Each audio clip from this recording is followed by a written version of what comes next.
All right. Hello and welcome to the edition of The Edge of Tomorrow. We are now on session 9, so thanks for all of our loyal fans who have been following and watching along. We do have our new player Elias joining us today. If you happen to miss his session 0, that was done on Thursday night. Feel free to go check that out when you have the time. Outside of that, we are starting this session.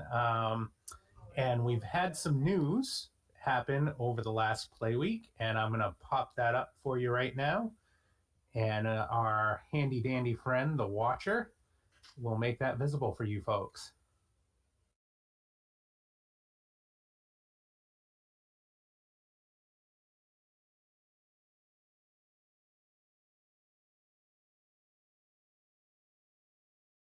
Well, it's visible, but it's not a whole lot of big. Yeah, not readable. I We get our reading glasses out. All that, right, that's here let me old man this one for you. "Food from the Heart" by Aria North coming is a article out of The Edge. The Hollows has seen a recent surge in growth and investment as a group of Islay have taken to elevating the impoverished slum to a new level of prosperity. Now, for the first time since the war, we see the opening of a brand new dining establishment on the recently reconstructed docks and waterfront, a project completed by the Diamond in the Rough. Food from the Heart is a salt of the earth eatery on the waterfront owned and operated by Oxivius Soulforge. It features a heavy carnivorous menu with a rustic atmosphere akin to the harbor. Please welcome this new venture to the Hollows by joining us for the grand opening on Saturday, April 17th.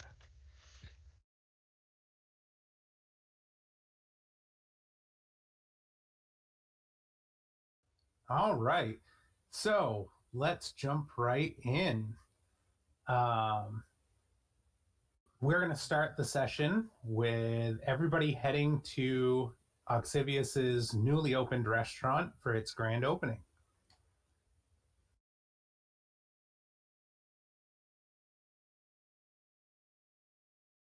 And let me go ahead and drop the first card flip out there.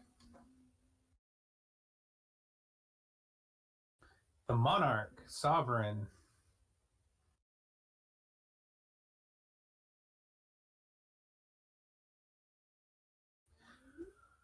All right, so the entire group has gathered for Oxivius's completion of his initial character arc here, his final launch of his restaurant establishment. So everybody who knows Oxivius in some way has come out for this special occasion, the first day in business for his restaurant.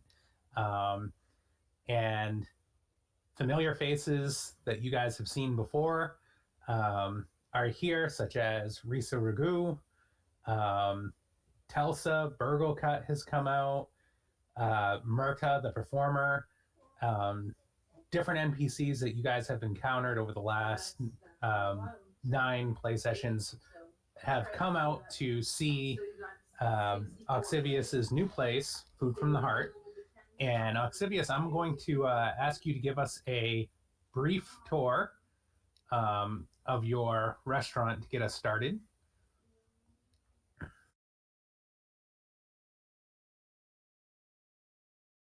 All right, let me push the right button on the right keyboard and we'll get this going. So, the name of the restaurant is, of course, Food from the Heart, and it is essentially it's two almost two separate restaurants. There's one location towards the front of it, which is primarily for the um, living inclined. Folks that want to come in for a few drinks, have something nice to sit down and eat. Um, this is the place to go. The bartender uh, is actually blind. He's actually a wonderful gentleman. Goes by the name of Magnus Newmangore. Let's see here. Oh, look, it's another wonderfully resizable picture. So, yep, there's Magnus.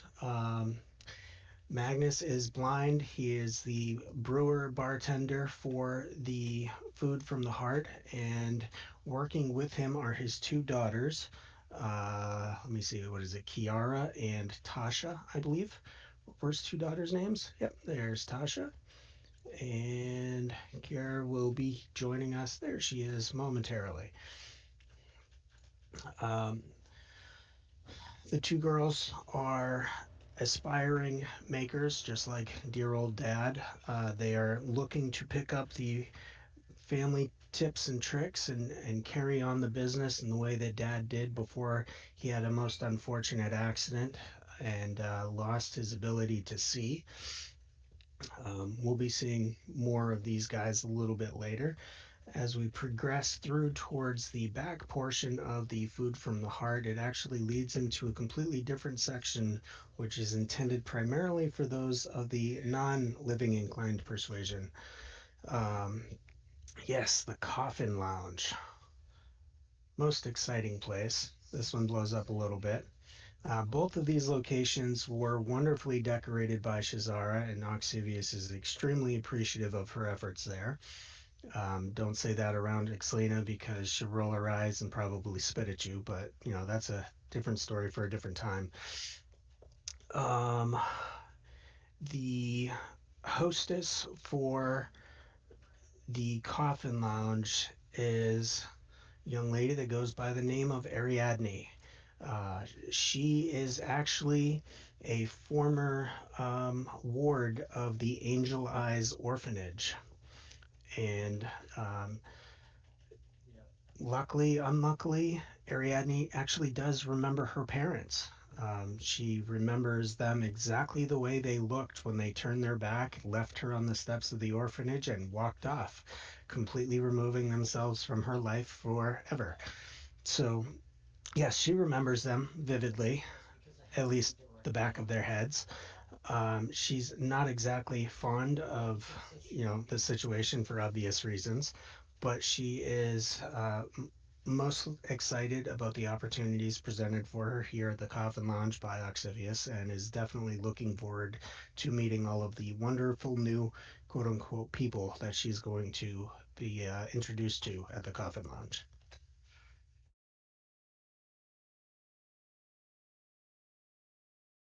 All right. Thanks for the nice tour of your new business facility.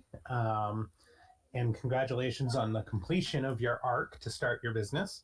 Um, so, as all of the characters are gathering here today for the opening of the restaurant, Oxivius is very busy making sure everything goes just right. He's happy that everybody has joined in attendance and puts you guys all around one big table to kick things off. And again, you're seeing familiar people and NPCs come in. It's a very joyous type occasion. There's a menu on the table at each one of your seats. Ooh. Fantastic. This one blows up. I worked really hard on this menu. I want you guys to take a real close look. There's some great food and drinks on here.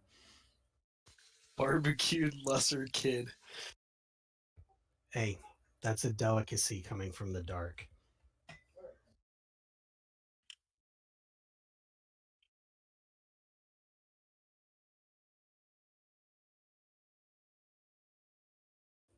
I don't know why, but stir-fried mind parasite doesn't. That one worries me.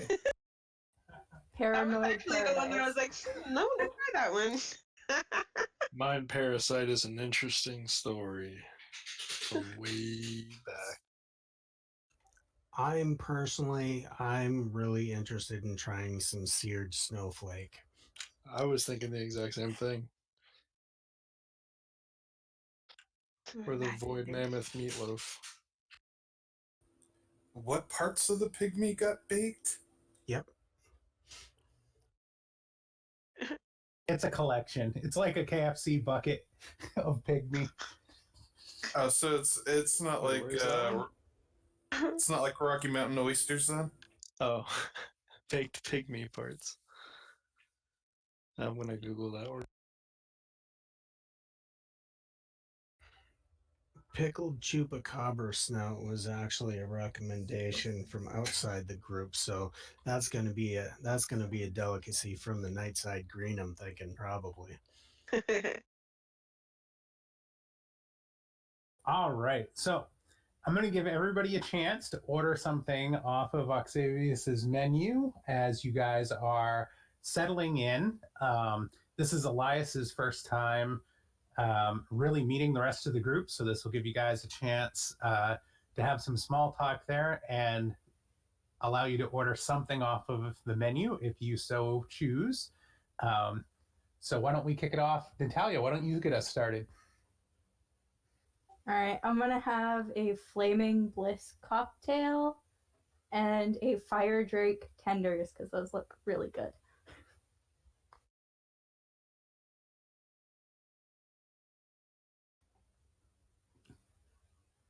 Aso? Oh, I'm definitely getting that seared snowflake as my main entree. As a starter, I will take the pickled chupacabra, and for a cocktail, I will have the largest glass they will allow of the noble cognac. And I just want to say I was 100% right on that. I put that one there saying this is absolutely an ASO drink. I'm doubling the price. Perfect. Oh, yeah. Oh, goodness. Not gonna lie, I looked for the most expensive drink. I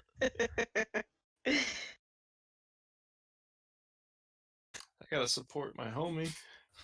Vanessa, how about you next?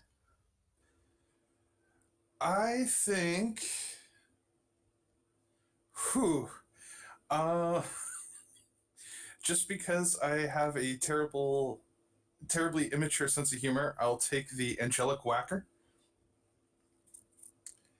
And Right.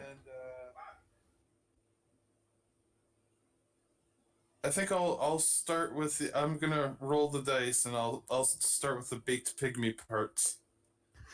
Excellent. Zogi? I'll probably just take an imagination nectar. Ben? Okay. I was also going to get the imagination nectar. And I will take, because I like trying new things, Void Mammoth meatloaf. And Elias. I still haven't been out in a while. Yeah, I'll order a Hydra steak and 2 imagination nectars, please. No, actually, 1 imagination nectar and 1 rotten whiskey. Excellent. Oh, All right. I like this guy. All right. And Ox, I assume you're going to have something and eat with your friends. Oh, absolutely. I'm going to take a sanguine tea, bourbon and blood, and then I'm going to have an order of the deep fried phase rabbit with a side of the griff elk riblets. And then we're going to go with the stir fried mind parasite and a less than rare hydra steak. Alrighty then. He's hungry. Okay. So anybody who ordered an alcoholic drink, if I could have you take a resistance physicality check for the alcohol right now. Uh-oh. This is actually the first time that Fen has ever drinking alcohol with her friend. 7 for ASO. I think Natalia should get a +1 because she goes out to Sweet Emotions and places like that and grabs a drink anytime she can. She has an alcoholic tolerance. You should see somebody about that, Natalia. Well, I got a 4, so I guess I'm a cheap date. Yeah, you are. Yeah. Sorry, I'm not I familiar was with thinking if I want to push her physicality, but I don't think it's worth it. Roll the Sure. Natalia, that was a D20. There you go. Oxivius is getting swifty at his own party. That's There what we happens go. when you're double fisting drinks. Yeah! I rolled a 1, which is appropriate because I just said this is the first time that she's ever drank any alcohol out with her friends. All right. So, looking at all of the scores, Aso and Natalia, you guys did the best. So I am going to give you. Oh, I actually get +2 to my roll because of the card. Actually, it's Yes, great. because of Sovereign. Yes, All right. that's better. So Natalia and Aso, while you guys are drinking and handled your liquor better than everybody else, I'm going to give you, as a reward, a sign, which is a minor magic, and it's sign against drunkenness. You gain +1 against the effects of alcohol. So you guys can go ahead and add that to your character sheets.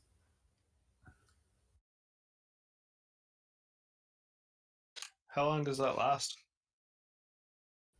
I believe those signs last for the day. Cool deal.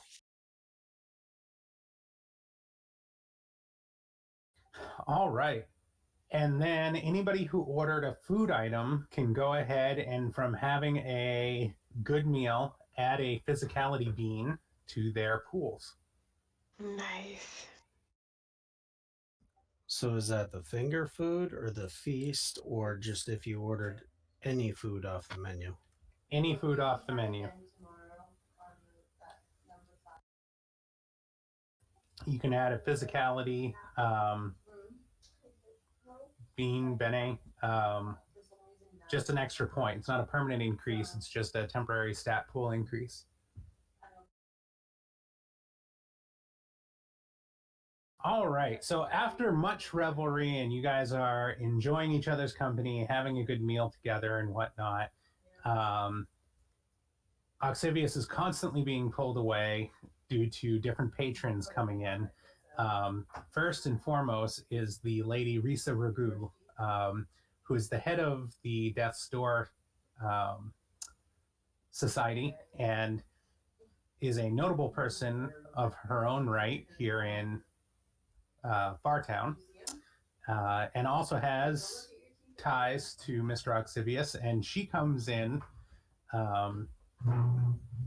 walks up to the table, shoots Zogi a dirty look, and says, "If you'll excuse me, I must borrow your host. He simply must give me the grand tour."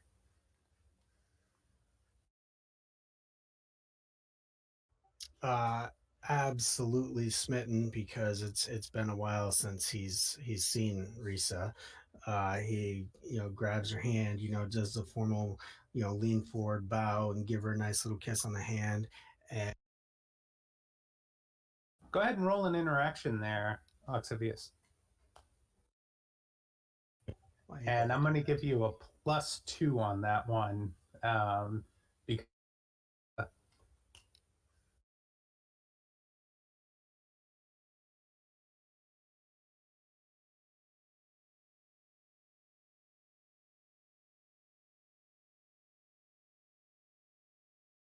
oh, yeah, just waiting. Oh, there we go. It's a 9.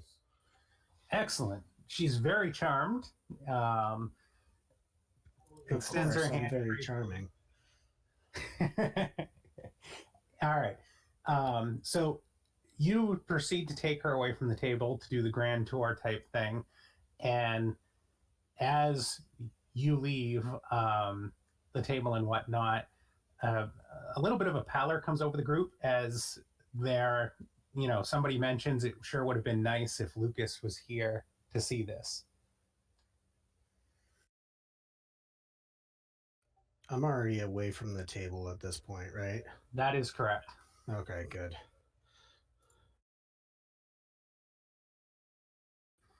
And as Oxivius walks away from the table, leaving a seat open at the end, a gentleman in a black top hat approaches the table and asks if he may join you.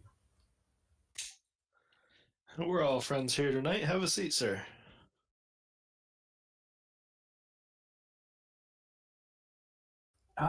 Thank you, thank you. I do indeed enjoy the company of others. Uh, the menu looks fine. The establishment seems to be up to par. Tell me, what brings all of you folks together? Well, we actually met at a will reading. Believe it or not, most of us. Some of us have known each other since school and days back in the shadow. It's just mutual acquaintance. What brings you here, good sir? Oh, I saw in the paper the opening, and I thought for sure it'd be something I'd like to experience. You know, perhaps meet some folks, exchange some pleasantries, get out and about. Well, I think you've come to the right place. Do you have a drink?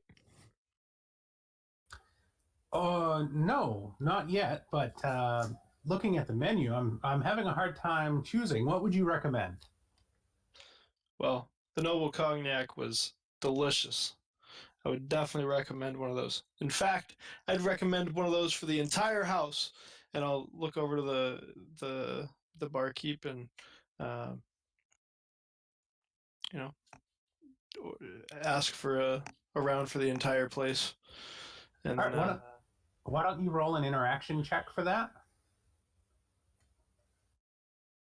to see if you can get a huzzah from the crowd? it's an 8. That is nice. Plus the bonus of buying everybody a drink. So in typical bar-like fashion, when you call out around for the house, um, everybody in the bar gives you a great big huzzah, and the entire mood of the place kind of lifts a little bit um, with excitement and whatnot. And the servers are crazy busy trying to get drinks to everybody and fulfill the orders. Gotta put them through their stress test, you know? Absolutely. I want to know how you got the blind guy's attention. That's the point. Oh, I thought it was Ariadne. No, Ariadne is the one that works in the coffin lounge. Magnus is the blind bartender. Gotcha. Sign language.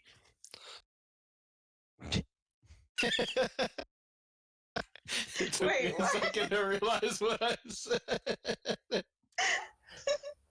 You're absolutely not going to get his attention that way. Yeah, we did say blind, not deaf. So just calling out to him. Yeah, will I'll be yell fine. barkeep. Yeah. You guys are a riot. All right. Monday seems very pleased for the attention and the additional drink, and he looks around all of the faces at the table and says, "Pardon if this seems rude or forward, but I happen to overhear you lamenting about your lost friend, Lucas." I've actually never met the guy, but Fen here could probably tell you all about him. Just kind of like startled look over and just be like, oh, well, I honestly, I didn't know him for very long, but we connected really quickly. He was a sweet little man, enjoyed hunting. Now that I think of it, he probably would have enjoyed a lot of the meals on the menu, especially that rabbit one. Yeah, he was a lot of fun. He made things fun. It's always nice spending time with somebody who has a sense of wonder. As Fen finishes her statement, from right behind her, Telsa can be heard, and she kind of stands and approaches right from behind Fen, and she's like, "Lucas was wonderful, and it's a shame that he's gone, and it's even a more shame that you guys haven't brought him back yet."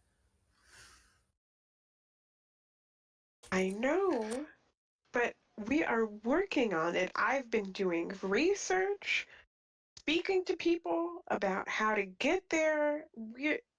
We are working on it. You rest assured, I at least, and I'm sure Oxivius as well, are working very hard to make this happen.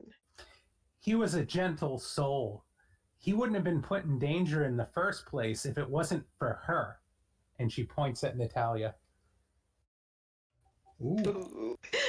Backing off there. Did That you escalated Natalia? very quickly.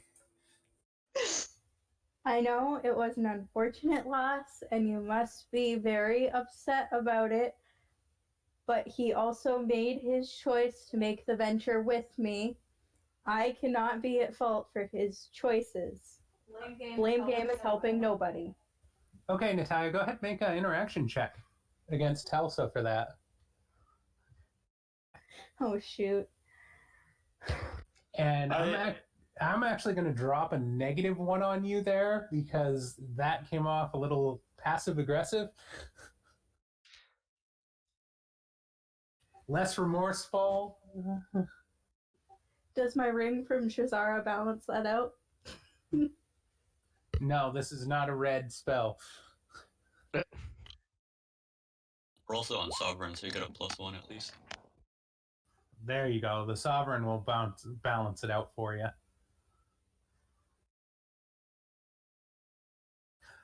A whopping 4 with the -1/+1. So Telsa is not buying your he made his choice and sacrificed himself shtick. And she replies very vehemently, a choice? A choice? Was it his choice when you were warned how dangerous it was to proceed under Flamehorn Lake? The dangers that exist down there? If it hadn't been for your prodding and urging to go explore the fire, Lucas would still be here today. You know, he made his choice to come. He could have backed out at any time, but he did not. I don't need your lip, thank you. Seeing this all kind of boil out, Zoe's gonna slap Natalia's hands like, enough. Like, let's not be insensitive about this. And Zoe's gonna kind of state to Telsa that I think that we're all equally at fault here. We should have all been watching over him as guardians. Unfortunately, he has left, though. All right, so you go ahead and make an interaction check against Telsa to see if you can calm her down. Okay. And I have a rank of persuasion, and it's gonna be a +1 for Sovereign. So it's gonna be a +2. Okay. The calming priest does the job right there, man. So she kind of sighs and agrees, saying to Zoe, "You're right. I'm sorry, Zoe, if I came a little unglued. It's just the wounds are still raw, you know?" I understand. We all handle grief in various ways.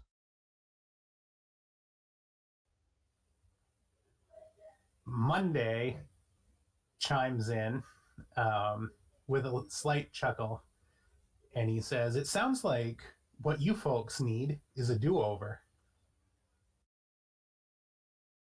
I immediately turn over. Wait, what?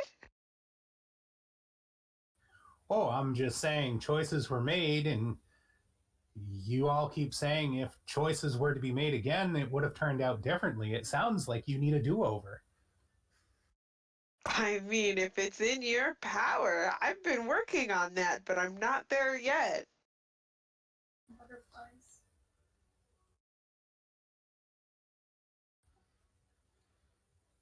And just as he says that, Oxivius and Risa return to the table side,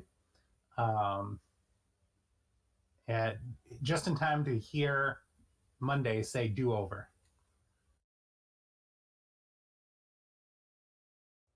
What are we talking about? What are we doing over? Was the food not right? Were the drinks not right? Oh no, the drinks were lovely. You're the owner of this fine establishment, and I must say, the company has been divine. Especially, I enjoy watching people not argue with me. This has been most rewarding, and I really appreciate what you've done here. I feel like you need some type of tip or gratuity for such fine service. Think he's offering us a do-over with Lucas. Wait, what do you mean? A do-over with Lucas? How are you going to do that? And just as a note, I flipped a new card for everybody there looking at the table. Let's go. Not at all like another ship. Monarch into golden ship. Wow. Are we having a good day? It's all downhill from here, though. That's the I know, problem. right? Right out the gate, good, and then it's just gonna get worse. By the time we really need it, we won't have it anymore. All right. So I'm going to pat Risa on the hand and ask her to excuse me because I need to talk to this guy and figure out what exactly he's talking about, because this is some serious business that we need to get figured out right now. We can play the brown chicken brown cow game later. All right. Risa takes her adieu and proceeds down to the coffin lounge, where she's more at home with people of her own ilk, so to speak, leaving you at the table with Monday and your friends. Monday replies, I was merely suggesting that given the lament over the poor Lucas and his decision making, that perhaps a chance for a do-over would be welcomed. It'd be interesting to see if decisions are made differently, given the opportunity.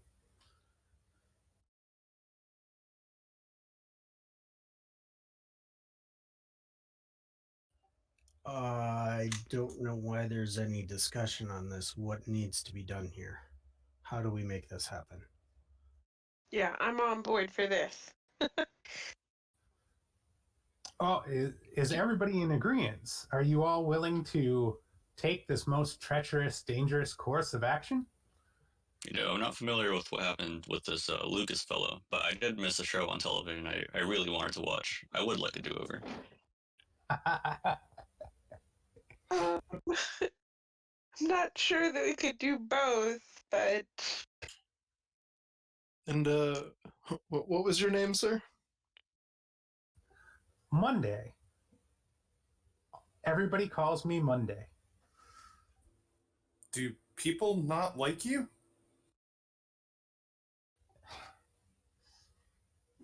All the time. I mean, thus far, I really like you.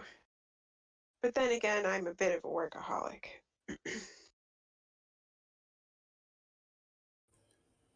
Well, I do think it's been far too long since I've put myself into some really stupid dangers, so I say let's go for it.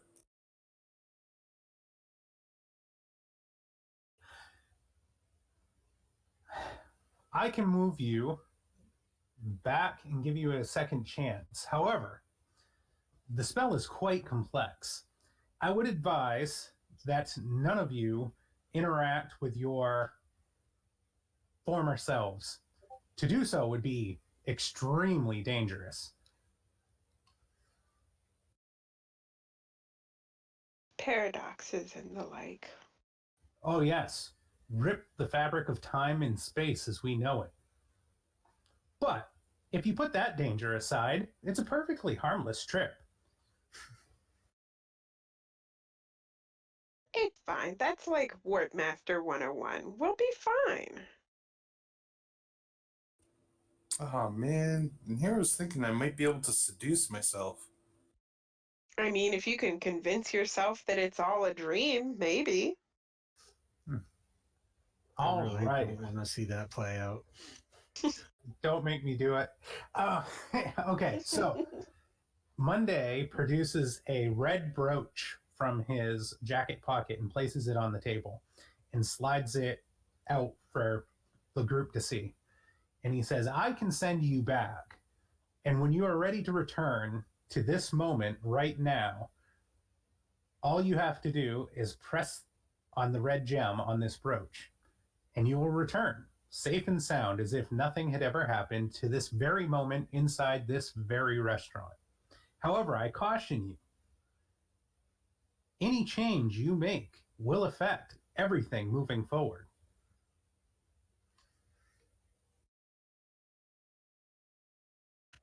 I think I saw a movie like this during my time in the shadow. I mean, I feel like I've been training for this forever. I'm ready. So it sounds like if something goes wrong, it's all Fen's fault because she's been training to do this. If something goes wrong and I wasn't directly involved, that's why it went wrong. If I was directly involved, then yes, that's my fault. At least it'll be somebody else's fault.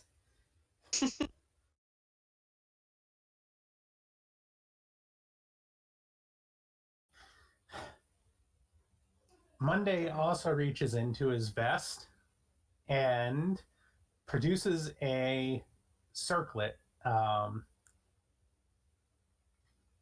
And this is going to be the positive aspect for the golden ship. And you guys can decide who this is going to go to. But he produces this circlet and puts it down and says, while your journey will be treacherous, this may be of some use to you. Can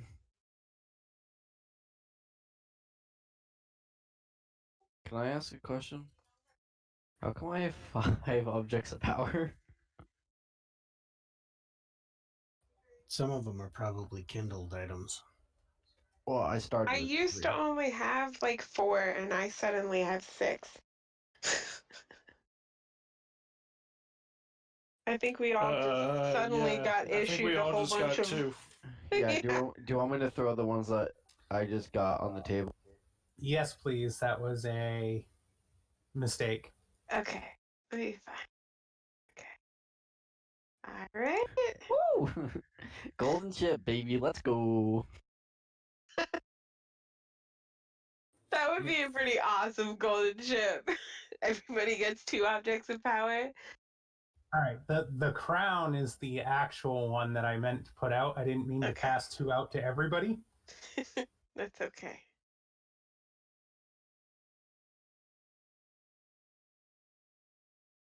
I mean, I'm not complaining. Should not have said anything. You're I had the infinity pistol. That would have been cool. Yeah, there was some cool ones out there. Looks like. Interesting crown.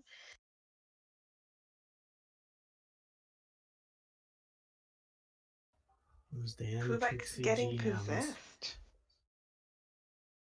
Yeah, that was just a tease for you guys. Sorry about that. It's like finding out that it's Christmas and then finding out that it's not. All right, so he puts the silver circlet down on the table and says, this may help you in choosing the right course of action while you're away.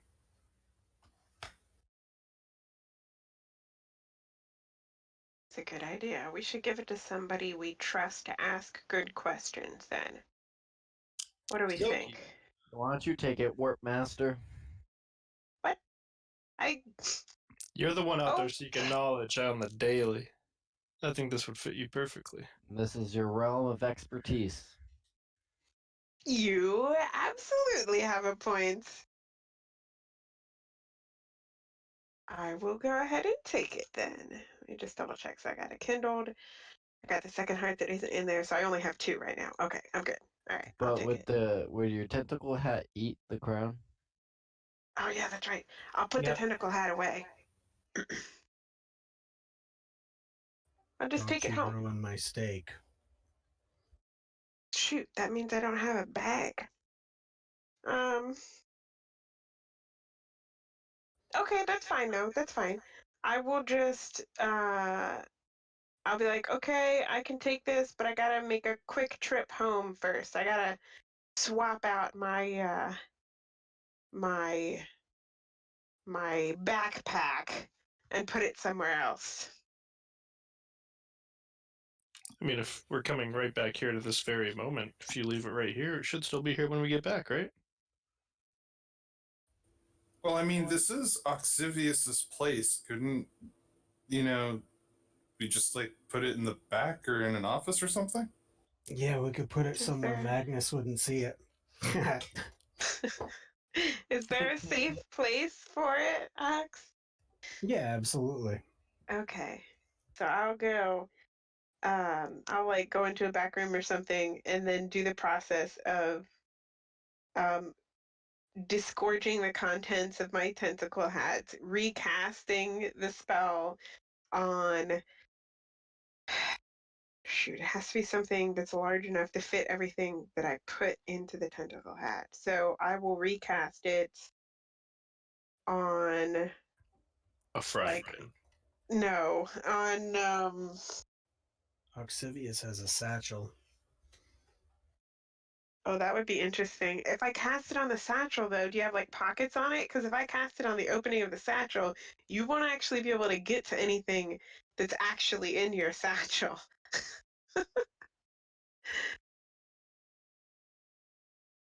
I'll dump it all on the table, and then when you cast it on the inside, I'll put it all back in. Okay, sure. What about your pocket?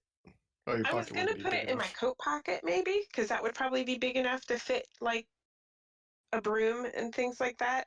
Like I've got like rakes and brooms. I'm like, shoot, I gotta have something big enough that would fit them all. But yeah, I can do it in my coat pocket. That's fine. Not put anybody out. Okay. Yep. I will recast in my coat pocket and then I start like going through the process of like Mary Poppinsing it as I'm like putting like brooms and blankets and bunches and bunches and bunches of knives into my coat pocket.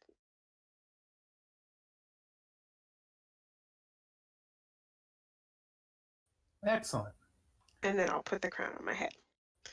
All right. And then Monday looks at all of you and says, "Are you ready to partake on this most perilous journey?"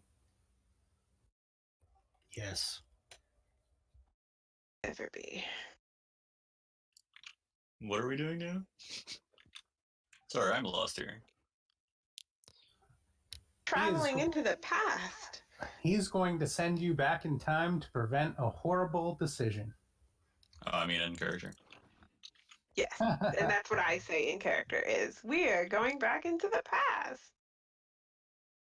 Well, I guess that sounds like fun. I mean, the past is always fun. So is the future. It'll be Well, the past is interesting to where do that it. Miss Television show is. Yeah. Nothing could possibly go wrong. We actually have to go through it this time. All right. So you guys find yourselves instantly, as soon as everybody kind of gives the okay, you are no longer in Food from the Heart. And you find yourself at the Red Sun Gate, where the Red Sun Gate Guardian gives you a scowl of a look. Yeah. Hello again. We haven't met her yet. Oh no, that was just Vanessa, right? Well, no, like, this is the past. Like, we met her because we skipped it the first time. So we haven't met her yet. Oh, please. Awkward. Like, if we Time actually is have gone into irrelevant. the past. Yeah, Time is irrelevant to a gate guardian.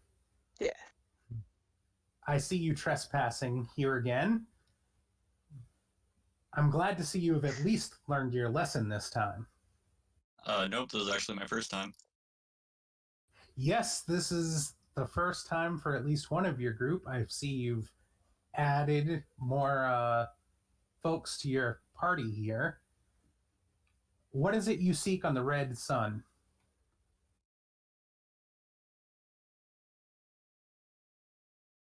To fix something. I know that's not really the purview of the Red Sun, but Obviously, you're mistaken. The red sun is the sun of destruction and decay. exactly. Nothing comes here to be fixed. Then we've come to destroy. To destroy a future we no longer want. Perfect. Fascinating. The destruction of a future is very interesting to me. However, you will have to pay the toll to pass through the gate. For each of us, or just one as a group? Just the one as a group. Oh, good. And what is it you're after this time? I am after a tree in an orchard. A magical orchard. Orchard. Wow, I am messing up on that word today. Tree farm. Are we being asked to return with a shrubbery? No, you're being asked to destroy a shrubbery. A tree. And where is this tree? It's actually located here on the Red Sun. Okay. And the catch? The strings attached? Destroy the tree before, and I will allow you to leave. What is this tree? Does it have a name? What's special about it? This tree grows particular apples, and these apples can bestow forbidden and secret knowledge onto those who consume them. For too long, it has lingered in the Red Sun's realm without being destroyed. How would you feel about moving it to a different sun? It doesn't seem to match the essence of this place.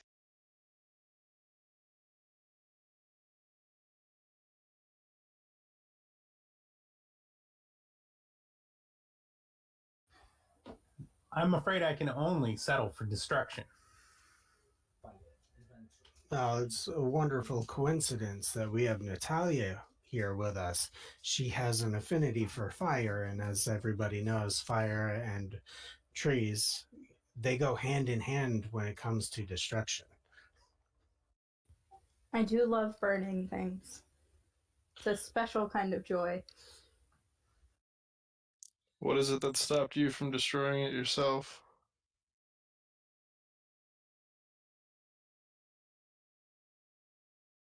I stand at the Red Gate. I do not have time to go and handle such menial tasks on my own. Time is relevant. Look at that sword. She's got a cool sword. She's not going to go kill a tree. Yeah, it's not chopping any tree down. All right, so we go in, we destroy a tree. We're good to go. The toll is paid. Destroy the tree, and your toll for your trip to the Red Sun will be paid in full. And whatever other business you have here is your own. Did she tell us where the tree is, guys? It's on the Red Sun. Yeah, what Kind of a big give place. us more, a little bit more of specifics as far as where this thing's located, or where we can find it, or who we need to talk to find. Or what it's called, at least. Good point. She produces a map of the realm of the Red Sun for you.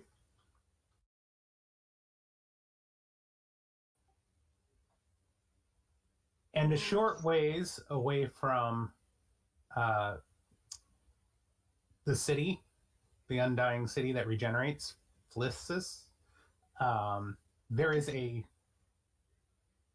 red, delicious orchard, and that is where the tree blooms and grows. at the center of that particular venue. And for your reference, the spot where you guys entered with the sticks is over the Stretchthorpe Lake. Okay. So that's where we have to get to once we're done with that. Or we do that first or whatever. Yep, it is up to you, the order in which you see to your tasks.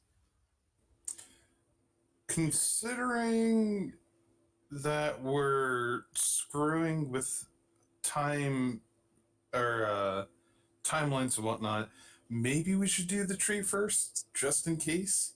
We don't actually know what's going to happen if we somehow rescue Lucas.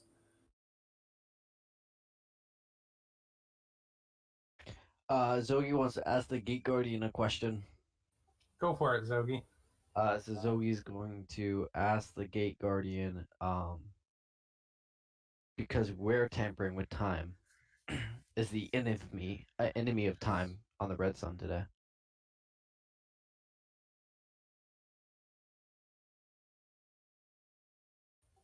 He is not. Or any of his minions or any of that fun jazz? Oh, his minions exist everywhere. Right?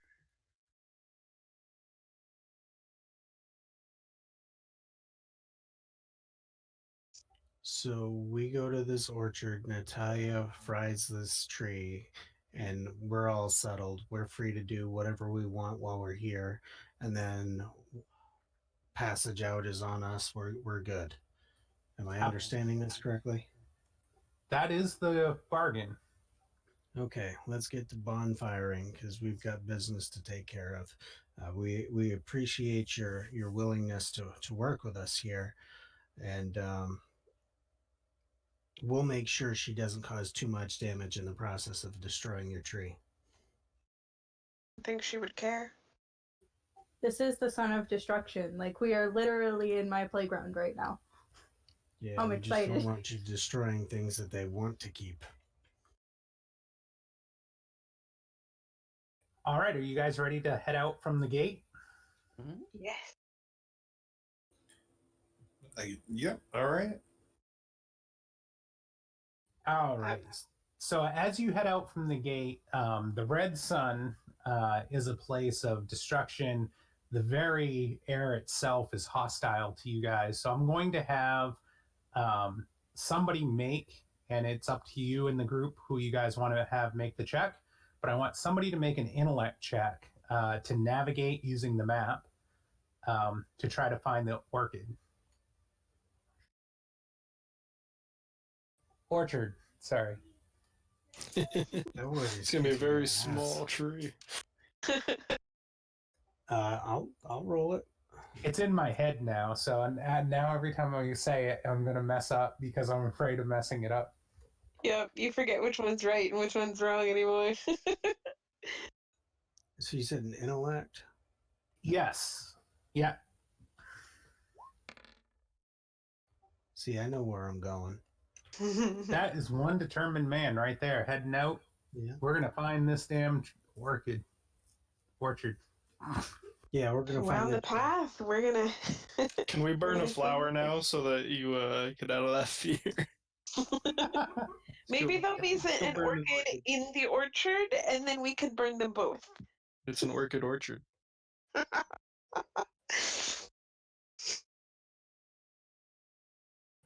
All right. So you guys make your way across the charred and dangerous landscape of the Red Sun, heading past the city. You can see it in the horizon.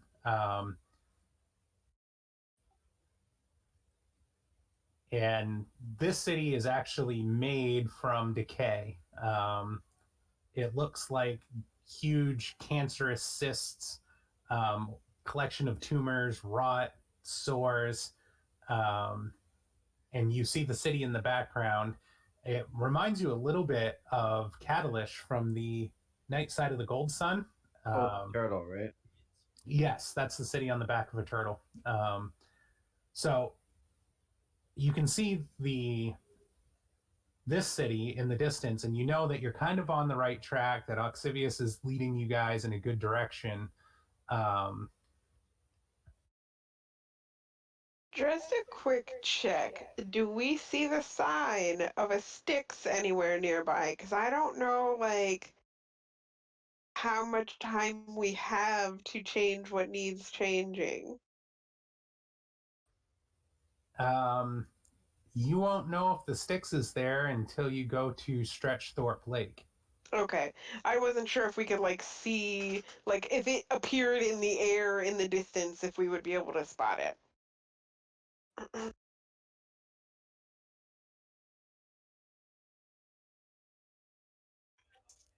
I don't think we're close enough to see that yet. No, you would not be close enough to see that For yet. eagle So eyes. whether or not you guys decide to keep moving past and go to the lake first, or whether you decide to go to and pay the gate guardian's toll. Yeah, I'm fine with going to the orchard. Show off. To find the orchard. I'm sorry, you're always perfect. I am living this moment when you're not. So Oxivius leads you guys, and you're heading in the right direction. You're feeling very confident about it when you see a denizen of the red kind of on the way, on the path before you.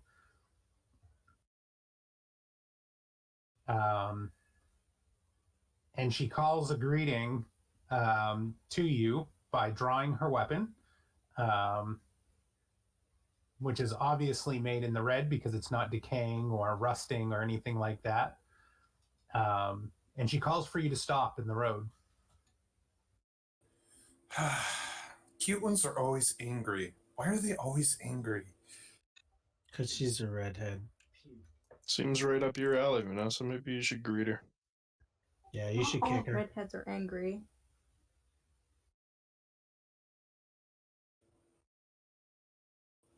And Ox, did you catch I put down another Sooth card, the Ghostly Presence?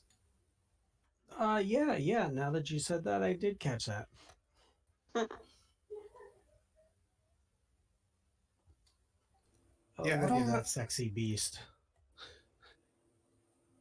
I don't know if I'm actually going to be able to do anything here because, well, I mean, I can try, but it's just weird to be telling the truth for once when I say we're not doing anything wrong. Yeah, lean into the fact that we're here on a mission by the Guardian. All right, Yeah, guys. well, yeah. Are you pushing Vanessa out to meet her? Is that the plan? Absolutely. Oh yeah, she's going for a Go, no Vanessa, kick go. confrontation here. All right, Vanessa, it's all you. Go for it. All right, well, pardon me and our group were actually on a mission given to us by the Guardian of the Red Sun's Gate.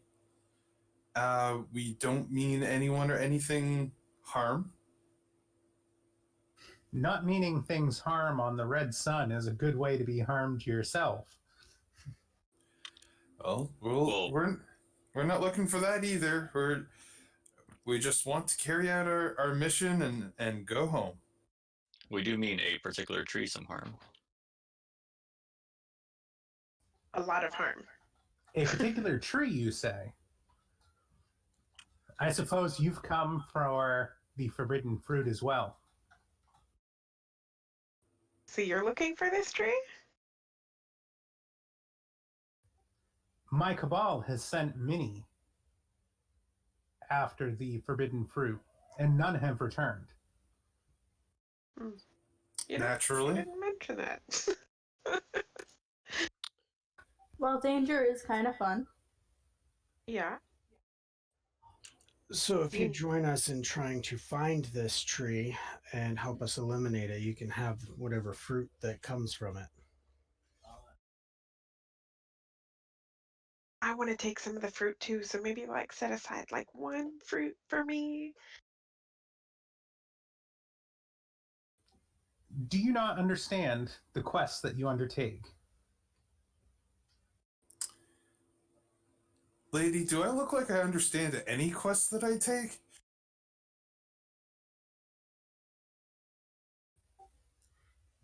We're not really known to be the questions type. We're kind of a roll with it and see what happens kind of group. I'd like to flash a very large, very stupid grin at the soldier. Oh boy. All right, Vanessa, take a interaction check. This can't go wrong at all. Do it. Yep.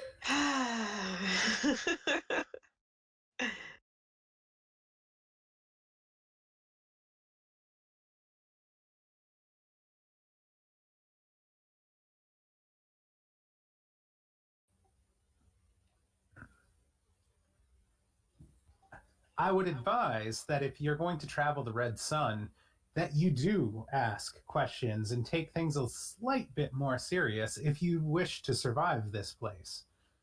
There are dangers all around, the damaged, the repentant, and if you're heading to the orchard, well, that place has guards of its own that you will have to confront.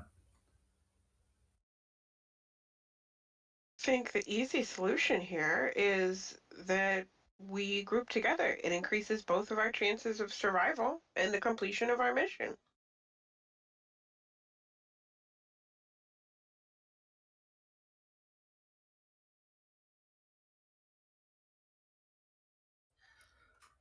Yeah, more individuals involved should, in theory, increase the chance of success. And if you're already familiar with the direction that we should be going to find this forbidden fruit, then you could certainly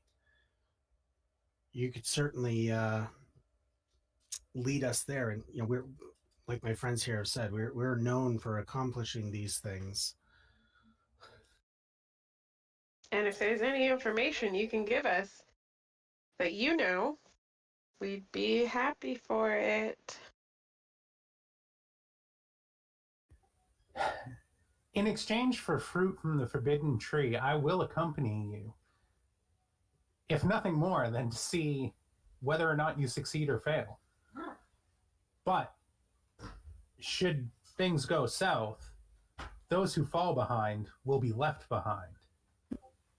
Pirates of the Caribbean.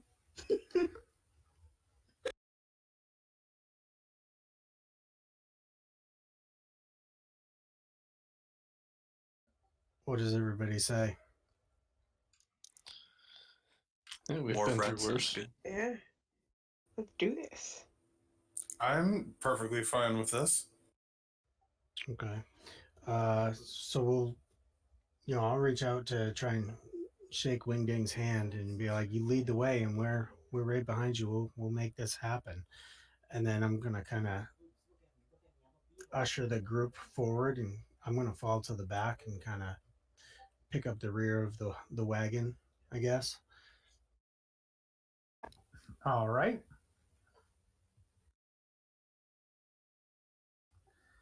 So she knows the way, and she leads with little issue as she explains to you guys what she knows of the dangers. Um,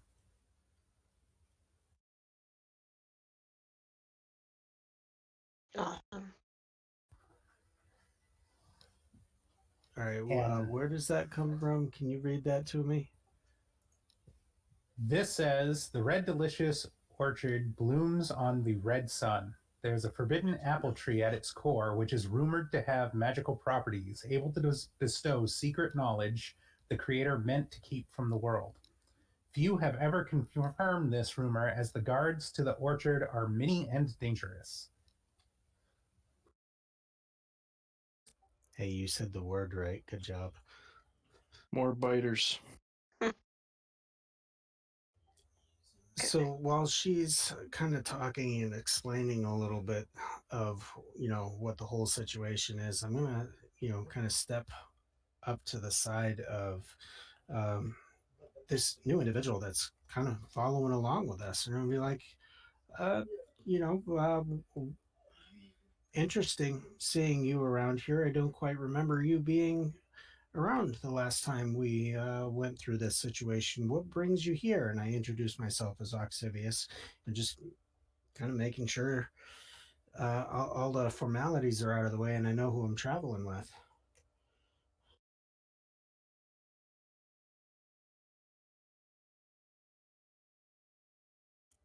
I think I said I was talking to Elias. Maybe that was in my head. Yeah, you didn't specifically say it. Shoot, that You was in my implied head. it. Yeah, all right. So I am talking to Elias.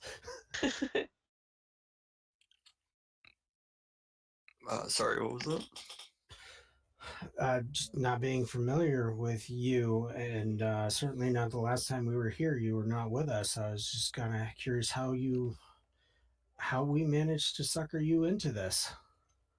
I don't know. I'm just making friends.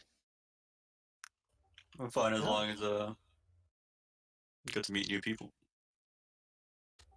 yes. Well, it's absolutely wonderful to have you along with us. New friends are always a great thing. Apparently, we're picking up new friends here on the Red Sun as well. Um, so, Eli starts coughing, and then a hand appears in his mouth, and he pulls out uh, a puppet. Has 4 arms and 3 eyes. Looks a little bit messed up, and he says, "Oh look, a new friend. Say hi." And it'll wave slowly. I have to have that. What is that? How did you do that? Well, you see, when I moved into my current house, it's a toy factory, a nice little toy factory, my slice of heaven. Uh, well, I started being able to make puppets of my own. Many friends as I'd like. So it's just it's a puppet. Yeah. Out of character, I used the little horror forte ability, which I would rename to Little Friend. And I vomit a small creature of level 1, and it moves slowly and is quite weak, but it does as I command. Very nice. That is most impressive. He does whatever you tell him to do. Uh, yes, we are good friends. Uh, if you'd like, you could hold him. Oh, I'll set him on your absolutely. shoulder. It is slightly damp. Absolutely wonderful. Uh, can I offer some ideas for things for him to do? Sure. And I'll tell it to listen to your new. Oh, this is most wonderful. I'm gonna quickly turn my head and whisper to him real quick. He's gonna jump off my shoulder, and while what is her name? Avalyn is explaining to everybody what's going on. I'm having him run up and tie Zogi's bootlaces together, and then jump back up on my shoulder. It wouldn't be very sneaky about it, but What's we'll that? try. Yeah, we can try it. Zogi, make a perception check to beat the creature's. Oh yeah, you're definitely going to notice it because it's only a level 1 creature. I'm gonna boot it. Hey. No, I'll feel mean. gold in this thing. Punt. Wait, you cook it? Yes, I'm punting the shit out of this. Oh, I'm gonna run over and carry it, and pet it softly as I whisper, "It's okay. The meat man won't hurt you anymore." Oh, I have to apologize. Zogi has a tendency to just be absolutely cruel at times. Like for a priest, Yeah, we'll just leave it at that. He has a tendency to just be extremely mean to people and creatures. Uh, don't take offense. He just gets like that. I apologize for his behavior. I'm gonna I'm gonna see if I can find a paring knife in my pocket to give our new friend. You're gonna give little Chucky a paring knife? Yes. Oh, that's awesome. My God, why? Why not? He needs to defend himself or itself From Zogi. from Zogi. Zogi's gonna wake up with a paring knife in his gut. Yep. I'm like, Zogi, that is so mean as I hand a paring knife over.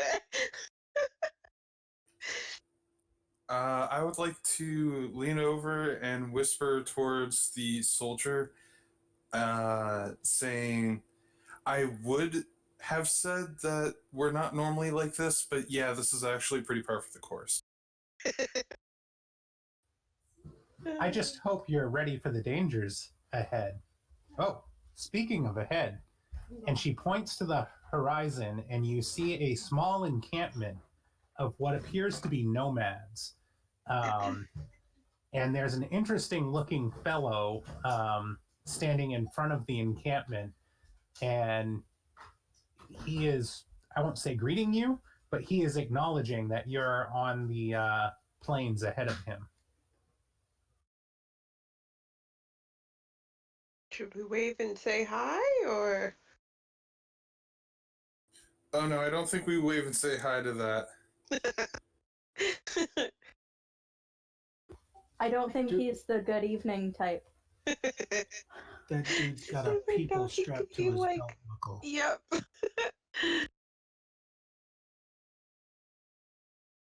So is he actually super, super big, or? No, those people are super, super small.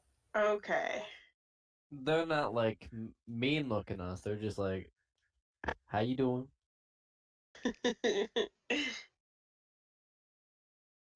I really want to know what your idea of mean looking is, because that dude does not look nice.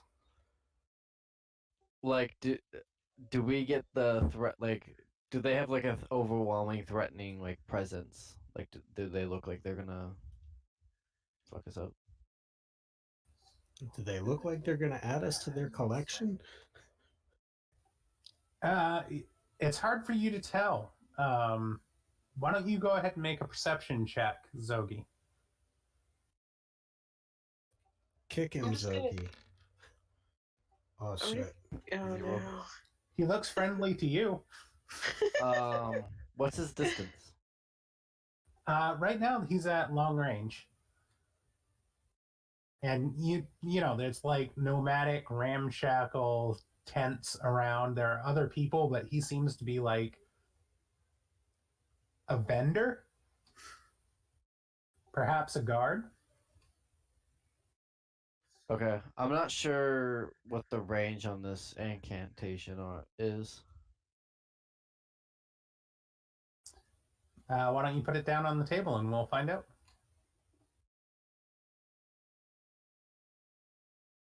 Because it just says like casting somebody.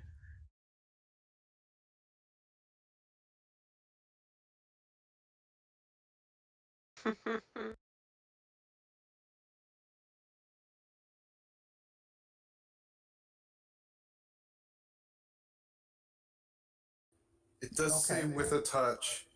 Yeah, Oh, you have doesn't to say touch with him. a touch. I'm Yeah. gonna set that then. All right, go ahead and pick that up. I was trying to be nice and just give him a free limb, but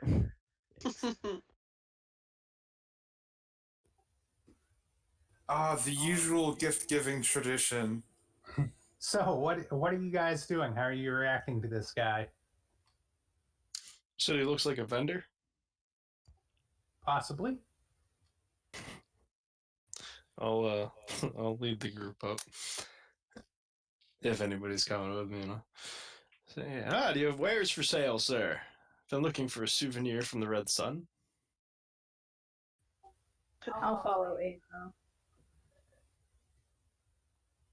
So as you approach him, you can see that his body has been marred with grievous wounds from his existence on the Red Sun. And as he speaks, his voice kind of rattles a little bit and says, welcome to the Damaged. We are a tribe of nomads. Please peruse my wares. And he gestures to the small things hanging from his backpack.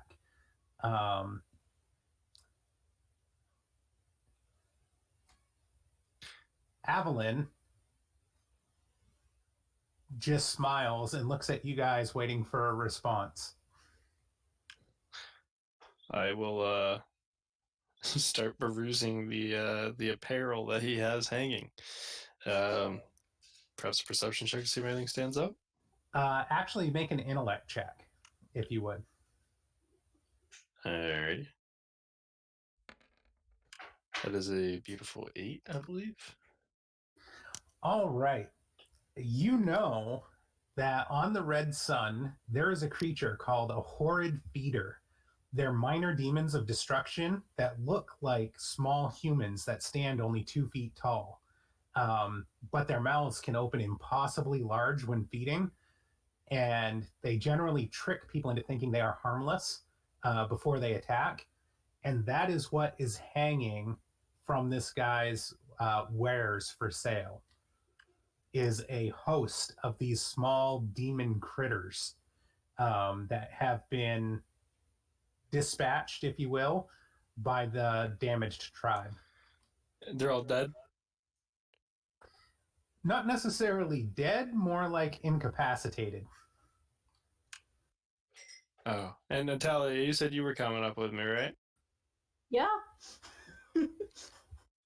Natalia, you could use a new dress model. Which one do you like?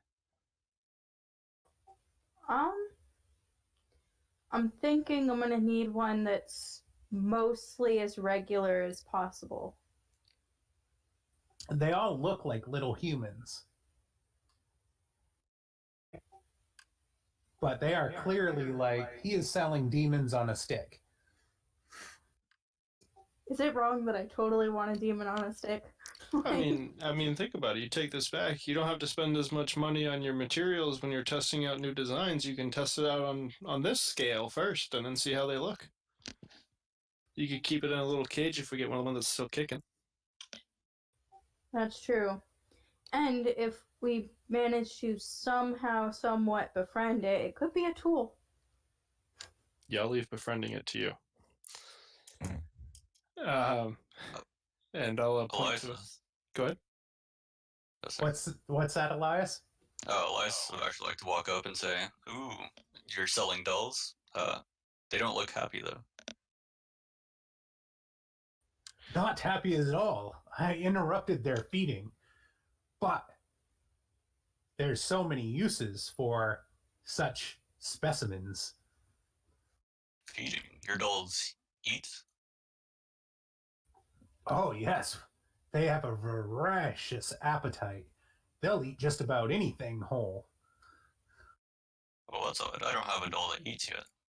How much would you sell them for?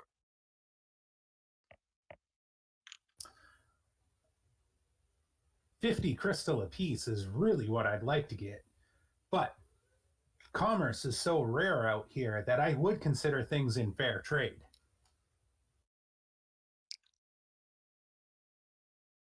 $50 crystal sounds good to me.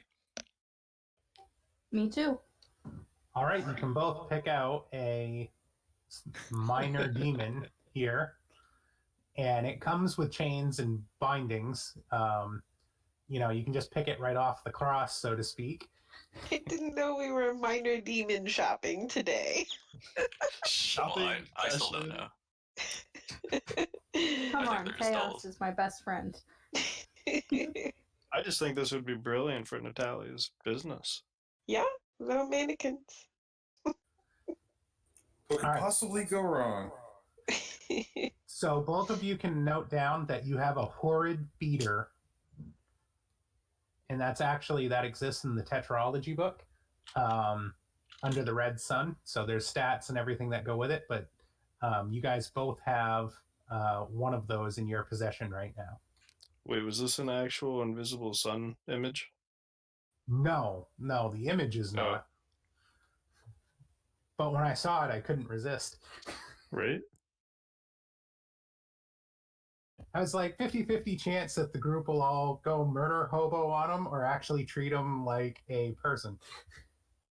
You forgot I was here. I love people. How did they taste seasoned?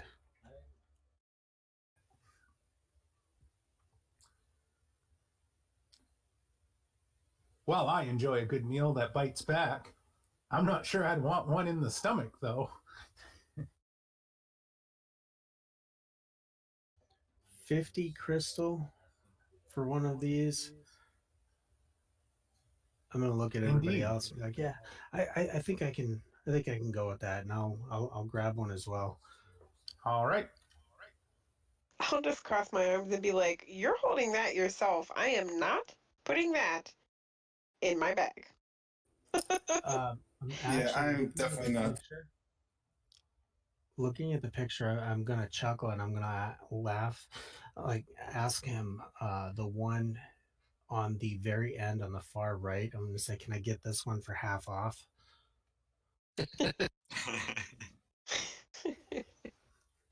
I'll give you 25 crystal for this one. Yeah, that seems fair. So I will toss him the coin for that, and then I'm actually gonna pull him down and just kind of start trying to cram it into my satchel. So there's gonna be like little bits of it just kind of hanging out of the side, and like the head's gonna be hanging out, and like the little flesh nubs are gonna be like sticking to the side as they kind of get forced down into it. Excellent. Not the word I would have chosen.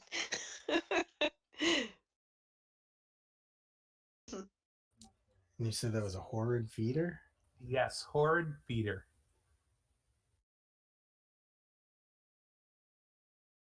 I'm gonna look over at Elias and be like, look, I got a new friend too. Hey, your friend can be friends with my friend. I'll pull out mine. I probably chose the like ugliest looking one. Maybe has an extra arm somehow. Fair enough. Eyes. Absolutely perfect. What is it like when you grab it? Do they, I don't know, struggle? A little bit. I mean, they've kind of been demoralized and beaten. You know, they're on the verge of death, if you will, but they're not quite dead. So they could use some healing. They do tend to snap at anything that you put near their mouths, trying to eat whatever you put near them. I'll put a bit of food near them. Near mine. Just gonna start feeding the little demon gremlin. And I'll pet it softly.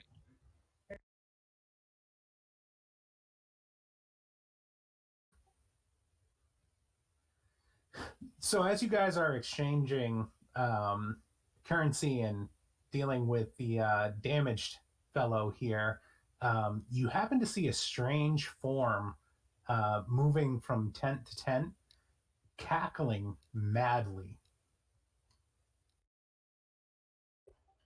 Where did Zogi go?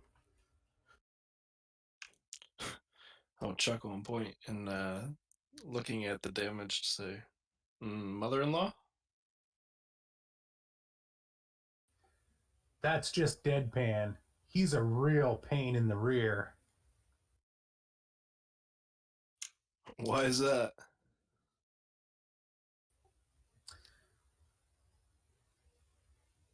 He finds it funny to torture and harass my people.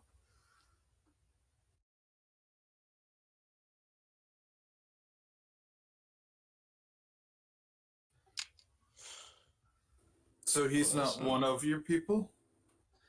Oh no, he's just another minor demon of the Red Sun. A little bit of the experience. And at that, Evelyn chimes in. Deadpan's a dangerous entity. I would advise you not treat him lightly. That's a good call. I feel we were all about to make a very bad decision. We want to just avoid him and move on out here, or? Yeah, hi, good sir. Have you, could you point us in the direction of the orchard?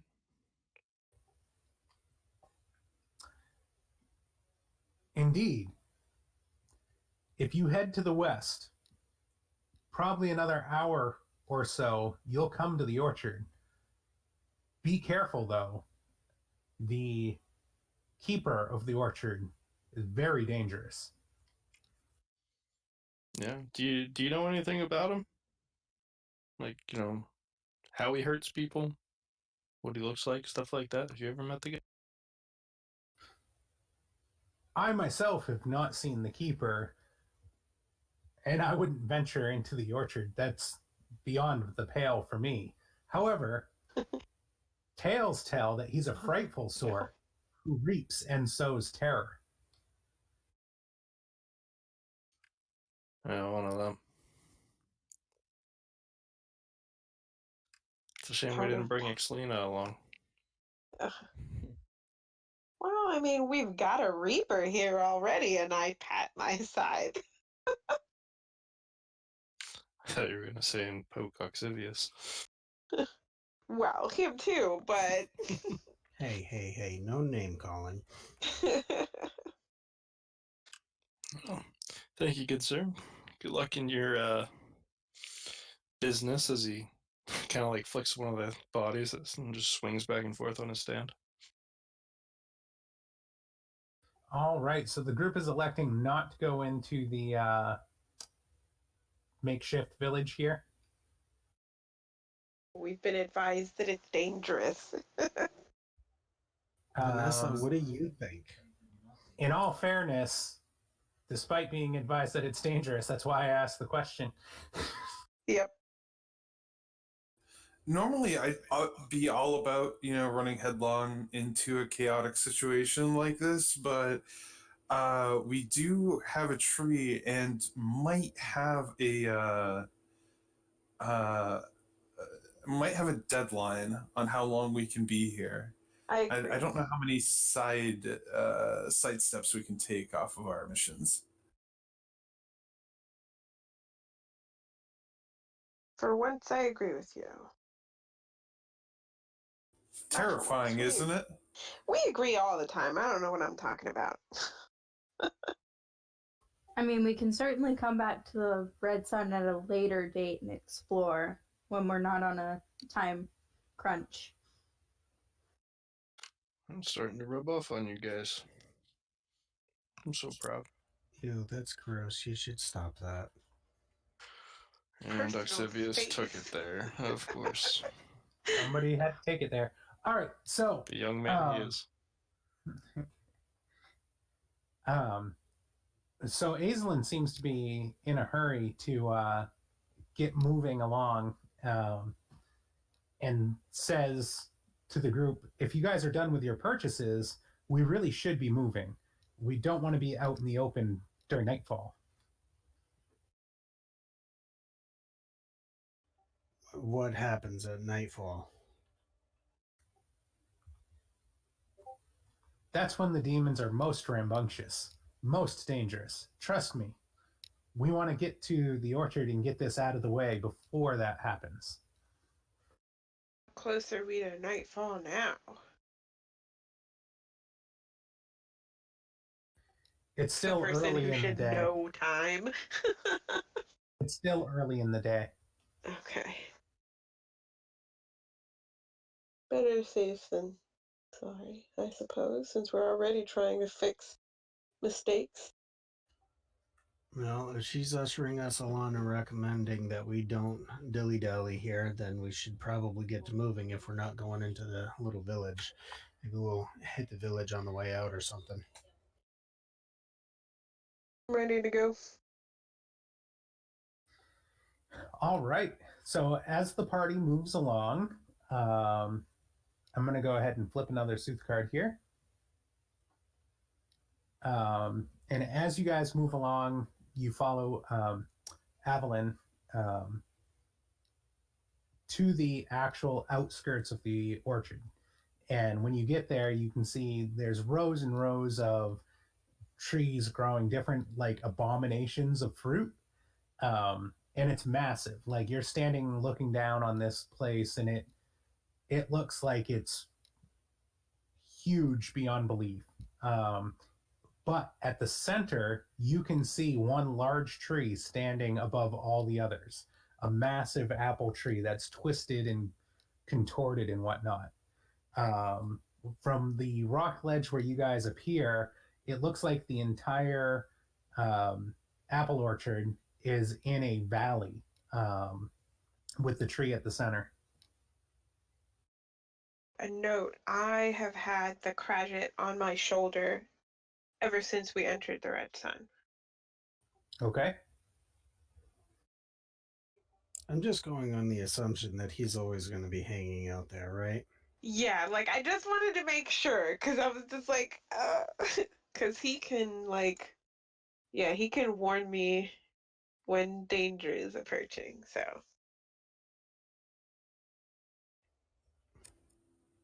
So, Natalia, how far can you shoot that fire magic of yours? I want some fruit first. Not that far.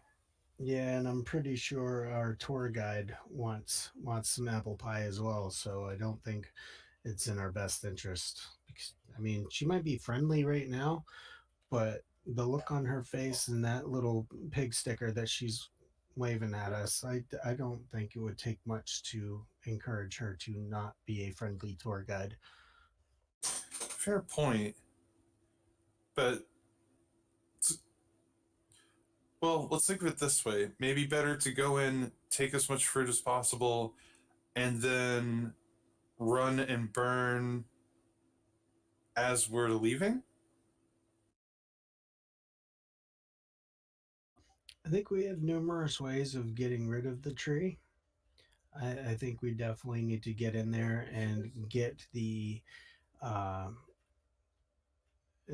the the fruit that we promised this individual, just to make sure we're staying on the good side of as many people on the Red Sun as possible. I'm definitely with you on this one. You It's definitely not a place to mess around. I just realized my little guy in my satchel doesn't have arms either. So I was gonna see if he wanted to like low crawl himself up towards the tree, but he'd have to end up using his chin, and I don't think that's gonna be too much fun. Would be impressive, though. Yeah, but by the time he was done, I mean that would just be horrible. I don't want to do that. also would probably eat it. Yeah, that's true. That could be another way of getting rid of the tree. We'll just feed it to Take the a while, birds. but So, who wants to lead the group into the apple orchard? All right, here we go again, guys. Let's everybody gather around for a moment. Let me get you guys armored up, just in case.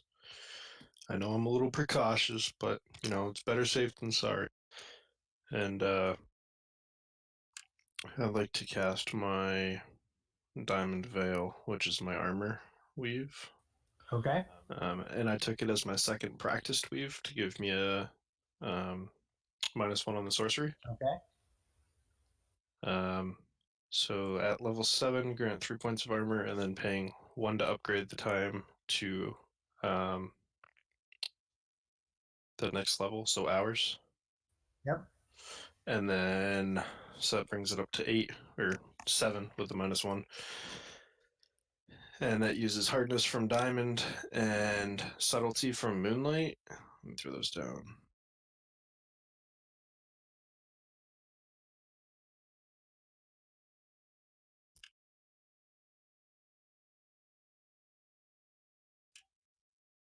And then I'm going to do that. We have how many people with us? We have 1, 2, 3, 4, 5, 6, 7.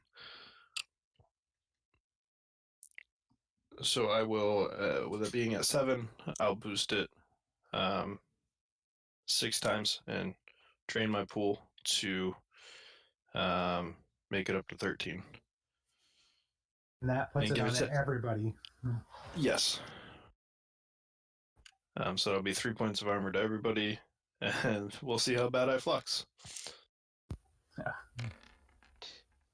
Armor. Wow, that would have been nice if those were 2 10s, but no, you pull it off. Easy peasy. I'll just be like, thank you, Asa. And You're before all we welcome. go into the orchard, I would like to summon my fire companion with my forte ability. All right. How much sorcery does that cost? I think it's your first time using it. 4. All right. And can you give us a reminder of what that fire companion does? I call a bit of flame similar to a torch's flame to accompany me.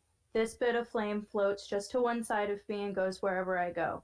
It is not intelligent, but it moves as I will it in action. As long as it remains close to me, it provides light, warmth, and I can use it to set combustibles ablaze or even to attack a foe close at a close distance and inflict 2 points of damage. I can also use it for any other abilities that require flame present. Depletion ends when the next sun rises. All right. You've got your little fire will-o-wisp.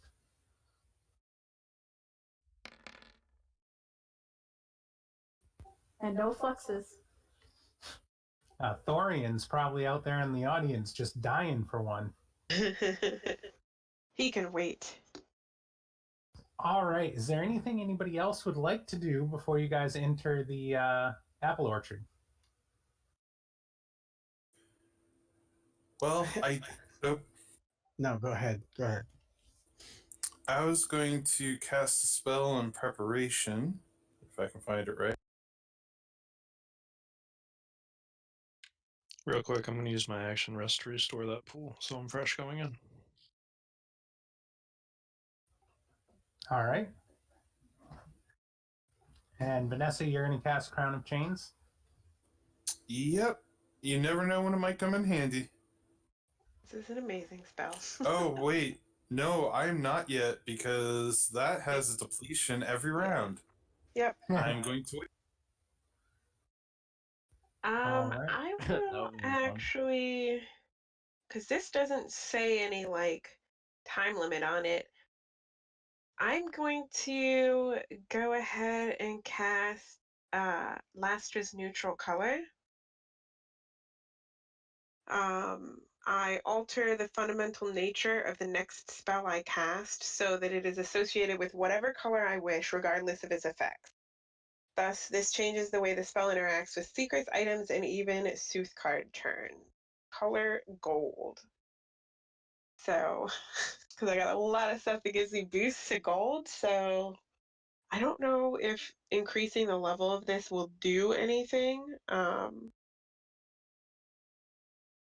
But I will go ahead and I'm just going to pre-cast this so that when I need it, my damaging spell will be whatever color I want it to be. All right. Are you going to pay the sorcery to keep that in your mind, or are we flipping it over? Believe I will. It's early, so I can afford it. All right.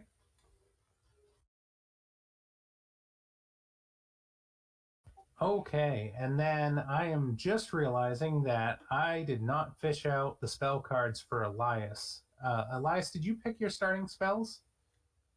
Yes, I have Quickening and Propitious Swarm. All right. Why don't we take a quick bathroom break before you guys enter the apple orchard, and we'll do a 10-minute break, and I will get those spells cards passed over to Elias while we're at break. So we'll take just a 5 or 10 minute break. Does that sound good for everybody? Sure. Works for me. Alrighty. Sounds good. All right. Hang out on the stream with us, guys. Feel free to chat, and we will be back shortly.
And we're back, folks.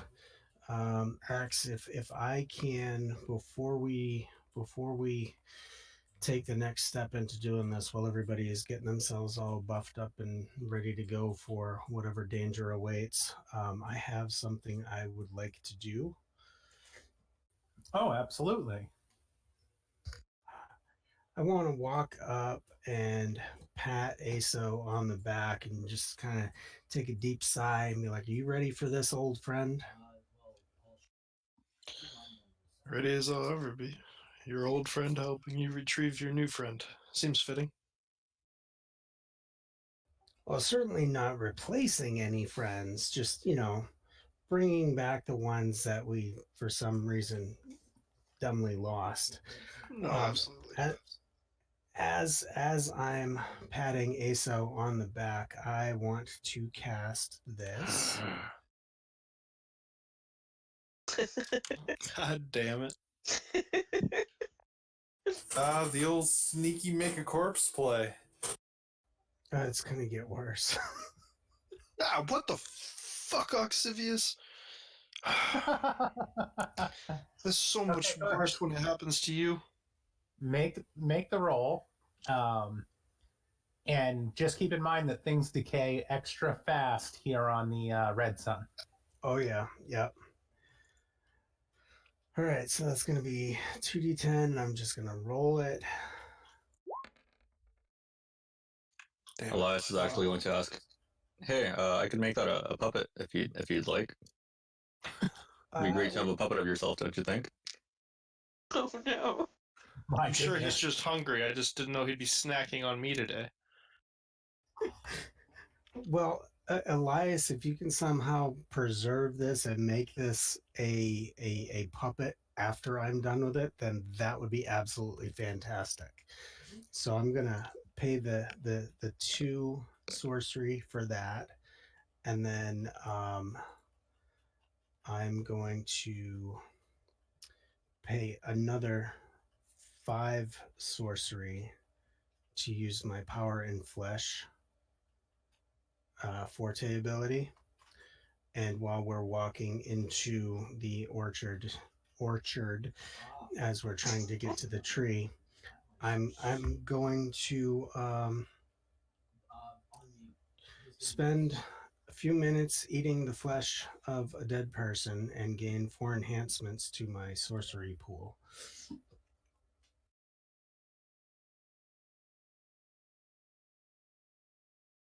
That's Yeah. kind of twisted.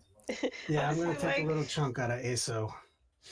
I just feel like, Ox, if you ever have to do that with me, I don't mind if you warn me first. I actually would prefer it. It's getting worrisome how used to seeing this I am getting. I mean, Fen and Ox they're old friends. He just would actually like to know that a dead body of herself is going to appear.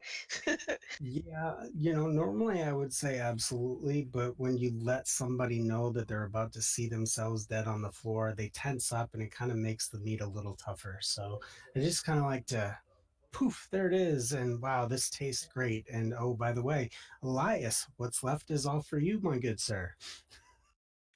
I'm going to cast Quickening. How do I show that on Roll20? You just want to drag the card out to the table, and it'll put it out there for us. I'll cast Quickening on the body.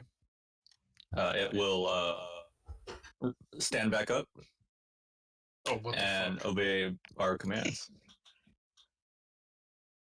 Oh my god. I mean, there's a chunk taken out of it, but other than that, it should look like basic. Okay, I'm less used to this one. Well, you had to just go and bloody up my shirt, and Asa will walk up to new Aso and pull the edges of his shirt back together, and all this while, that Aso is also trying to rebutton his buttons from where Oxivius had gotten to his heart. No, I Wow. didn't eat the heart this time. I left the heart in place. I just So what are you snacking on? I mean, just going for some ribs, but I mean, if you insist on the heart, I can go with the heart. That's fine. That's fine. Heart's fine. Two for the Ribs are Alright, price good. of better one. slow cooked. Could still go for it. It'll follow us around so you can have a mobile snack. I'm sure it won't mind. Oh, that's awesome. That's awesome. That is so messed up. Aso, how do you feel about dinner? I got plenty to eat at your restaurant opening. I'm awaiting dessert, so I think I'll hold off for now. That's funny. I'm waiting for dessert too. I guess we'll get to the orchard and finish this off. Oh, I'm goodness. I'm gonna go ahead and I'm gonna kick Elias an acumen and a joy for that being able to mesh with Oxivius in such a way like that, to create another new friend and have the acceptance, because Oxivius seems to be like super excited at his abilities. Oh yeah, we're gonna have so much fun screwing with people. I can't stop laughing. So go ahead and take an acumen and a joy. And then you can pick up your quickening card. All right, so we have the little level 1 toy puppet that's still kicking around, and now we have a level 3 ASO kicking around, undead ASO. And the toy puppet has a paring knife. All right, Yeah. Yeah, what is the little guy's name, Elias? I haven't come up with one yet. Okay. Maybe he will earn call a this one name in Thomas. battle. Did you say Thomas? Thomas. Okay, now we know what to call him instead of little guy. All right, so Thomas and ASO 2 are ready to go. So is this like they behave as they would? Does that mean ASO 2 has the ability to use magic? It was a mindless creature, though. Yeah, I don't think it has quality. I would assume it's just like a normal human walking around, maybe slightly ASO flavored in its behavior. So he could still stab somebody with his umbrella. yeah. Okay, gotcha. So he can still do all the physical stuff. Gotcha. All right, as So, disturbing as that all is, I told you I had something cool I wanted to do. so the group, the now assembly, moves into the apple orchard. And as you work your way through, I want to go ahead and have, I do believe it was Aso who said he was going to lead this little expedition. So, Aso, why don't you take a perception check? oh boy, I will push one of my benign for this. So just out of curiosity, what is Evelyn thinking about I'm gonna ask whatever we that. just did? She looks very uncomfortable. So I believe that's a 6 total. I don't think the card has any effects on me. No, that's the Secrets family, right? Oh, it's the mysteries. Ooh, so I match. So does that give me anything? Yeah, plus one. Gives me a +1, right? Yep. So that'll be a 7 total.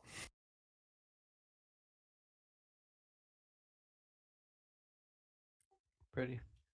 Fiddle. All right. It'll rework. So you begin to notice what you think are inanimate scarecrows as you're walking through the apple orchard.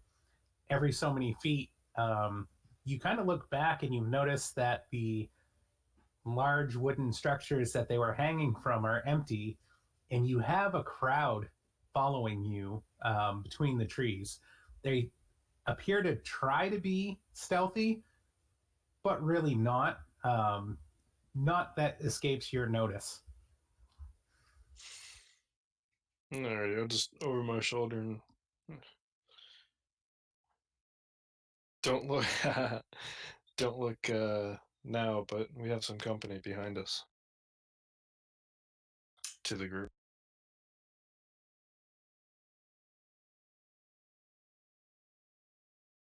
Okay. I'm going to obey and not look.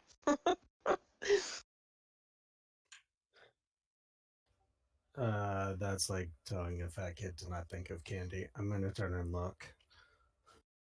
Same. All right, you guys turn and look, and you see there are 4 of these things stalking their way through the rows of apple trees in your directions, carrying massive scythes.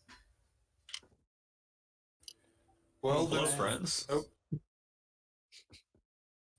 Elias, I'll go ahead. I'll just yell out, "Hello, friends." Wave, smile. Come and join us.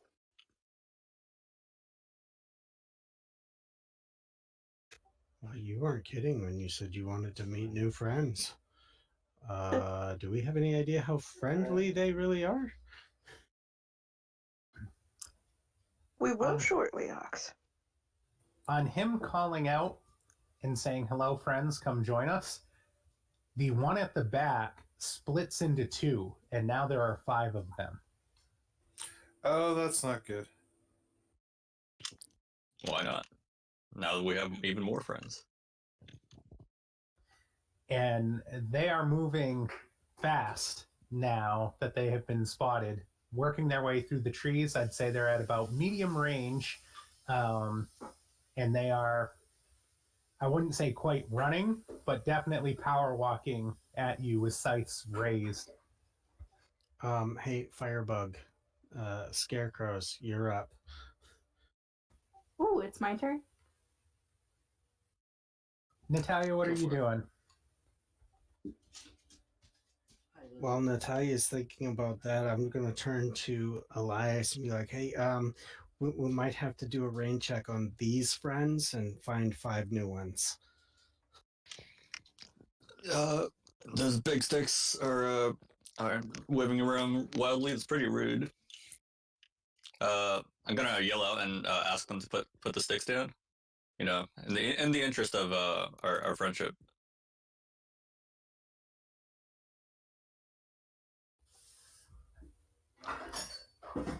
Hey, you Evelyn. mind putting those down? Evelyn is going to draw her sword and move into a defensive position, and the scarecrow looking dude is going to open the maw of his mouth um, and let loose a banshee like howl and not drop the scythes. Well, that's unfortunate.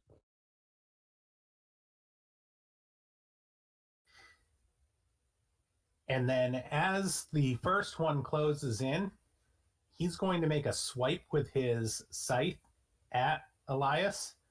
But I'm going to do a DM shift here for fleeting moment and give you another joy, Elias, as you manage to dodge an attack that would otherwise harm you. Nice. Ooh, I'm at 3 joy. And that allows you to nicely evade the first scythe swipe. Natalia? There's more. I'm going to start off by throwing a fireball. Perfect starting. All right. Which one are you going to throw a fireball at? I'm going to throw a fireball at the one that just swung at Elias. All right, go for it.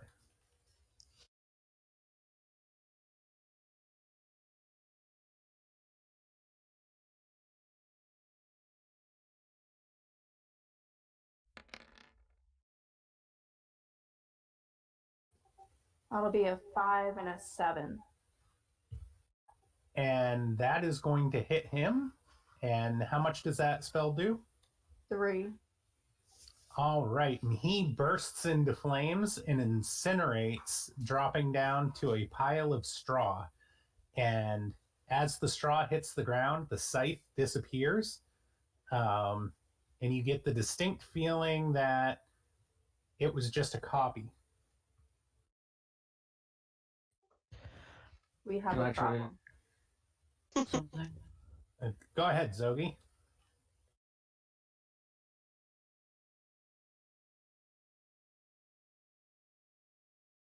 Go ahead, Zogi. I'm thinking. Do we know his name? Oh wait, yeah. I'm gonna cast an incantation called Gazing Back into Hidden Glances, and I'm looking for the Keeper of the Orchid. Keeper of the orchard. Orchard, sorry. It's fine. contagious. It's like a virus. Oh no. This is the real enemy tonight. What's that? English? No, just the thing that is changing orchard to orchid. All right. Go ahead and roll your 2 dice, Zogi. Okay.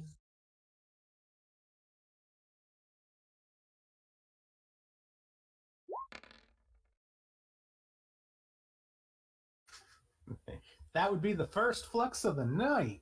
Oh, here we go. Oh, let's see. Well,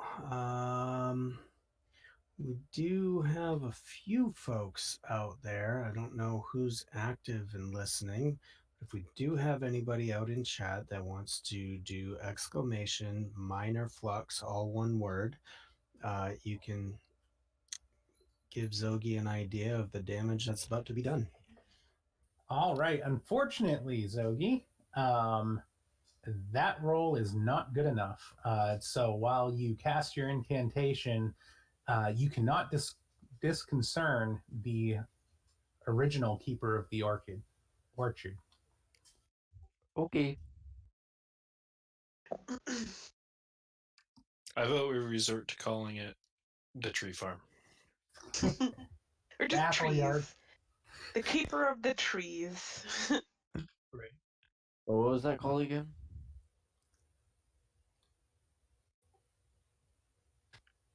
What was what called? That Oh, the incantation, yeah. Oh. I don't know. I'll have to go back and watch the stream. I just deleted it.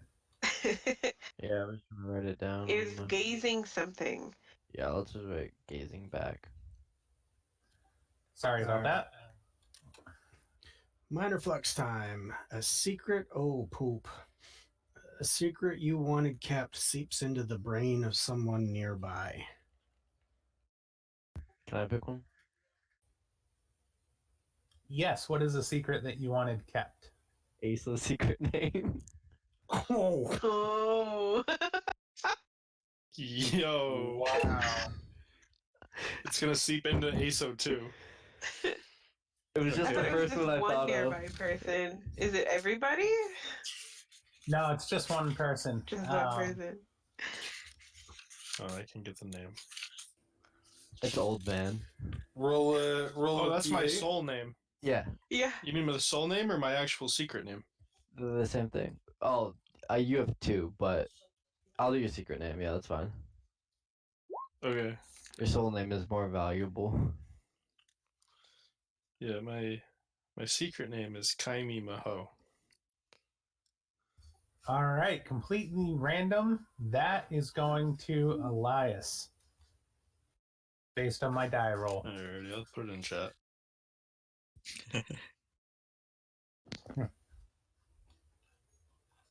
That just kind of slips your mind while you're out there peering with your giant eye.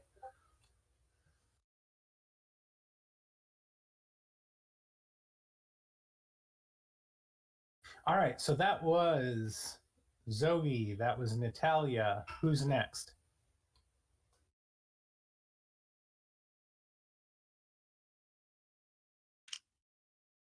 Elias has no weapons. I can But help you with that. he will direct his two new friends to, go over one of them's really short. Maybe you can like duck under the scythe and just grab at the leg of one of the keepers or one of the scarecrows. Okay. While the ASO clone will try to give that one over there a hug. Try to bog them down. And I'll do a short rest. Okay. The pair of creatures, a level 1 and a level 3, working together is a level 4. And that is enough to overpower one of the clones, and it falls to straw. Falls to the ground in a heap. So now there are 2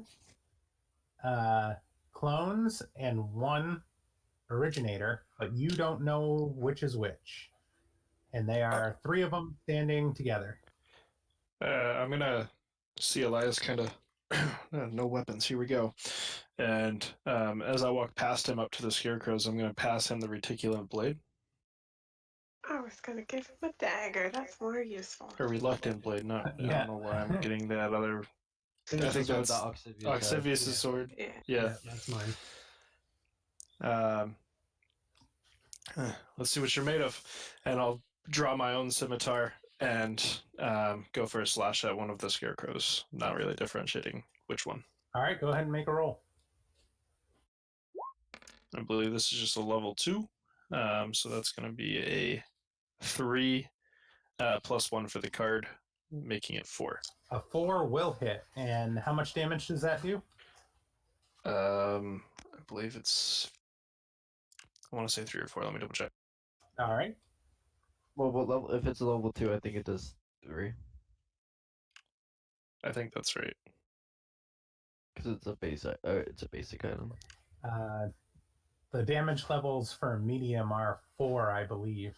It goes 2, 4, 6. Yeah, it's 4. All right. That's enough to drop him, and the sword slices through, and he falls into a pile of straw.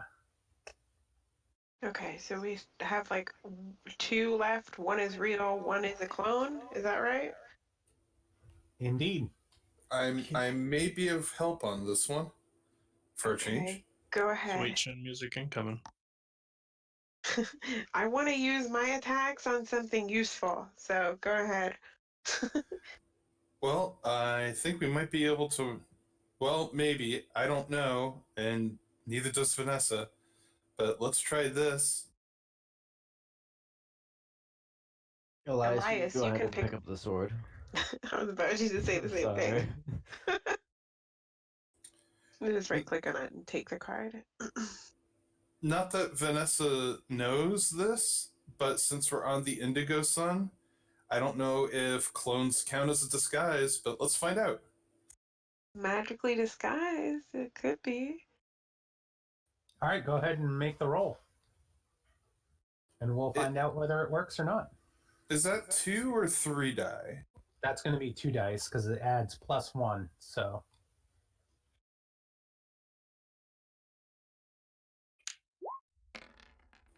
Ugh. No. and there is a flux. Oh my goodness. Well, I'm hoping the 8 will at least, the 8 plus 3, so that should at least also work. Gives you Question 1 mark? pass. Gives you 1 pass, which is not enough. Oh, woof. Minor flux here. Objects fall from nearby shelves and ledges, causing them to break or fracture. So as you do your chromatic strike, all around the corrupted fruit that are growing from the trees just fall to the ground all at the same time.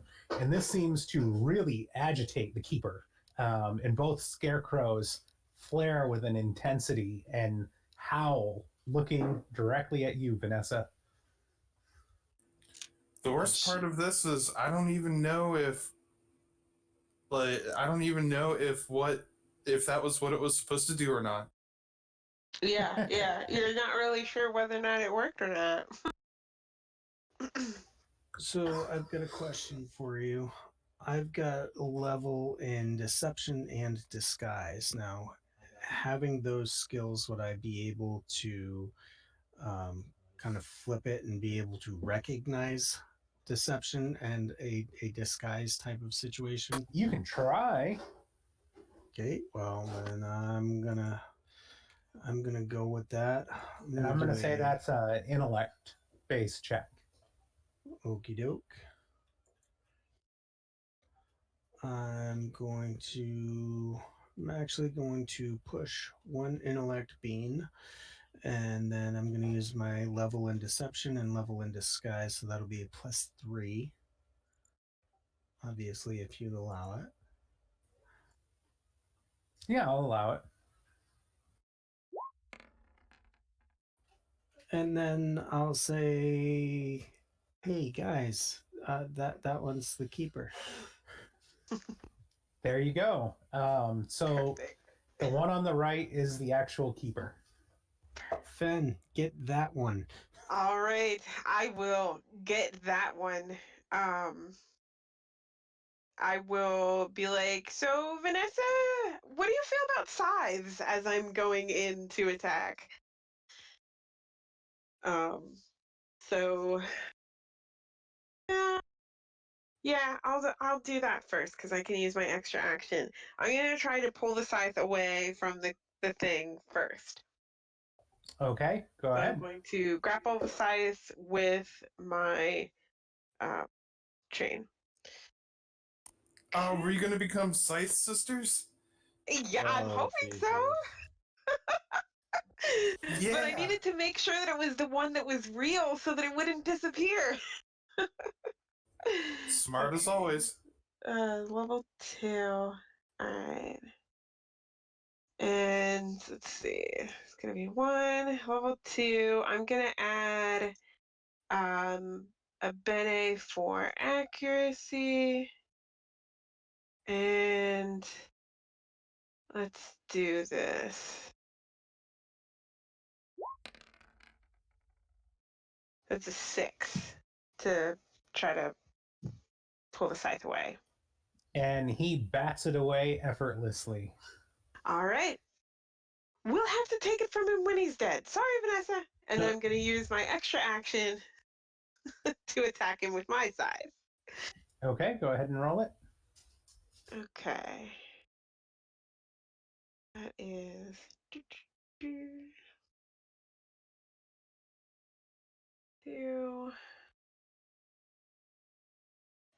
+5. Okay. And I'm going to use another accuracy. Going to take it to +6. Here we go.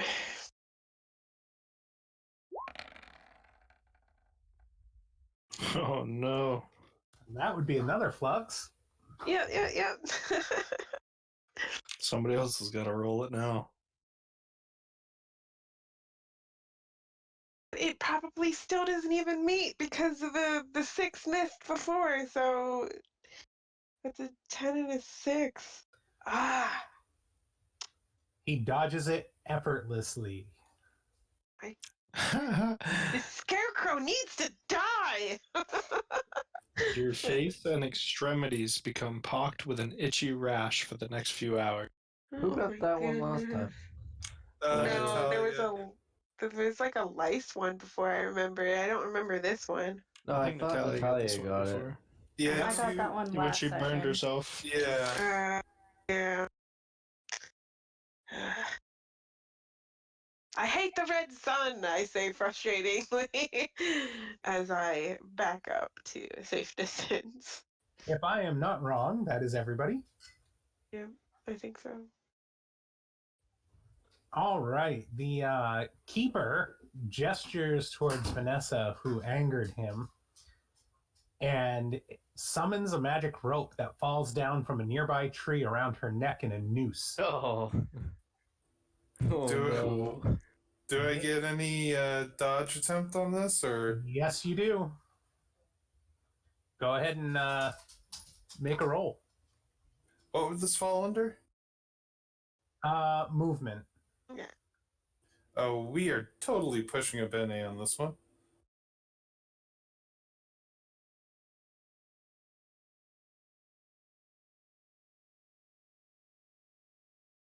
What's the family on the current sooth card? Mysteries. That doesn't help me at all. All right.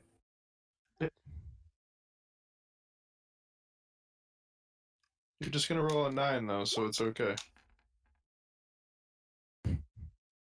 See? 9. Yep.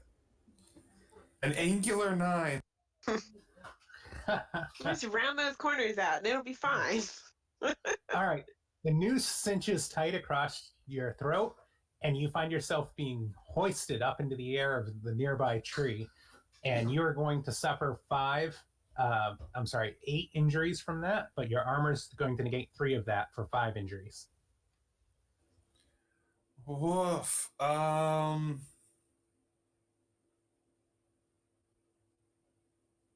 I? What do you push, or do you use physicality? Yep, you can push a physicality to ignore 3.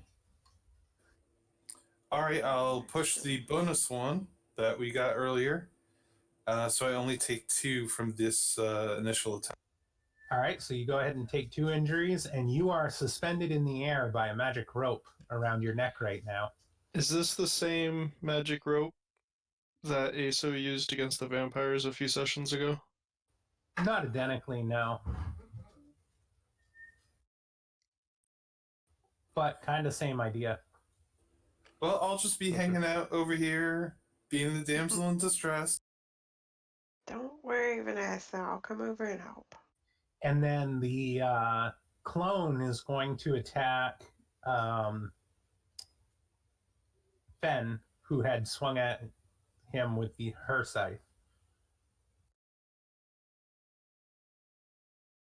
So, Fen, you can go ahead and make a defensive action. Yep. Okay. Dice roller. Okay. I don't have my skill in dodge yet, so it's just going to be. I'm just going to push a movement, so it'll just be a +1. What about the Cradget? Oh yeah, thank you. So that's a +3. Thank you, because it does give me a +2 to my dodge. I forgot about that. All right. It makes me feel better about it. 5. 5 is not going to do it, so you're going to go ahead and take 4 injuries. Obviously, 3 is going to be negated by the armor, so it'll be 1 injury. 1 injury? Okay. I will take that. And then it's the top of the order for you guys, and I am going to flip another Sooth card. Natalia, you should throw a fireball at Vanessa. I mean, at the keeper. At the keeper, not Vanessa. Yes, please, not Vanessa. I will deal with Vanessa. I was gonna say, Daddy Aso's armor coming in real handy here. Whose? Yeah, relax. Daddy Aso. Trying to keep that running gag going from the university. Yep. It can't be a running gag if you're dead, am I right? Okay. Okay, Natalia is going to throw a fireball at the keeper.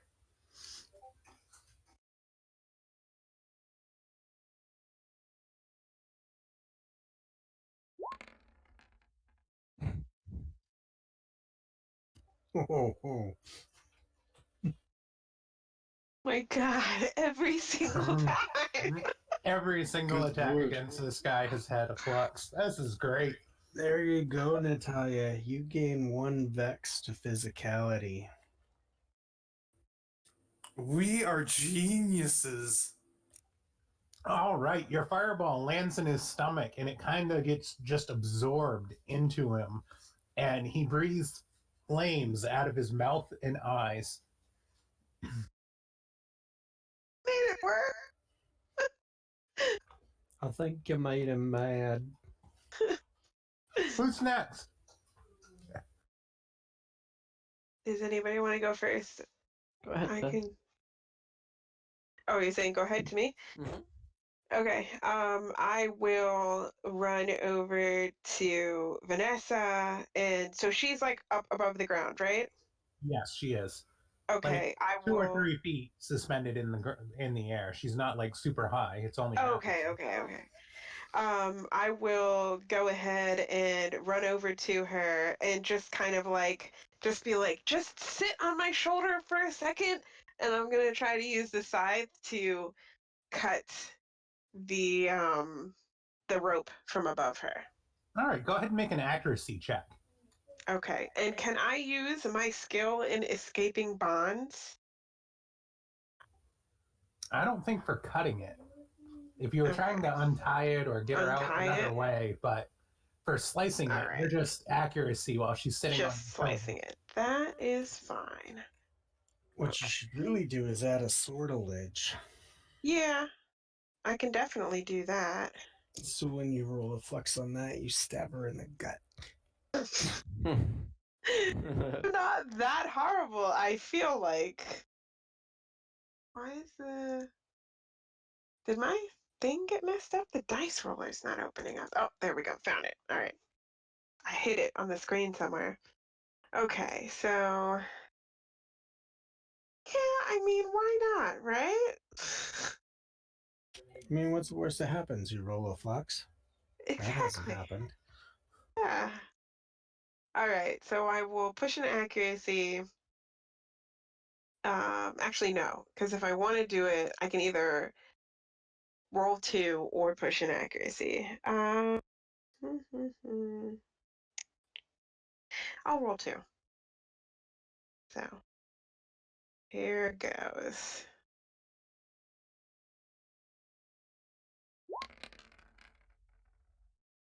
Hey, no flux at least.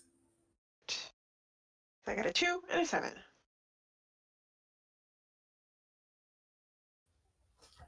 All right. You manage to just give her a little trim off the top as the scythe goes by, but you slice through the rope with no problem, and she falls. Vanessa, why don't you make a movement check to see if you fall gracefully or not? Suggest that she like sit on my shoulder so that she wouldn't, tumble. Right, but once the weights let go, she's going to have to balance up there, or she's going to fall off of you. Taking you with her.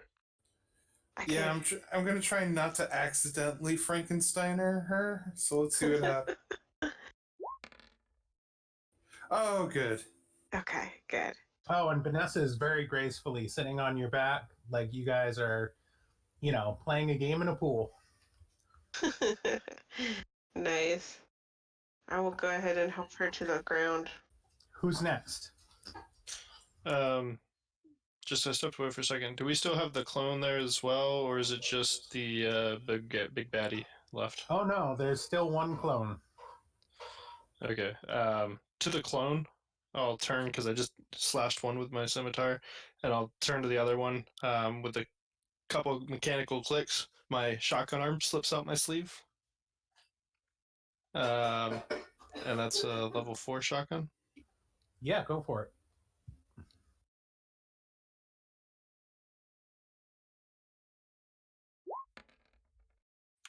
So it's a 12 to hit. And that'll do 5 damage. And that thing blows apart into a mess of straw that comes raining down onto the ground. And then I'll start the process of reloading it, but that'll take another whatever. Tucking it back into my sleeve and stuff. It's my one. Leaving the big baddie for you guys. Merry Christmas. All right. That's the first time I've seen it, so yeah. That leaves Oxivius, Zogi, if I'm not mistaken, and Elias. Does Vanessa still actually get an action this turn? Oh, she definitely should get an action this turn. I'm sorry, Vanessa. I overlooked you. Oh, no problem. Vanessa, you want to go? Yeah, Vanessa's pissed off and has somebody to go after immediately. So I have Telestic Strike, which says +2 magical damage to any weapon strike. Does that count with a bullet? If you Huh. use sortilege to increase it, right?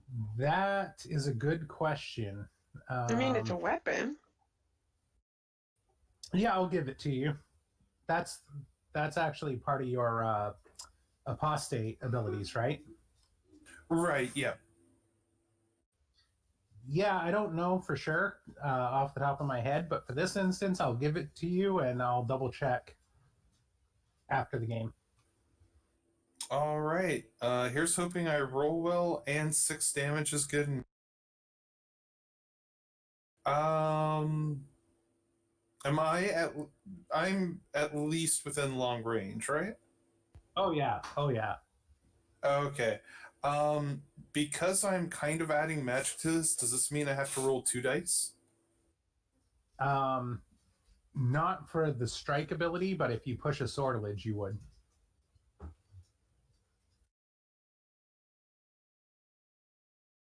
He's offering you a chance to not get a flux, but this creature might need a magical touch. So you're saying I should push the sortilege? Suggested just as a precaution. I mean, chances are you're gonna flux anyways. But if you were gonna Wow. automatically fail, it's the same thing. You aren't wrong. So I'll push the sortilege to roll 2 dice. Go for it.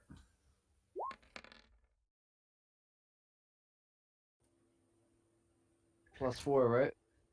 Yep, +4 for the gun just being of level 4. And then +2 for the strike.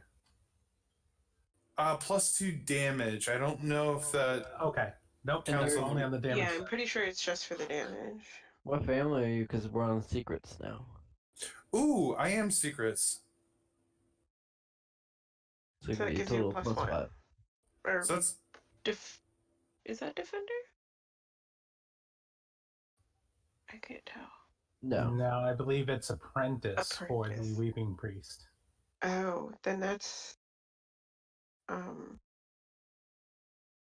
that's the other one. The other one? That's hang on, I'm pulling it up. -1? Yeah, I think so. Yep. Yeah, -1. Shouldn't have said anything. dang, -1 to secrets, huh? Yeah, because it's the apprentice. All right. So you open fire and the bullets seem to just bounce into his chest, but he doesn't seem phased by it at all. This thing is invincible. With rolls like you guys have, it is. Damn, so a 7 doesn't even do damage to it. All right.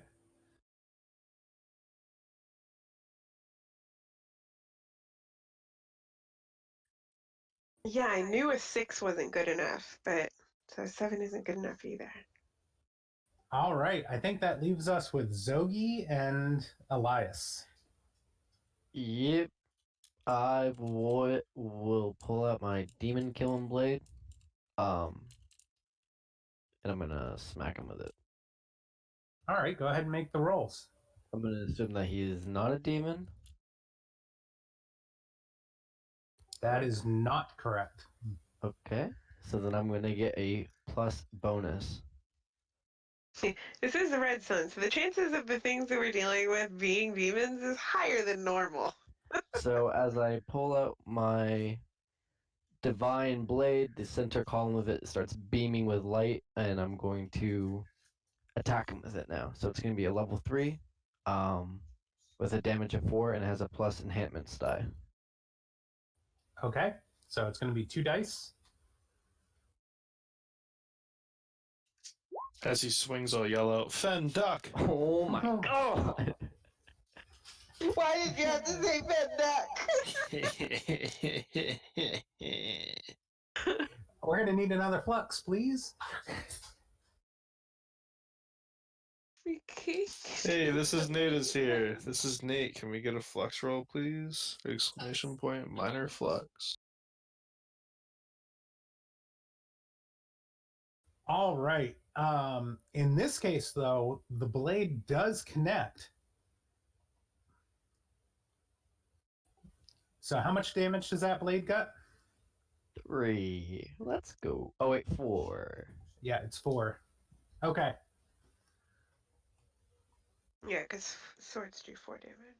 What does the glowing sword get you? Does that get you just the extra die, or? Yeah, that's like my way of narratively saying like it lights up around the demons and I just like kill them with it. Oh, they It's just die. Yeah, like they crumble to the ground and just run away. Oh wow. All right. I think we're back to Elias. Hey, So- GM. Yes. This is Nate. Wants you to take a drink. Down the hatch. He also Is it- gave us the minor flux for Zogi. All right. What's Which the is- minor flux? He's plagued by nightmares the next night. Oh, that seems epically fitting for stabbing a scarecrow. Oh, jeez. Well, at least it's not an immediate problem. I feel like that's Fenn's motto. It's not an immediate problem. We're fine. All right. Elias, what do you want to do? So I was just handed a sword. Do I know what it does? Or do I think it's just a regular sword? I believe that sword is an artifact and sentient, so I think you would know what it does. Okay. Does it like whisper to me that it doesn't want to Yes. fight? Yeah, you have to convince it to fight. It's like it's whispering in your mind that it doesn't want to, and this is your opportunity to convince it to draw blood, if you will. Oh. I'm not sure if I want to convince it to fight. I know it just doesn't want to fight, right? It's its own decision. But I'm gonna try to convince it anyway. All right. I do have a -1 due to secrets though. Okay. And I also have so Elias wants to make friends, but he's really bad at it, so he has no interaction with any. So I'm just gonna roll. Sounds like a deal. I'll use sortilege.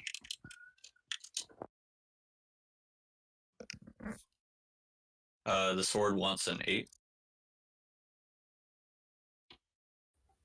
I'll That put the sword sword up. can have an 8 then. Yep. Yeah, you got full Oh. power on that sword. That's And beautiful. damage. Yeah, I'm just gonna say, hey there, little guy. It'll be really bad for us if these scarecrows kill us. Maybe just this once. Could you help us out? And the sword reluctantly agrees and flares to life as a level 8 weapon. Ooh, and I will swing the sword. All right, and that's going to be plus 2 dice on it, so you're going to have 3 dice there to roll. Spend an accuracy. All right. Potential for a major flexing coming. I hope so. That'd be so sweet. Wait, so is there minor, normal, and major? There's minor, major, and grand. Oh shoot. You don't want grand flex. Why'd you say something fast? Wow. Major flux income. What are the odds? This So is Nate got here just in time. On the upside, the plus 9 that he's getting from the accuracy and the level of the blade Yeah. is enough it to hits. do the damage. Hey, I nearby mean, this plant blade- moves and dies. I Oh, no, mean, that could be good. No, it's a Right, major. no. No, we need a major Yeah, flux. this one's a major from flux. somebody. This is Nate! Exclamation major flux. So he's going to take 10 points of damage. Does he die? Ooh, that's not too bad. Memory lapse. You lose 2 points of hidden knowledge. Too bad. Certainly better than what it could have been. Oh yeah. I was gonna say, I feel like that got kind of looked out on that. All right. So the blade cuts into his body, and he howls in protest, but he is still standing. I'll say, thanks, little guy. I'll take good care of you. And, yeah, that's my turn. That was an impressive attack. All right. So the Oxivius, you went that round, right? Nope. You know, you saved the best for last. Yeah, I thought I was missing you. So my sword is nowhere near as special where I have an opportunity to talk to it. All I have to do is just swing it. So I'm going to, In all fairness, nobody's going to judge you if you talk to your sword. It just won't answer back. Can you believe we've had 5 minor fluxes and 1 major flux in this one combat? Loaded die. Yeah, this damn AI. It's getting us back for those 2 good suit cards in the beginning. We said it was gonna get worse. All right. yeah, here we go. Reticulated sword. It's a level 4 sword. Here we go.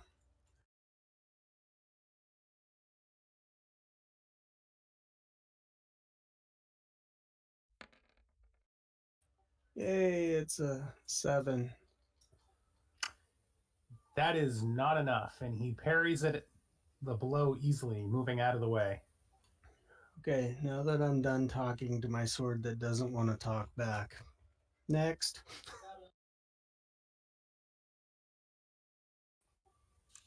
Who's left in this round?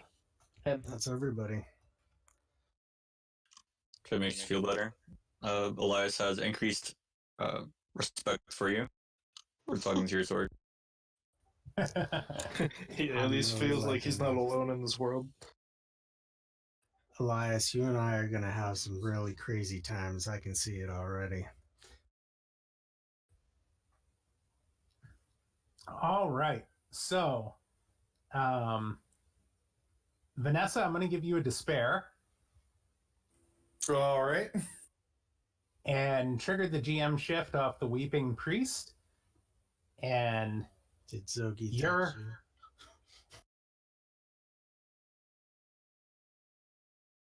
you?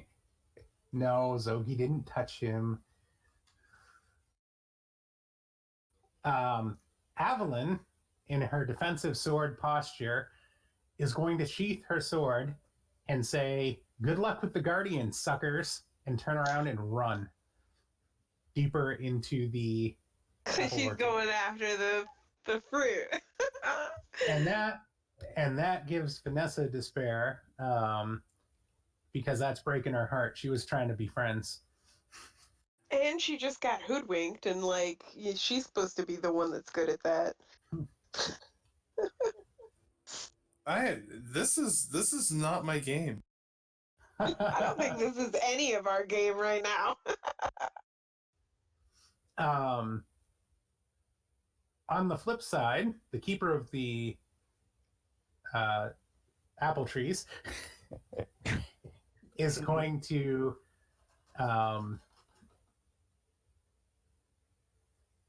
blow from his mouth a gout of flames that is a sleep poison. And let's see, who is in close combat with him? That would be Oxivius and Elias. Yeah. If you both could take a resist check. Oh, Not, is it? I'm sorry, not Withstand? resist. Withstand. it's a withstand check. I will use a physicality. Do we need 2 successes? You do not.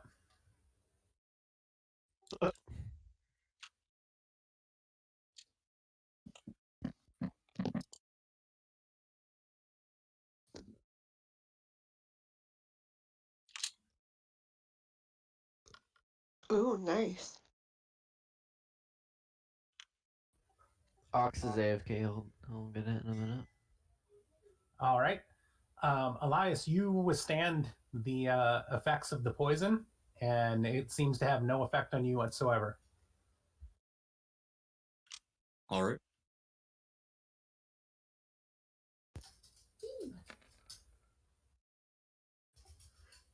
I'm gonna die. Oxivius, you feel very, very tired and fall asleep and go crashing to the ground. You are unconscious. Somebody kick my ass and wake me back up. I'll do it. Whoa. Whoa. Slow She was down. a little eager there. If we all remember correctly, I went out after Navette after she stole from me, and she paralyzed me, and Oxivius kicked me for being stupid. And I already tried to slap Oxivius awake when he was passed out in his house, and that didn't work. So So Natalia brings back something from that happened in session 1. Way to leave that hatchet with the handle sticking out there. nice. I almost didn't remember it until you said it, and then I'm like, oh yeah, I remember that.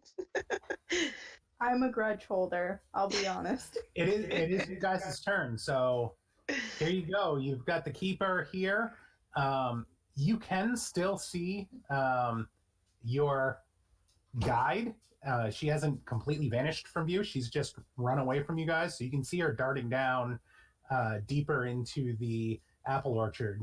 And she is, I'd say at this point, probably at medium range because she moved one range band away from you guys. I need to get something to make this freaking chain longer.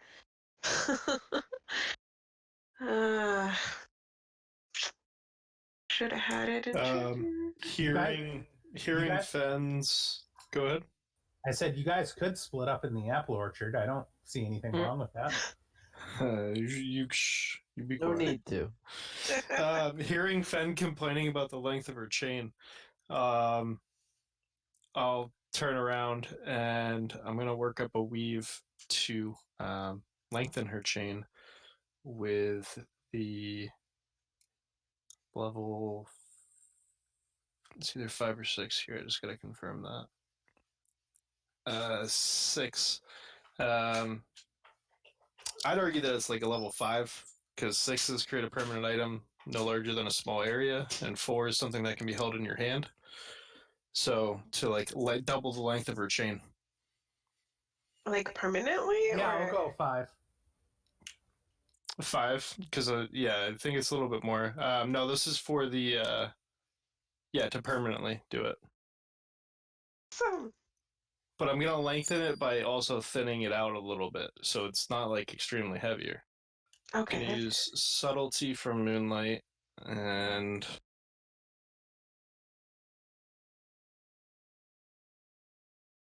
Can my chain level up? No, this. That would be so awesome. It's better at what it does now. Well, And Could you, size from infinity.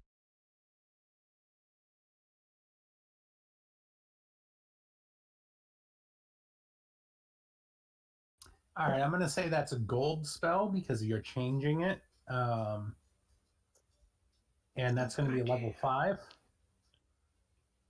Yep, and then that'll be 2 dice, right? It will be, So but the duration,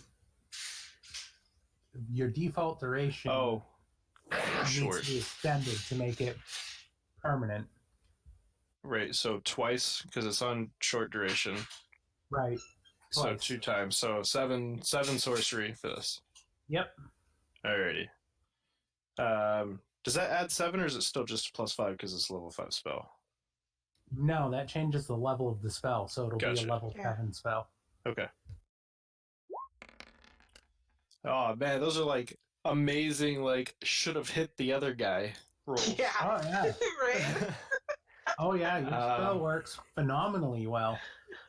Yeah, could use that then. Can I argue that for leveling up my weapon? Ooh. Ooh. No, because it's going to add range to it. I think that's enough. Okay. It's just a little baby level 2. It's more aerodynamic now. Okay. All right. Sweet. Very happy about that. All right, I'm gonna try to stop this girl. I'm gonna try to trip her, grapple her, and pull. All right, go ahead.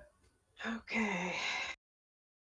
Well, I want this to work, so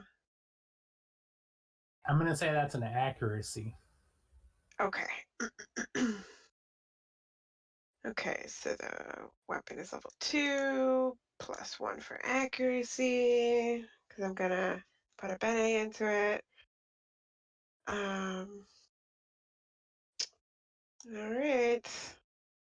Give it a shot. Come on.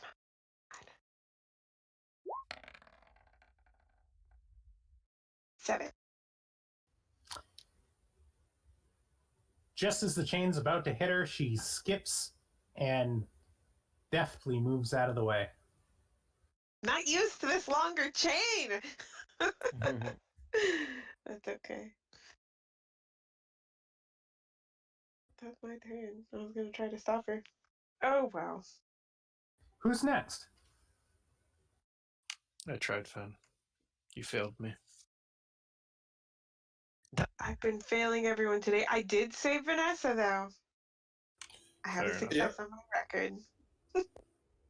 I once again owe a huge debt of gratitude to you, Fen.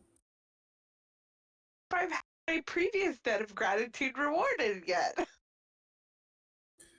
Yeah, I gotta get working on those. I'm getting too far in debt. So, that mean I may have missed this, but did Vanessa actually get off of your shoulders, or is she still riding Fen like a horse? That would explain why I was doing so horribly. I'm going to agree with that. Because Vanessa's still just like freaking chilling on my shoulders. Yeah, firing a handgun.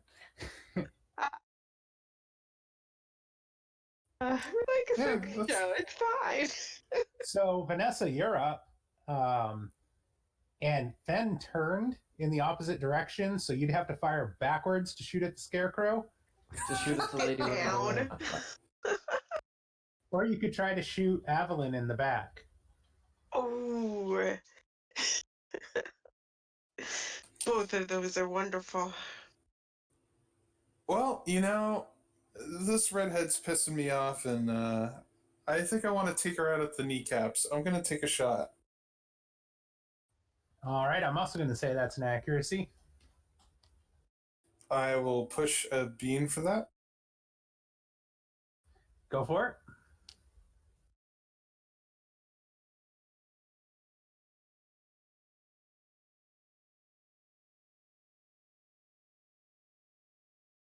Did we get another card this round? Because I know that the Weeping Priest was last round. I did not flip a card this round.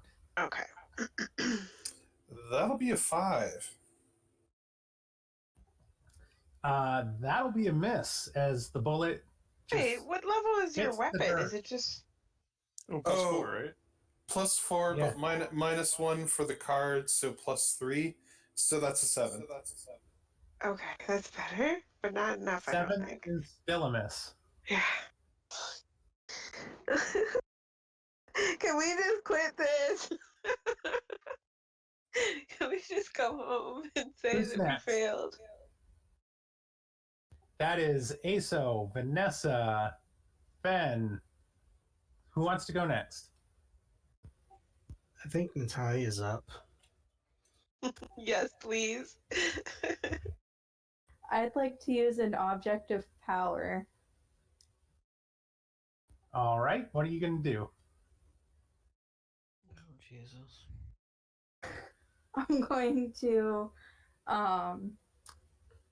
hammer the ascribing spike into the ground and hopefully move Oxivius from engaged range from the scarecrow to where I am. All right. A metal spike with an enruned head, if pounded into the ground or in a mobile object, the spike creates a magical anchor to the location.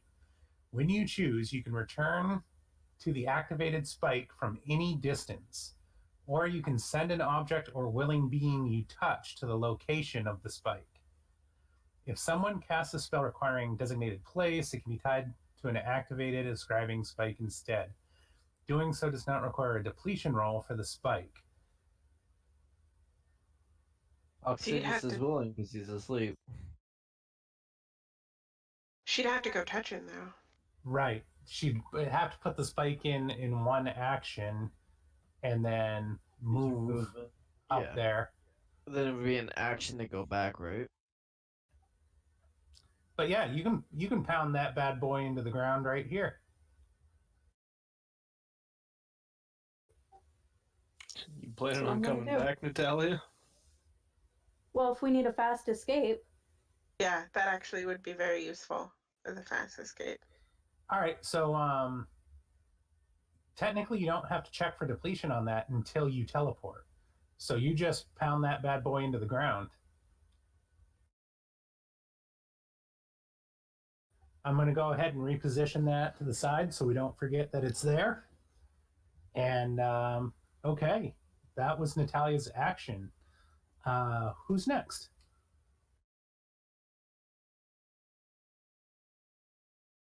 I'll go next. All right, Zogi.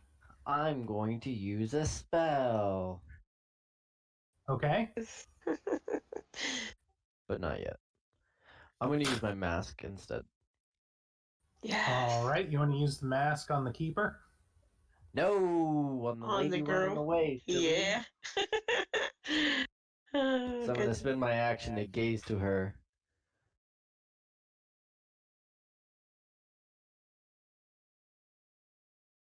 Goodness. That. I have a horrible idea.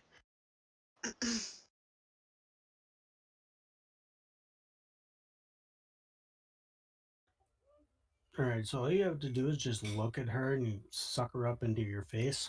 Yeah, that's he's gotta that is what it pass. says. Yeah, he does have to pass, but it's a level 10 with 2 dice. Three so dice. go ahead and roll it. Yeah, 3 So, dice like, because it's +2. Yoink. if he succeeds, So, Jesus. nice. Deuces. Hey, at least he didn't flex. Yoink. If you can keep her And in there, then we I'll can use roll her as the soul this. that we need. That's the object depletion. And the next round Yep. I will roll the effect depletion. That is correct. So you just sucked her into your mask. Oh, God. What's up, That's Chad? perfect. Yeah, you should really not make that noise again. Yeah, please don't do that. All right, so that was Zogi. So we still have Oxivius and Is Elias. Sleep. Oh, yeah, I Oxivius is might as asleep. well go. I'm sleeping. Should probably try to wake you up. Yeah, Okay. that would work. So what are my chief creatures doing right now? My chief friends. What do you want them to be doing? I'll ask them to chase after. What's her name? She's in Zogi's mask now. Oh, Yeah, right. He just sucked her into his mask. Yeah, I'll, along with my friend's help, try to wake Oxivius. All right, so you've got the pair of friends, so I'm going to give you +4 for their levels. And oh boy, what type of check would this be? How are you going to try to wake them up? Try to shake him first. Oxivius, come on. Wake up, friend. We've got stuff to do. And then if that doesn't work, could I pour water on his face? All right, so let's say the check is, I guess, a physicality for the shaking. And you'll get +4 from your 2 friends. So +5 with the Bene. Just picture this scene. So you've got Elias, zombie Aso, and a tiny person wielding a paring knife, leaning over Oxivius to wake him up. In a dark, mysterious red sun In the red forest. sun, yep, in the creepy woods. Oh, goodness. This is our life now.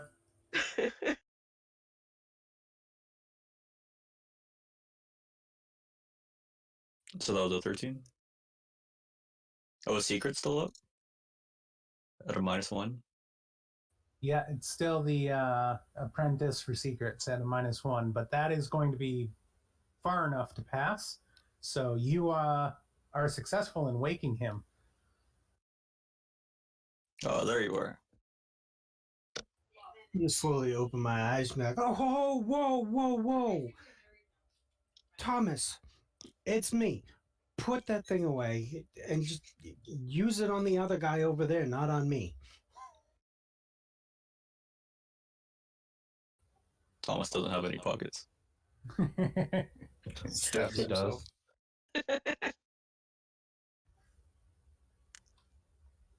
All right, Oxivius, what's your action now that you're awake? If only you guys could hear the conversation that is going on here in the background. Oh, my Lord. Okay, well, I mean, I can't do any worse than I did last time. So I'm going to try. We're still dealing with just the keeper of the orchard at this point because Avalon got face smashed with Zogi, right? That is correct. The only thing in front of you is the keeper. God damn. Okay, well, I guess all I can really do is swing a sword at him. So I'll go down that road again. Maybe I'll actually do better.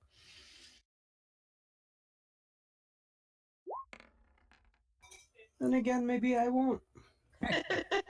14, let's go, baby. Alrighty then.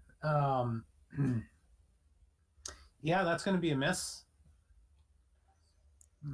As he parries your sword. Set this asshole on fire. Anybody else hear the? Oh my goodness. All right. Oxivius, you are the only one that actually attacked him outright this time. So a magical rope appears around your neck. Go ahead and make a dodge action. Fantastic. Let's get kinky. Got it. The hilarity of this is that I would actually probably be able to use escaping bonds to dodge this. See, Definitely. we're going somewhere else with that, and I was just like, wow, okay. Yeah, so did I. I did not think that was where she was. If it was attacking me, we would be fine. All right. 5. Hox, go ahead and suffer 8 damage. -3 for your armor will bring that down to 5. As the noose tightens around your neck and lifts you up into the air.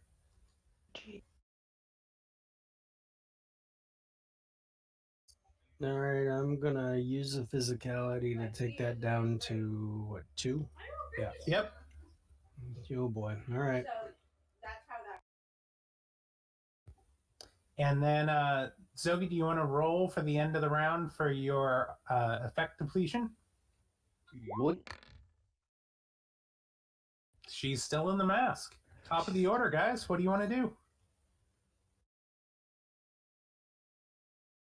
Question. So this is a demon, right? It is a living being, correct? That is correct. Well, I haven't actually cast a spell yet. So my neutral color spell is still in effect. Yeah. So I think I want to cast Zamra's Bolt of Sorrow on this thing. Okay, so it +1 die with my gold, my gold second heart. So I'm going to make the color of Zamra's Bolt of Sorrow gold using Lustra's neutral color, which will increase the level of the spell to 3. Okay. So it will do 3 points of damage if it hits. Die. And then I'm going to put a... What do you do to boost spells? Just put in Sorcery Extra beam. sorcery. extra sorcery into it? Okay. Yep. I have exactly that much. Okay. So yeah, I will, because even though the second heart boosts the spell to level 3, it doesn't cost me 3 sorcery to cast it. And so the extra sorcery to make it the Level 4. Venture of 4 is only going to cost me 3 sorcery. Because I'm going to spend the sorcery to keep it. Okay. All right, So you're spending 3. spending 3 sorcery. And it's going to be 2 dice plus 4. All right. Here we go.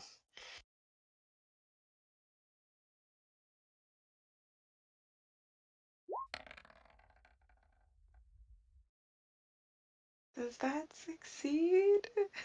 There's a 12 and a 6. Yes, that will actually hit him. And Oh that's my going to be gosh. 4. What'd you hit him with? Zamra's Bolt of Sorrow. I cock Nice. my arm from my clenched fist, loose a bolt of dark energy that strikes the target within long range. I was trying to Alright. wait for the gold sun to be up, but I figured this was going on for too long. All right. He staggers, but he is still standing. Scythe would have done more, but I was hoping that this would succeed, which it did. So I'm satisfied. I'll go ahead and go. All right, Zogi, what are you doing?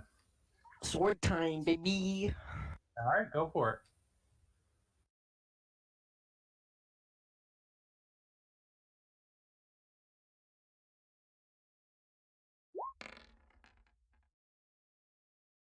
Oh, 8 no. and sorry, A no. minor flux. 7 and 3.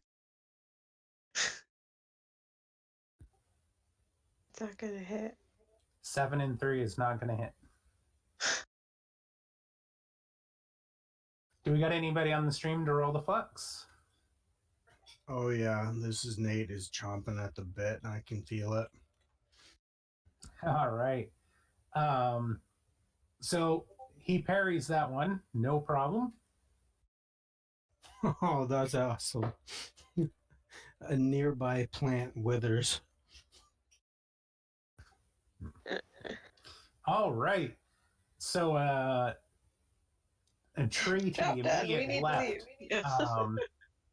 just withers down, and the keeper is enraged and focuses his gaze on Zogi. I close my eyes.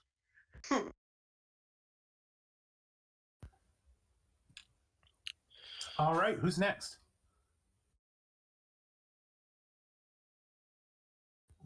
Natalia, Elias, Aso. I will. I'll take a swing with my, with just my. All right, go for it. It's gonna be level 2, and I'm gonna push in accuracy. So that's gonna be an 8 plus the accuracy makes it 9. That'll hit.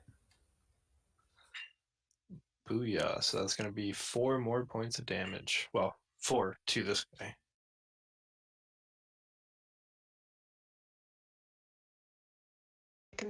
Grass. Slowly but surely. All right. And he staggers to the left, heavily wounded. One more hit. We've got that. Alley-oop. I have a really reckless idea. Oh, Jesus. Well, do it. Yeah, go for it. Because all the well-planned stuff hasn't been working. This involves our new 2-foot-tall friends. Me? Okay. So I'm going to turn to my new 2-foot-tall friend and tell her that I have a proposition. I can see that she has endured some mistreatment, and I think that we could make quite the pair if we agree to work together. And there could be an eating opportunity. So you're going to try to convince it to eat the scarecrow? Yes. Shouldn't be that hard. It's pretty hungry, huh? All right, make an interaction, Jack.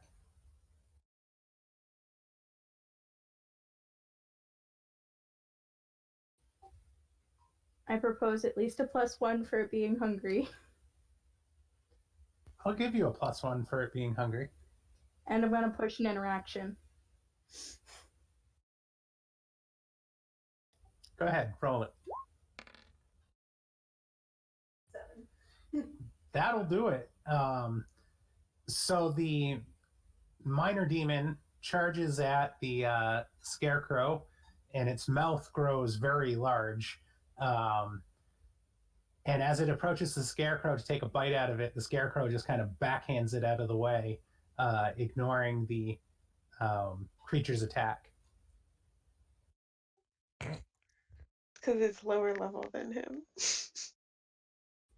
I tried. It's okay. All right, that was Natalia. So we have, I believe, Elias still to go, Vanessa still to go, and Oxivius? Yep. So, I was kind of holding back because don't know how fruitful this will be, but I'll go ahead and take another pot shot with my gun. Maybe it'll be the final straw. Haha. yeah, because if you're still on my shoulders, I have now turned around because I cast a spell on it. This whole time, you're just sitting on my shoulder. This is definitely one of the goofier fights I've ever been in, but yeah, let's take another pot shot at the keeper. Yeah, I kind of feel like I need to be giving you a vex to physicality or something for the strain of keeping her on your shoulders this long. True, but I'm not moving anywhere, and I do have a lot of physicality. I'm not that heavy. Yeah, but just like for a sustained period of time. Yeah, I'm a fair. very slight person. Okay, go ahead and take your shot. Just one die, right? Unless you're doing something to change it. I don't have that much sortilege, so we're just going with the one die. Yeah, all right. One die, roll it.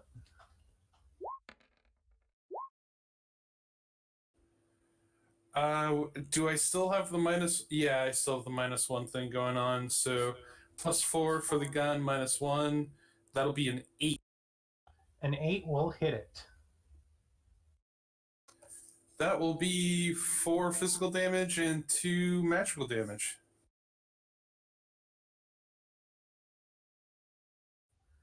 All right, and with that, it falls to the ground, lifeless. Dibs on the scythe. Yes. Out of combat, can I just yoink it with the chain and bring it back and up to Vanessa? I mean, it's just laying on the ground. I don't think the chain's going to wrap around it.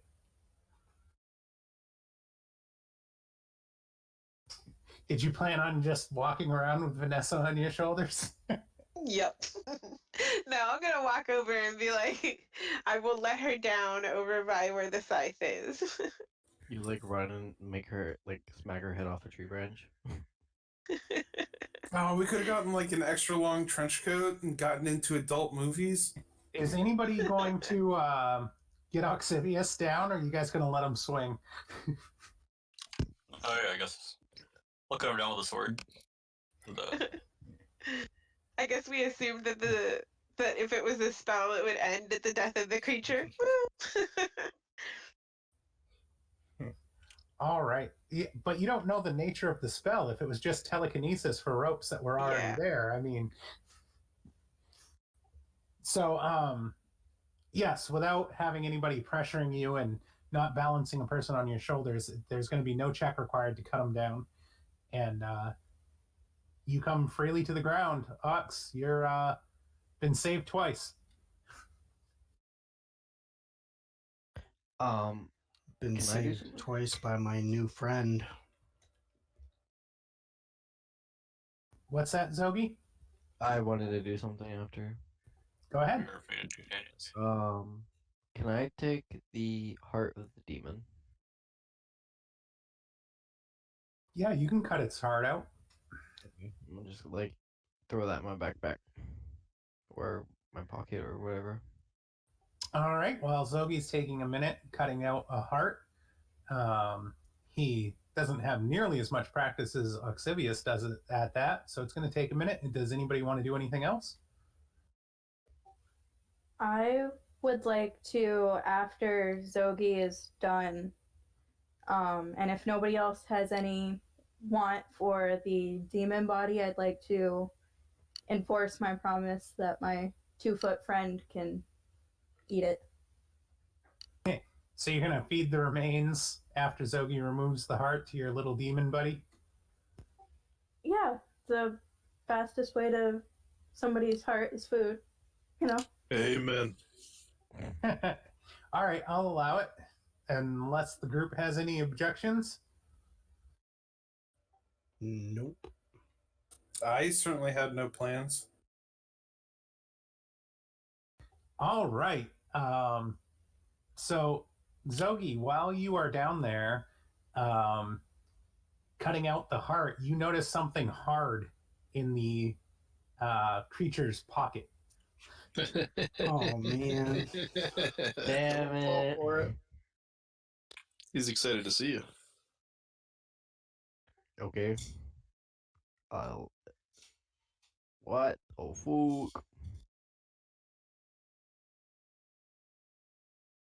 I mean, that actually would be super helpful for us. I have to read it. Oh my goodness. Oh no. Oh no no no.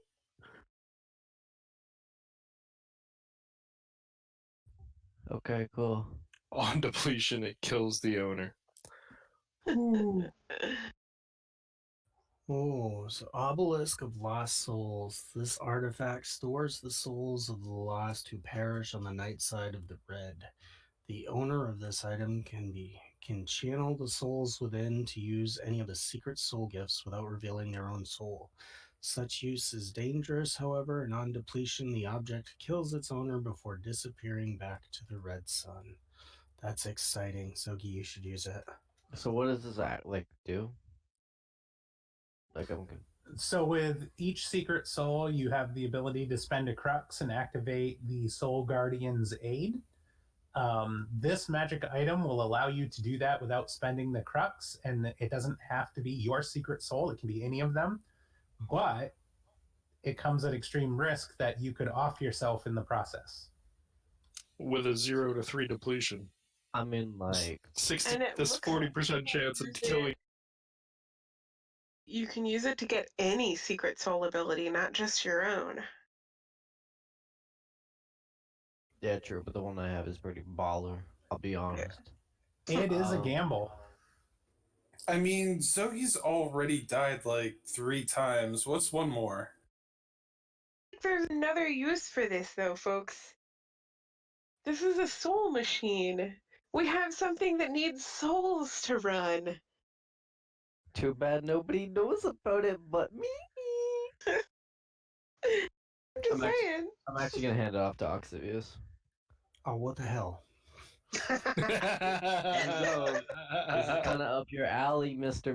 I don't know what it is, but it got some skulls on it. It's a trade-off. I get the heart. I need it anyways. You can have this.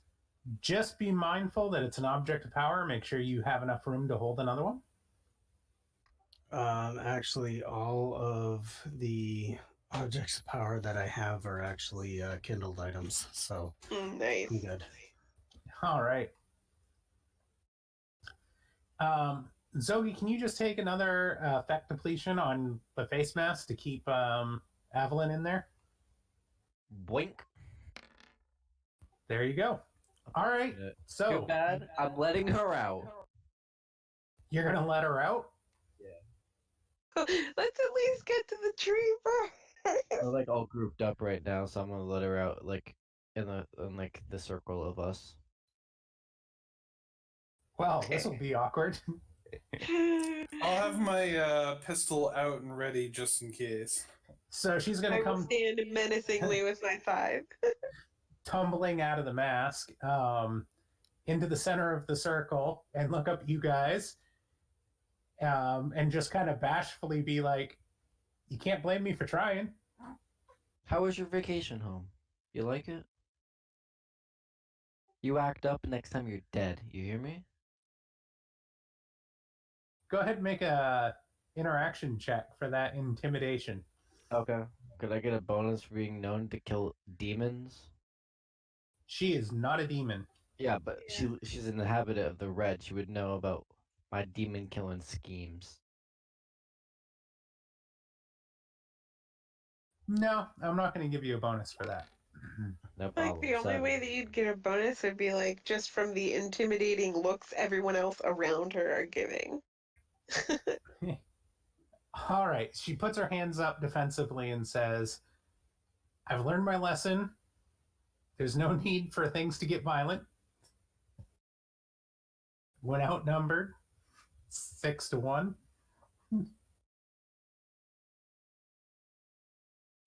7-1. Technically, if you count all the creatures and whatnot, it's like 8 or 9. We're You not getting always- technical here.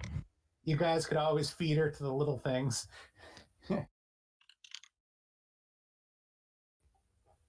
All right. So what are you guys doing with her? Are you going to keep bringing her with you, or what are you going to do? Well, it still wouldn't hurt to have any physical help in case more fun time happy people like that one show up. She ran. I don't think she's gonna run this time. Ben should use the chains on her. I'm also going I to could. I'm going to twirl my new scarecrow scythe in my hand while looking at her. It's like, you're not gonna run next time, are you? All right. And that scythe is just a heavy weapon, standard scythe. There's no magical properties about it. It's just a scythe. Yeah, but now I get to be scythe sisters. Oh my god. And heavy weapons do a lot of damage. What level is it though? If it's just like a normal item, what level would that be? Like 1?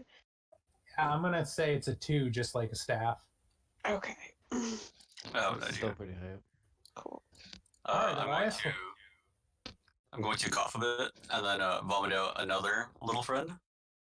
Alright. This one has eight pointy legs, 10 eyes, and I'll set it on her shoulder and I'll say, hey, if you get lonely and scared, just hug this little guy. You don't have to run away. That thing is super creepy. Yeah. I think I would run away if that were me, just from that. And I'll pat her shoulder. All right. Would that help So with you guys, intimidation? are you guys ready to head deeper into the apple orchard? You know it. Yeah.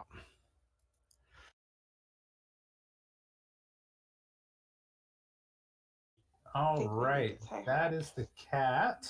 And the cat, I believe, has companion.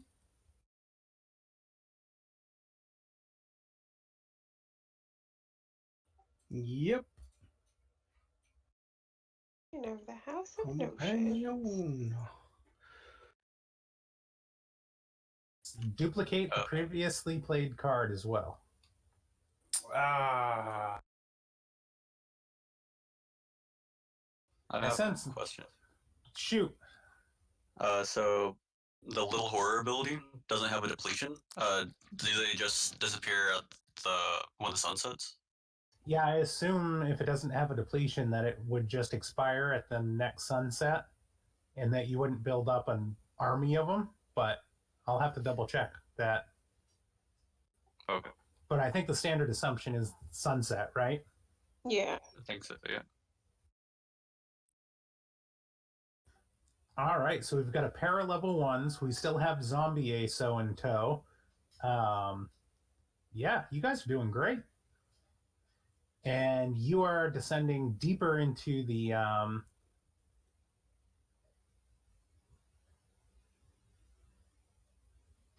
apple orchard.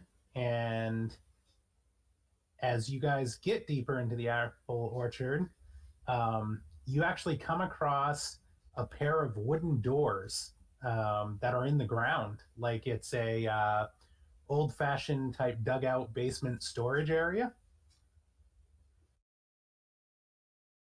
And they appear to be locked with a iron chain. Could have 2 chains. Where's our thief? Yes. Lockpick it. Thief, come do thiefy things. Oh, I have just the trick for this. This is like the gardener's shed dugout or something. I think it's time to try with a little bit of backup from the Lock's nemesis. All right. So go ahead and add the enhancement die of +1 to it, because it is a magical lock. So you're going to have the +2 dice altogether, because it give you the +1 die anyway, and then it gives you a enhancement of +1 if it's a magical lock. So you're going to roll 3 dice. Okay, and just so I get the description right, there's 2 separate doors, or is it like one single double door? It's one set of double doors, like you'd see in an old-timey like basement where they pull out. They're made of wood with a iron chain with a padlock type thing on it, but the lock is magical in nature. This seems like the place you would lock up a wild animal. No? Or That's like that. really cool garden supplies. Right, but what are the odds there? Or death. Well, only one way to find out. All right. So you pick the lock with ease and it springs open using the lock's nemesis. Go ahead and make a roll for your object depletion. Ooh, just one away from depletion. All right. So the lock falls away under your lock picking, and you open up the set of doors, and you are staring at a set of stairs that goes down deep, deep under the apple orchard.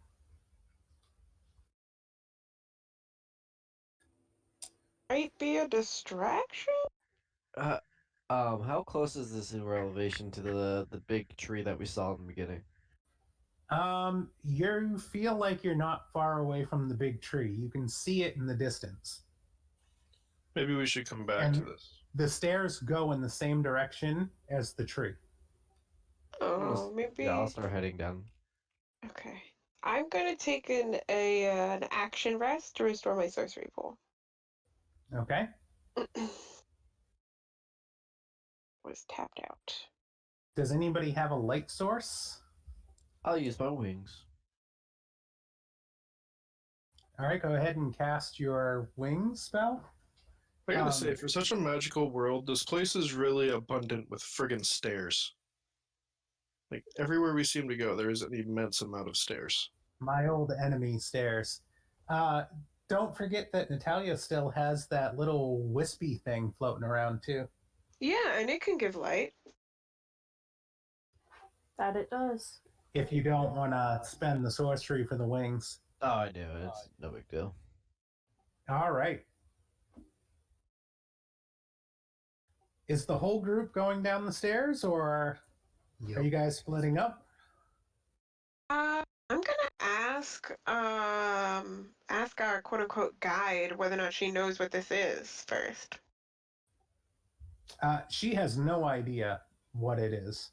This is deeper than she's ever been to the apple orchard. All right. Considering Well, the I guess you're in as deep as we are, and then I'll kind of like push her in front of us, or in front of me, not in front of us, and then follow to the stairs. considering the direction it seems to go, I do wonder if there's some sort of like root system for this tree we might Yeah. have to deal with. I'm Well, getting a I feeling of We could totally burn it from the roots, but since her and I both want the fruits of the tree, I feel like attacking it from the roots isn't a good idea because then we can't get any of the fruit. I don't know. Maybe you can still learn knowledge from the bark. well, if any That's the fruit have spirit. if any fruit have fallen, I mean, if my physics is correct, if we burn the roots before the tree burns up entirely, it's going to fall over. Okay. It's a big tree though. It's gonna take a while. Are you guys all going down, or? I'm good to go. Under. Yeah. I'm gonna go down, but I'd like to kind of stick to the back, and I want to try to converse with the 2-foot lesser demon that I have. With a I'll be little the chain last leash on it.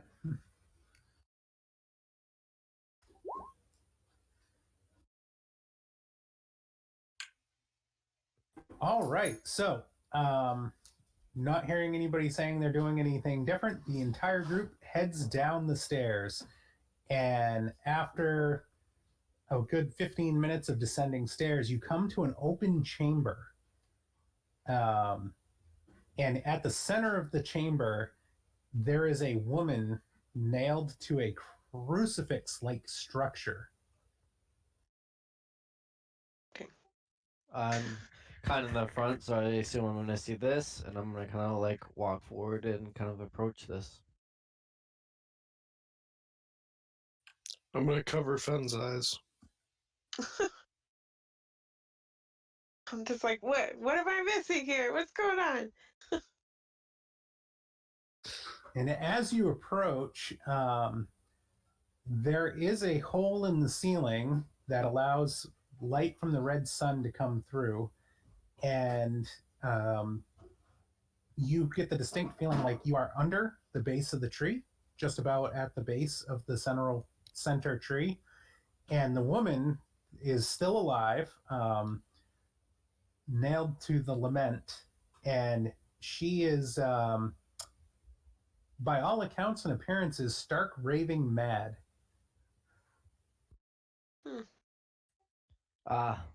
I'd be raving mad if I defied the gods as well. Is that how you ended here?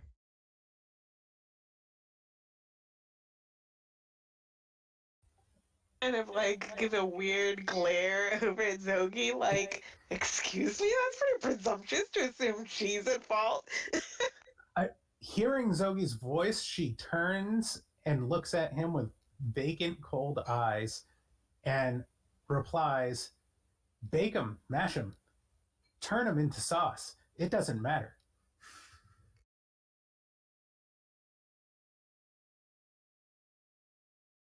We'll kind of like step a little bit closer because it kind of looks like she has like a little pedestal kind of area over here, the bottom. Kinda, like, Yeah, gives her a boost. she's pinned with um, magical iron stakes just under her shoulders to the lament, which is the giant cross that's covered with skeletons.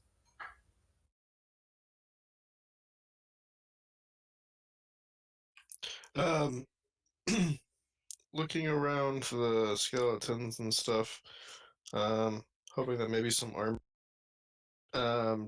Do any of the bodies seem to have been dressed in clothing or armor resembling our friend here? I don't remember her name. What starts with an A? The This soldier. one? No. There's nothing that resembles the Sorcerers of Vin armor here. Everything here looks ancient. Like it's been here for a long time. Most of the skeletons are covered with cobwebs and debris and decay and whatnot. If you'd like to do a deep search of the skeletons at the base, you can go ahead and make a roll for perception. Maybe after we figure out what's going on with her. Oh, I'm interested as all shit. When ASO's done, I want to take a look. Yeah, that's like pre-war stuff. That's hype. Um, what do you think's the matter with her, Zogi? Think she's cursed? Just by looking at her, she defied the gods, and this is her punishment. I mean, how many people do you know that's been nailed to a structure like that to be driven only mad? I've only ever seen her in movies, to be honest with you. I don't know. You would know, though. Can't you reach out to your gods and maybe they could tell you? I don't think this is in the realm of my gods. I just figured it might be a rumor going around up there in whatever you guys call it, heaven. Where all the gods hang out.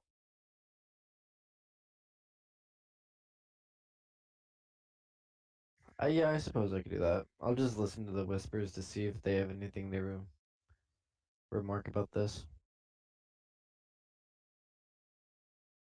All right, well, Zogi's sitting there chilling, talking to his whispers. I'm gonna go digging around through the boneyard. All right, go ahead and make a perception check.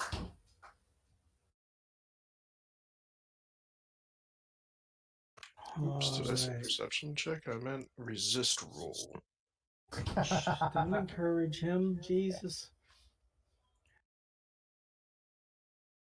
I'm looking to see what other. Yeah. No. These things are like dead and dusty, not like dead as in the group the dead, right? That is correct. Well, that sucks. This is like bones and trinkets and whatnot. Well, we're doing this one dry then. Here we go. Look at that. It's a whopping 4.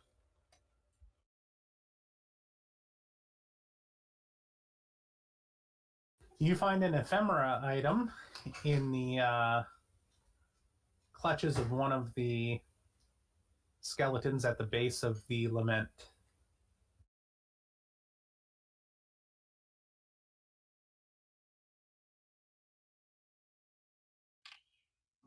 As he's searching through stuff, does anything seem to get weird with him touching everything? No, she, for all intents and purposes, seems oblivious to you guys.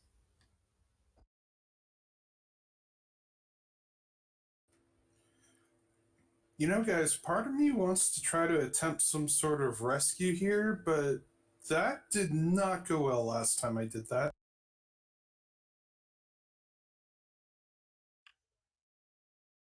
I like to take a minute to study her. Kind of walk around the base of her and look at the magical spikes that are holding her there and see if it seems logical that pulling her off of there might be of aid, or if she actually seems in distress at all. Okay, go ahead and make a perception check. Understanding codified magic 0. be any aid in examining those spikes? I would say no, because Okay. this would definitely not be codified magic. You can't tell whether or not she's in pain or suffering. There seems to be a lot of mental anguish, but you can't tell if she's actually feeling anything physically.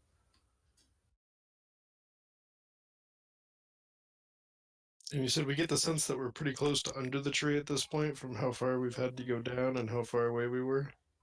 Yes, and there's also the hole in the ceiling where you can look up and you can see like there's tree roots and whatnot, and then you can see the big ass tree up there.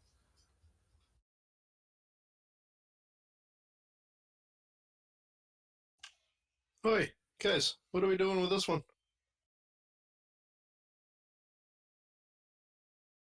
Pointing to the cross lady.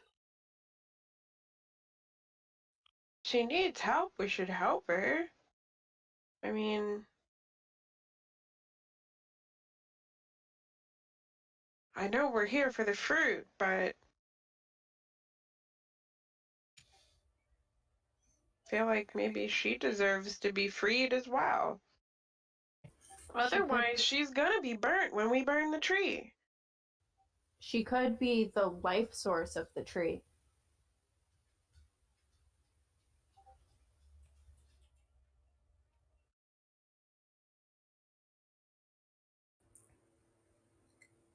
I do wonder, is she here because she ate the fruit?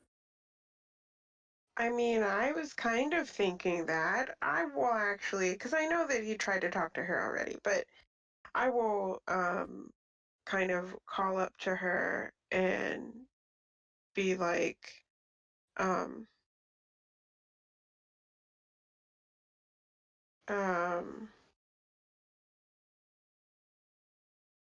why did they put you here? Do you need our help?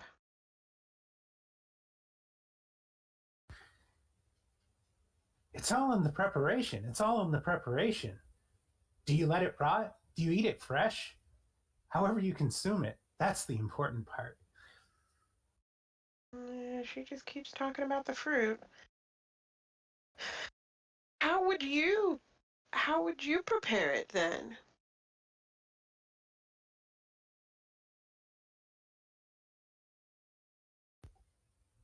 Just one bite, that's all it takes. One bite for the forbidden knowledge.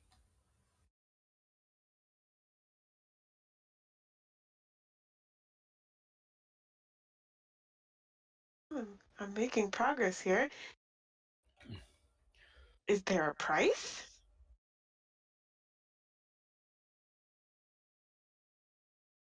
Always a price, always a choice.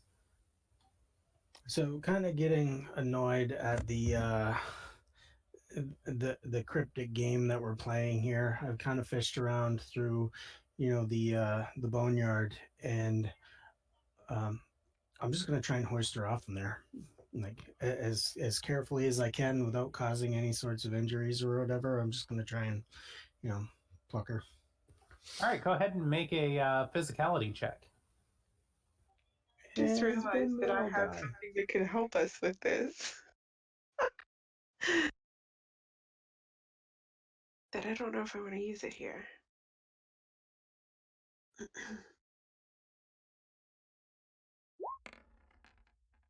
It's gonna be a 6. No matter how much you struggle or tug, you can't seem to get her off of the spikes that are holding her to the lament.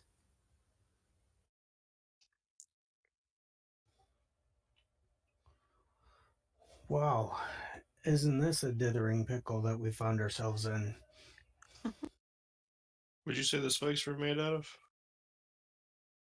They appear to be iron. Gotcha.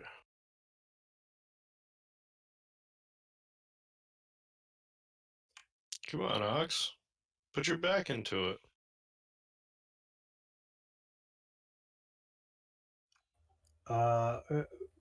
By all means, there, old man. Why don't you give it a go?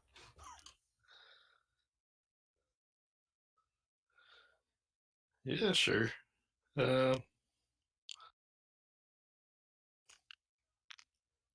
this is level 5. Um, one would be to move up to 625 pounds. Once, I'm gonna try to lift her off of there. And using movement from infinity, I believe, and from the sea distances. All right, go for it. So, here comes a most beautiful flux of the evening as I rip her in half. Don't say that. That's a 6th level, draining my pool. So 14 and 11. All right. You feel the magic reach out and take hold, and you pull with all your might, but a blinding white light comes down through the ceiling, in almost a overpowering spotlight manner that shines down on the lament, and a magical backlash echoes through the room. And can we have somebody roll a grand flux for us, please? No. Because it had to happen at some point tonight. Does that mean it succeeded? I don't think that's a failure. That's a may the gods strike you down forever kind of thing. Oh shit. A powerful demon learns your soul's name. Okay, that way so. Yikes. It's okay, because as soon as I get one more crux, You'll be safe. that doesn't matter anymore. Oh, That's okay. not good. I mean, Somebody's got me in their It's pocket. great for X. Why is All that? right. Oh. Yeah. I've got a really dumb idea. So she doesn't move? No, she doesn't budge at all. Oh, shit, y'all. I don't think we're getting her off of there. Okay. Did I hear Vanessa say she has an idea? Yeah. Oh, yeah. What's your It's idea? stupid.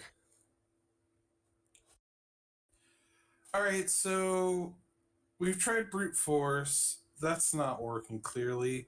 We've tried magical brute force. That's not working clearly. I can't help but think of, the old fairy tales back in the shadow. Okay. I would like to try to climb up and give a very soft, gentle kiss to the woman trapped on the lament. On her lips? Yes. Oh boy. We're going to try the Sleeping Beauty method. But she's not sleeping. It breaks curses. It's fine. Let's do it. Fire breaks curses too, but I don't see anybody setting her on fire. Well, this won't kill her, at least. I think. Go ahead and make an interaction check. Oh dear. Can I get consent? Let's see. No. Nope.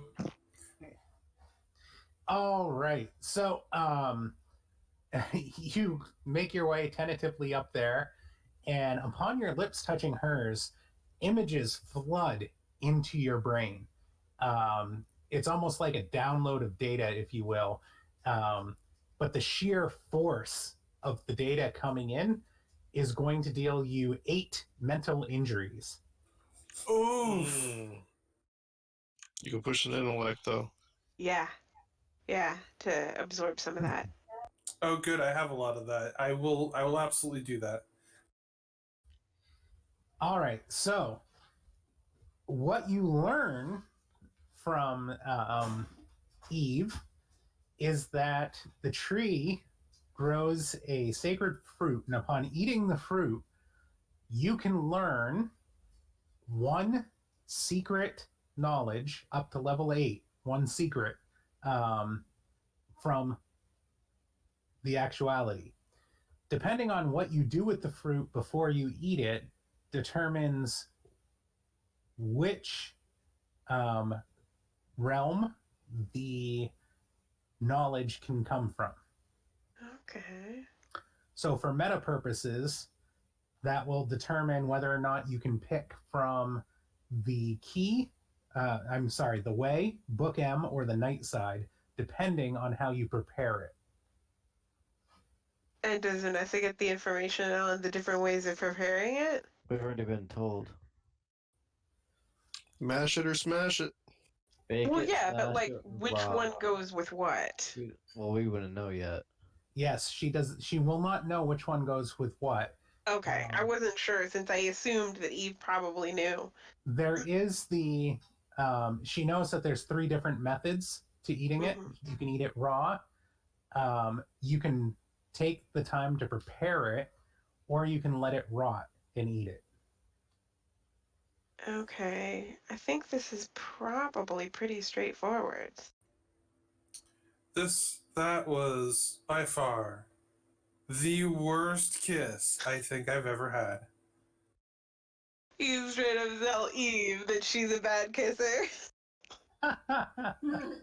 You should probably have her brush her teeth next time.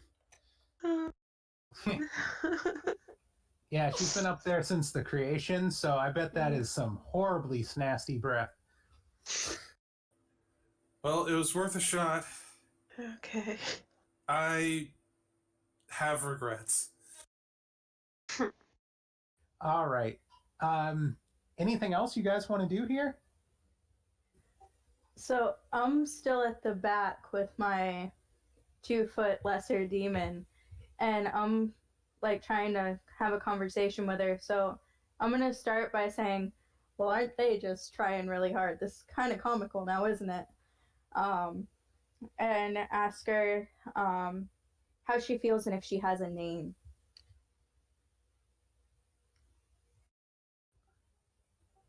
Go ahead and make an interaction check. Yeah, she's talking to the thing that you guys bought off of the butcher there. Okay, just making sure I'm tracking. I'm gonna use another interaction.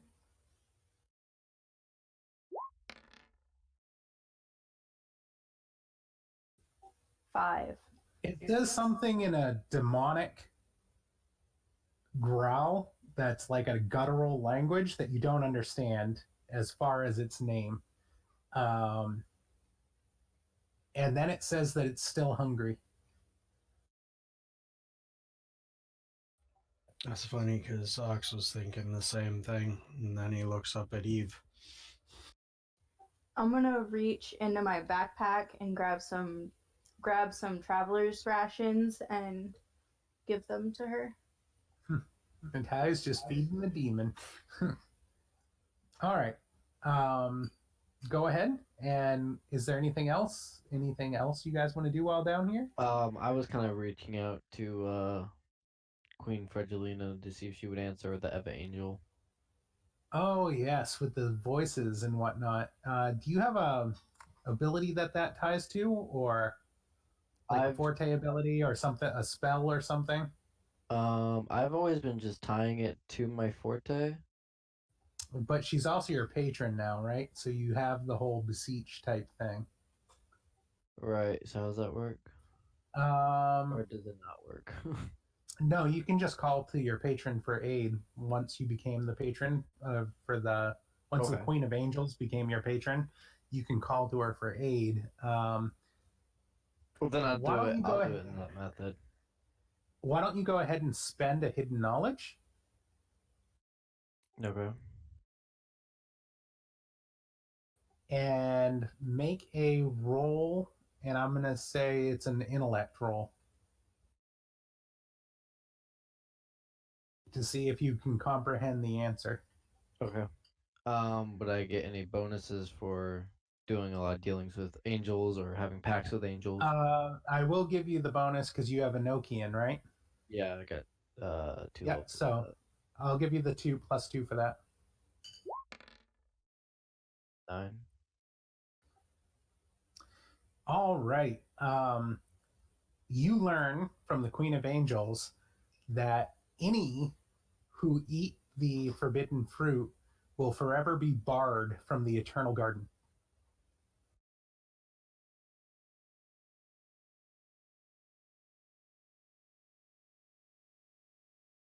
Okay. I want to ask her how she feels about the forbidden fruit. Just that it's forbidden. It should never be tampered with or touched. Okay. It holds secrets that are not meant to be shared.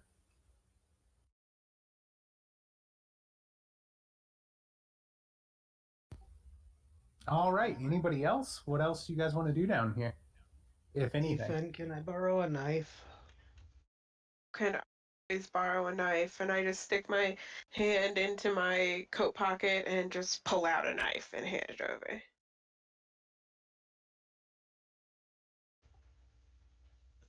So you guys remember that story I was telling you when I said, I'm been seeing these visions and getting these messages from Lucas in the dark because I'm wearing his dangly ass little finger bone here? Yeah. Well, some of the messages I've been getting from him are talking about how where he's at, I'm peeling and flaying his skin off and slowly eating it bits by bits. And then he's just restoring back to normal, and it's an ongoing cycle, and it sounds pretty horrific. Ew. Where are you going with this, Ox? I want to actually give this a shot. I try to flay her. I mean, she doesn't look rotten. That's got to be some pretty tender meat at this point, so I'm kind of interested in seeing what it's all about. Are you going to use a forte ability for this, or a spell, or Well, I mean, are you just going to start cutting? I mean, well, you said you can't really tell if she's feeling any pain or anything, right? She's just kind of hanging there. Yep. So let's figure out if she can actually feel any pain. Maybe ask her first. You Ox, even though I don't really like the idea of this. I will take the advice of my new friend, um, and I'll ask her, "Hey Eve, um, you're looking slightly appetizing right now, and I'm kind of curious. Is it gonna hurt if I try stabbing you a little bit?"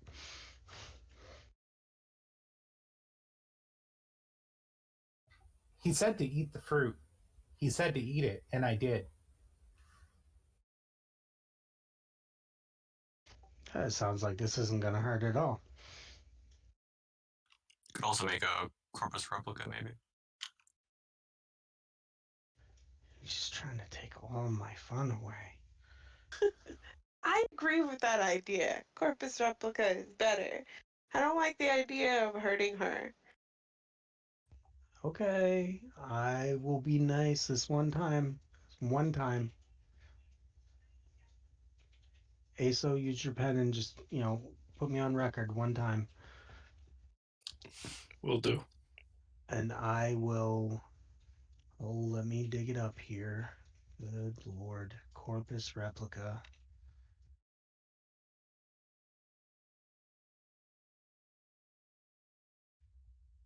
Alrighty then.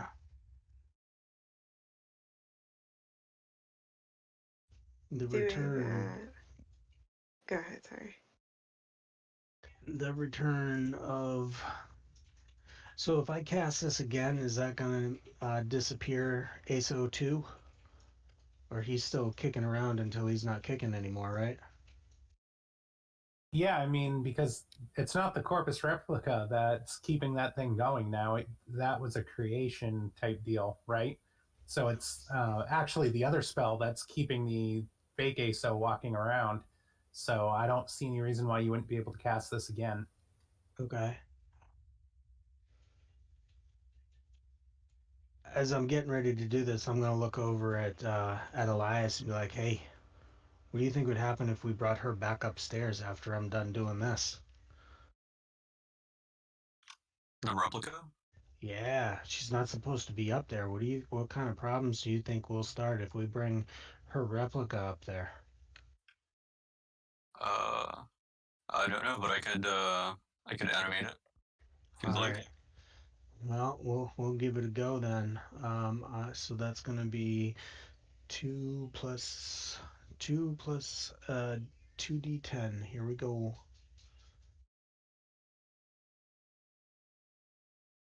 If I can find the dice roller.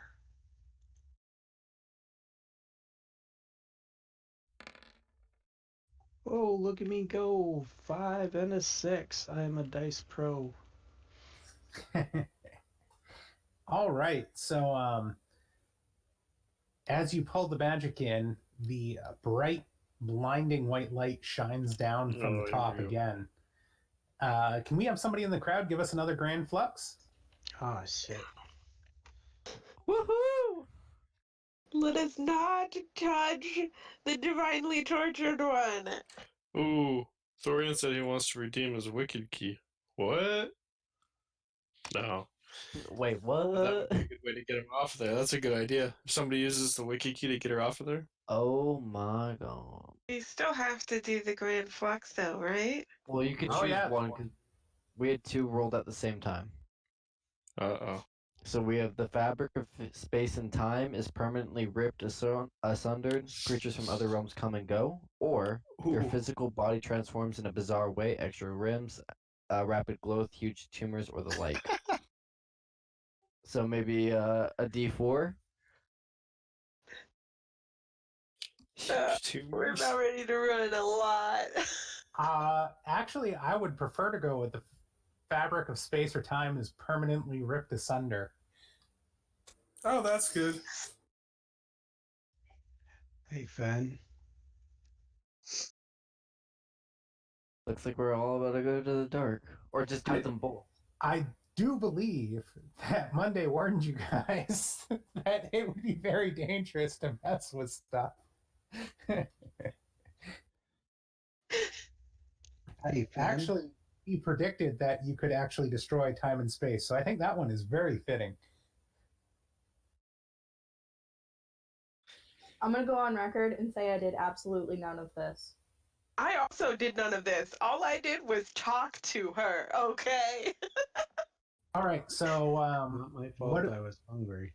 what are we doing with the wicked key? We have somebody in the Oh, crowd using their wicked no. key. No, I misread it. He was asking if we... No, never mind. He was just making a suggestion, I believe. Okay. But I read it and got excited. That we could use a wicked key to try to get her off. Yeah, Probably. but I think that last one was a bit of a sign that we should probably Yeah, no. get on with things and... What the fuck? Yogi's just out here praying to his gods, and you guys are ripping time fabrics. Yeah, breaking to space and time. Yeah. I'm I'm just pretty sure talking- that Fen is very aware of that. He made another good point. One would also be able to close the tear in time and space. Yeah. I mean, Or you could open up another one. But I'm So saying, like, it might actually be useful to us until it isn't. So, like, True. maybe leave it be. We need to deal with this tree. Yeah. I think we need to go topside and, like, do what needs to be done. Wait, so there's like a hole that goes straight up? There is a hole that goes straight up. Is it like blocked by anything? Oh no, you have wings. You could fly right up there. Yeah, I'm gonna just zoom right up. Deuces. So the rest of us have to go the long way, huh? Queen Fragilina said nah. How high is this chamber? Oh, I don't know, about 100, 200 feet. So what's the distance band for that? Far. Very far. All right, hang on. I need to check something real quick. How far can I go? I move a very long distance instantaneously. All right. Well, as soon as I see Zogi going to fly up there, I'm like, oh no, you're not getting there first. And I'm going to try to go through the hole up to where it is above. Using the Forte ability, what's the name of that? Long step. Long step. And does that one have a roll? Or is it just, No, it check just reflex? says I move a very long distance instantaneously, and it's a level 4. Pale magic. All right. So you're trying to beat him there, though. I'm trying to beat him up there because I actually do want some knowledge, and I'm pretty sure he doesn't. Okay. Zogi, I'm going to have you test movement to see if you're faster than her spell. I'm gonna propose a bonus for multiple excursions using my wings in very aerodynamic cases. Hmm. Like, remember the tower? Yeah, you. I think in this case, it's just going to be if you want to spend anything movement beam. And then, Fen, what's the level of long step? 4. All right, so Fen, why don't you make your roll, Okay. and Zogi, you're going to want to beat the level, whatever the result of her roll is. Okay, roll it. So it's a spell, so it will be 2 dice, right? Yep. Okay, 2d10 plus 4. All right.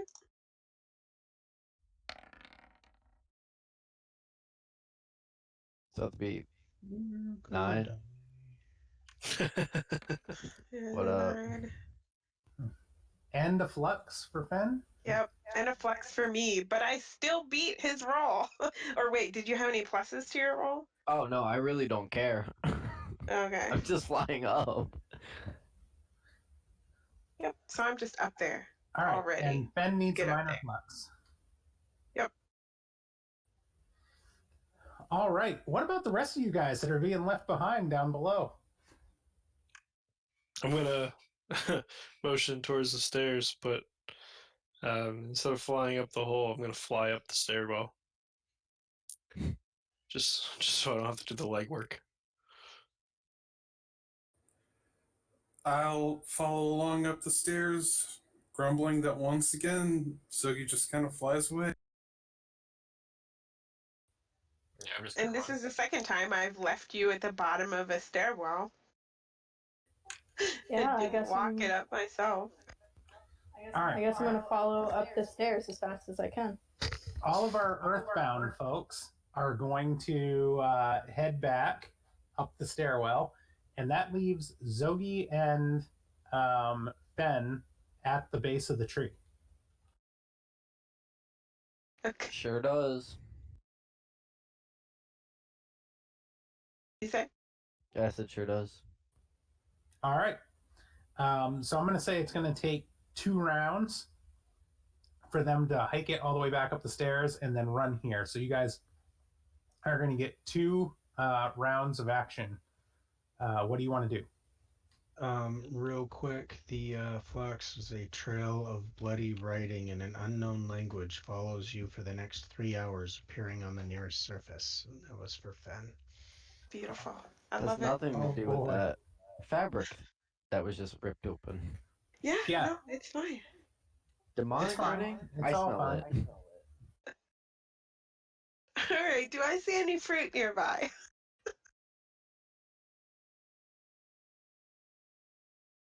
Yeah, the tree is bountiful with fruit. Within reach, since I am not flying? No, not within reach. It's a big tree. All right. Wasn't sure if there was any that were like on the ground or anything. All right. I'll try to pull one down with my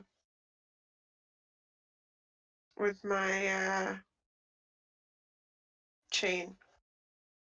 All right, go ahead and make a check with accuracy. Okay.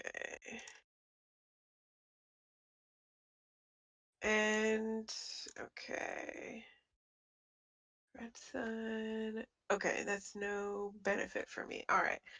I'll just push. I believe that's my last. Let me double check. Yep, I'll push my last accuracy.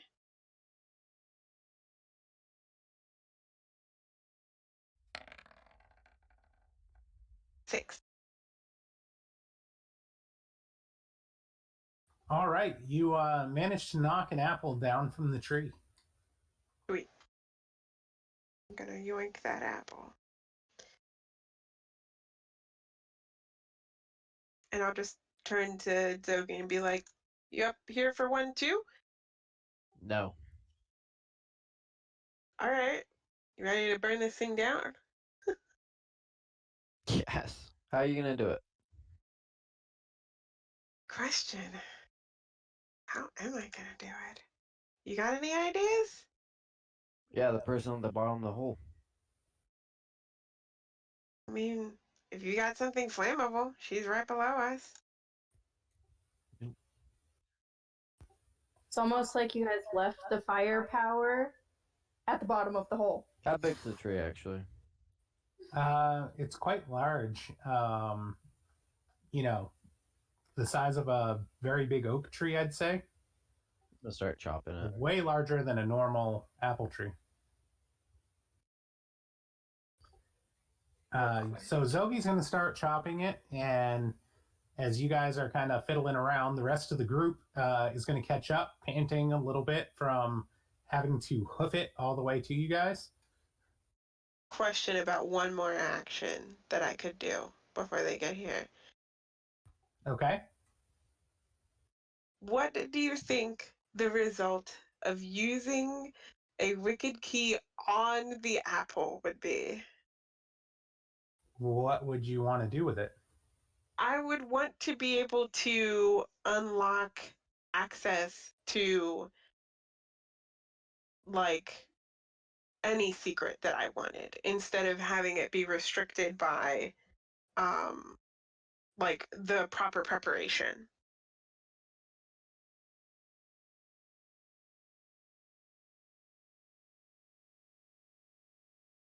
And potentially like maybe not even having to ingest it by just unlocking the apple, receiving the secret.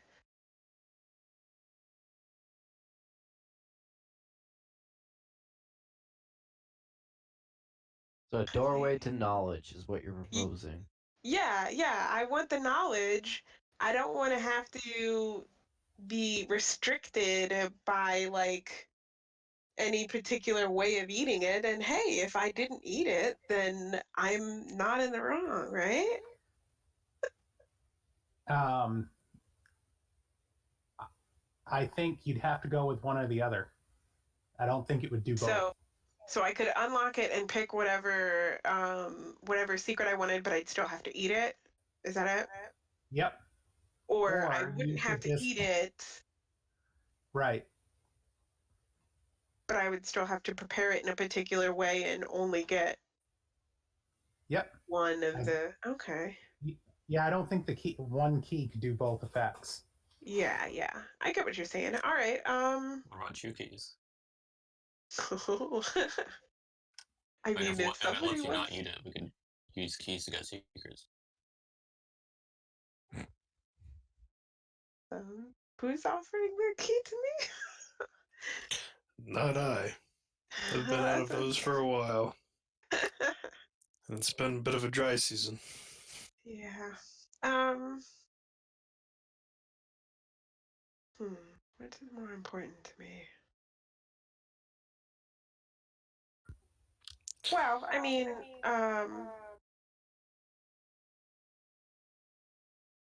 trying to decide whether or not I would actually wait for people to be there, because if everybody's there, then having more than one key is a possibility, but if they're not, then I only have the key that I have.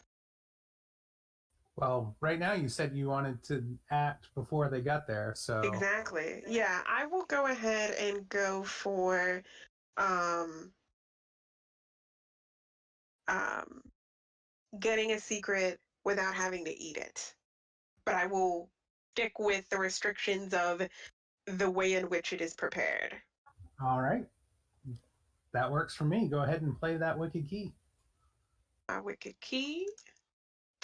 While Zogi is busy dealing with the tree, I will unlock the apple and uh,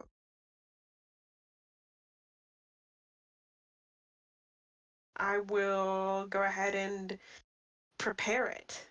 So I'll just pull out one of my knives and like cut it up really nice. I don't have to eat it though. Right. So I will prepare the apple. All right. By preparing the apple, you can choose a secret up to level 8 from Book M. Hoping that was what it was going to be. I'm good with that. All right. And as she does that, the rest of the group arrives at the tree. Have like cut apple slices in my hand. As we come up to the tree, we're kind of sucking air and just trying to catch our breath and whatnot.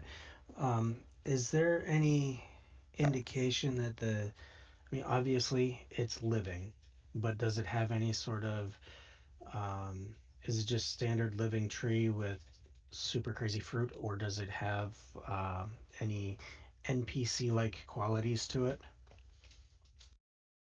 No, it looks like a standard tree, just double the normal size, maybe triple the normal size, with the fruit hanging from it. Okay. It is strangely unharmed by the red sun's light.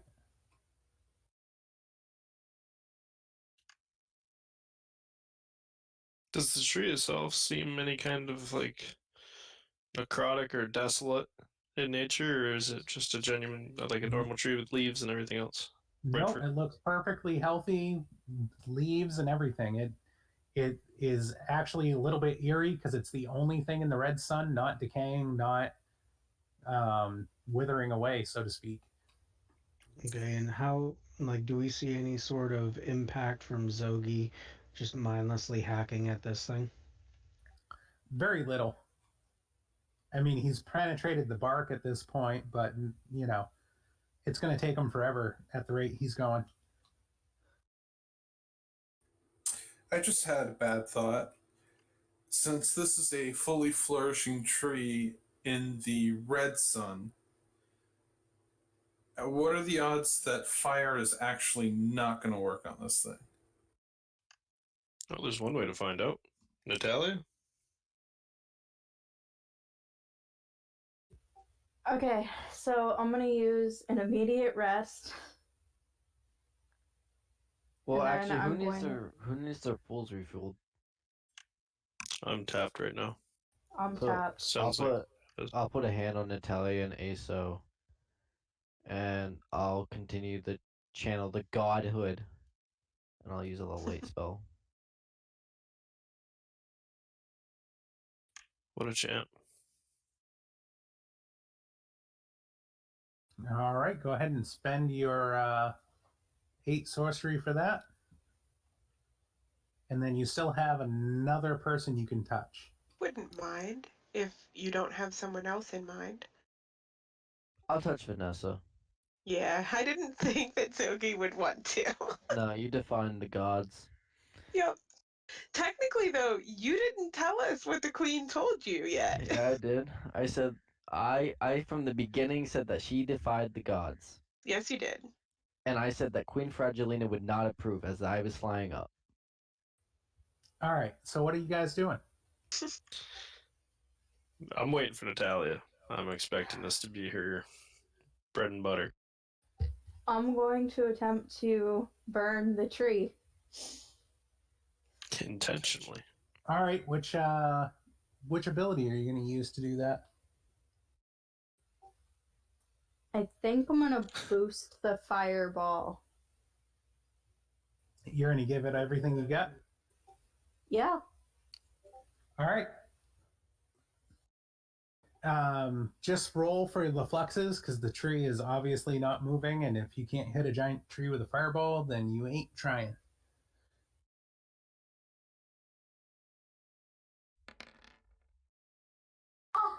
All right. The tree bursts into flames, and it almost is engulfed in a magical fire, and the flames turn a bluish white. As the tree shrinks down into the ground, taking with it all of the fruit and leaving behind only a seedling. Yeah, I will, when it catches on fire, I will take the slices and toss them in the flames because I already got the secret, which I haven't picked yet, but I already got it. All right. Wait, more of us have wicked keys. What's up? More of us have wicked keys. We just have a seedling now. Now we just gotta destroy that little thing. Do we?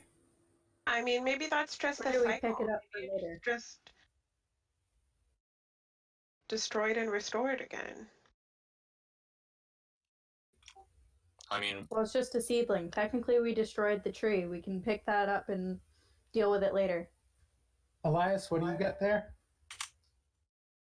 more of us have wicked keys we could use on the fruit. Right? Yeah, You don't have if you to wanted to. trash it right away. Does no one else want to do it? I don't hear any takers on anything else. I'll use one. All right. So as the tree is collapsing in fire, you're going to grab one of the apples and go ahead and use a key on it. Yeah. All right. And that will allow you to learn. Are you using the key to instantly learn it or to remove the preparement side of it? So you still have to eat the apple. Just to learn it. All right. So to instantly learn it so you don't have to eat it, that'll use the key. And then depending on how you prepare it will depend which book you get to select the secret from. And that is up to a level 8 secret that you can learn. And that is going to be, well, you know right now that if you prepare it in some way, that it will give you a book M secret. And then the only other two options are the let it rot, and the eat it fresh. And the other two books are obviously the night side and the way. So it seems pretty obvious right now as to which secret you want to pick.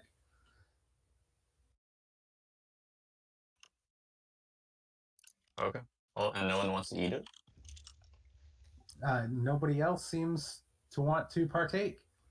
Well, I'm going to just grab one of the fruits before they all smolder up and disappear, and just dump it in my satchel.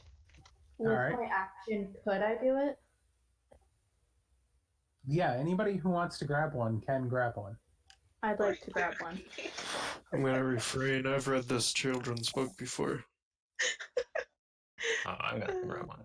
And I'm very tempted to let my little demon have a bite.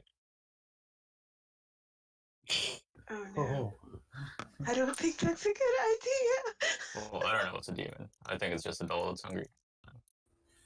No. I will. Even I a will doll with a secret is dangerous. I will be avoiding the apples because last time I had a secret, I willingly lost a bet to get rid of said secret. I'm good. Also, pick up the seed and drop it in my satchel as well. Yeah, you can pick up the seed. Okie doke. Well, now that the tree is gone and we've taken care of that business, I think it's on to find Lucas. Yeah, I agree. I think this is a total win-win here. I am ready to go. So we still have the map. So we need to go to the Stretchthorpe Lake. Yup.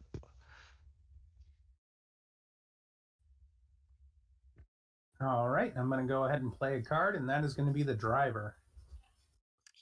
We get there really fast. Mm-mm. It's It's opposite. worth a shot. Because I got that for Ivy to convince her to go home and.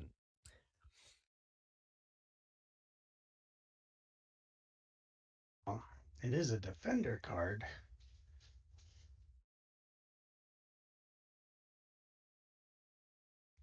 And that's +2 to all actions if heart matches the family.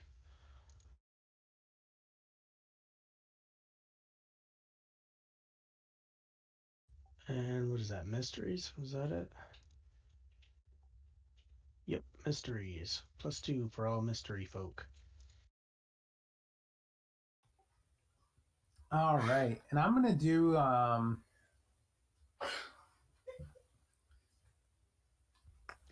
the DM shift on this, which would generate a joy to allow the group to move faster than normal in a crucial moment.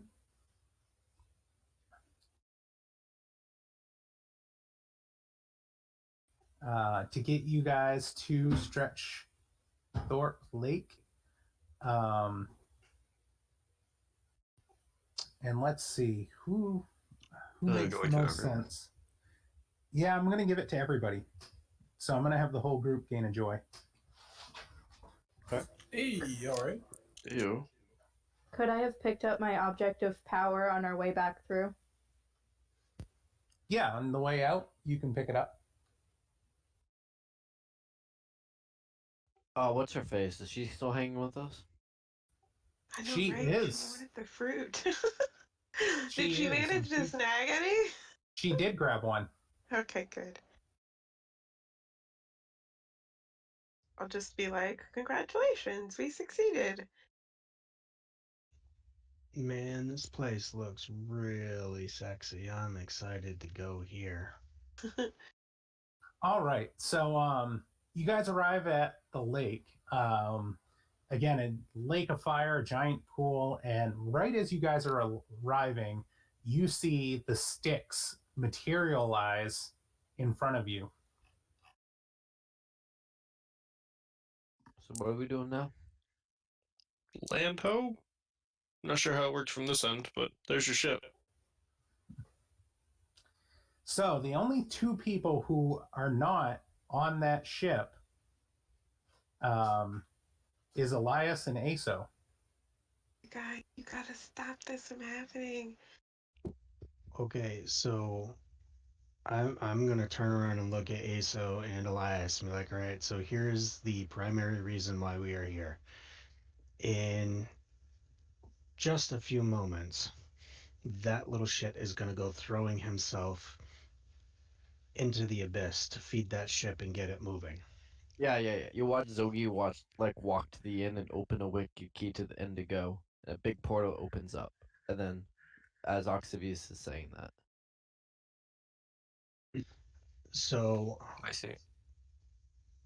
what we need to do is we need to stop him from jumping in there. And I have an idea for how to do this, but we need a distraction to get the rest of the group looking away from Lucas. while I try and do this, and Aso, I'm going to need some of your Aso and Fen. I'm going to need some of your not time traveling, but teleporting hoodoo in order to make this work. Okay. If you guys can cause a distraction and get everybody other than Lucas to look away from Lucas, zap me up there.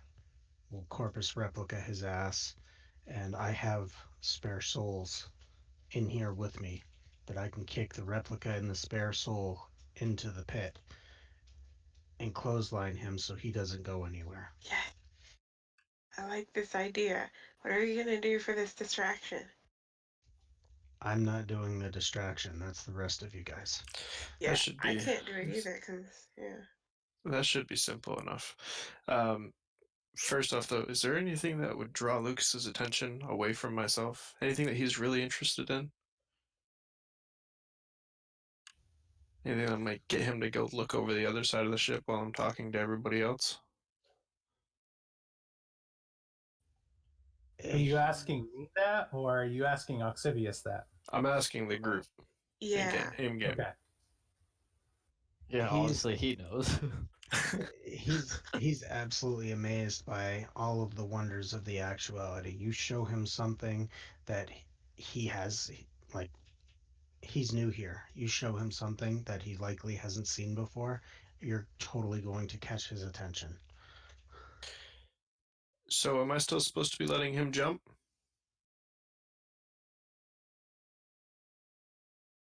You can let him jump, and I'm going to try and clothesline him. From underneath the Basically. boat. So, if I open the portal underneath the boat, you can grab him, throw a soul in, and hit the portal with him, and get yourself back down here. I can help with this. And as they're talking, can I use my invisible hand ability, create a visual illusion, and give myself the illusion of being a angel? Yeah, I don't see why not. I have a good audio visual distraction that uh, we could possibly use to get everybody's attention, at least to make them look.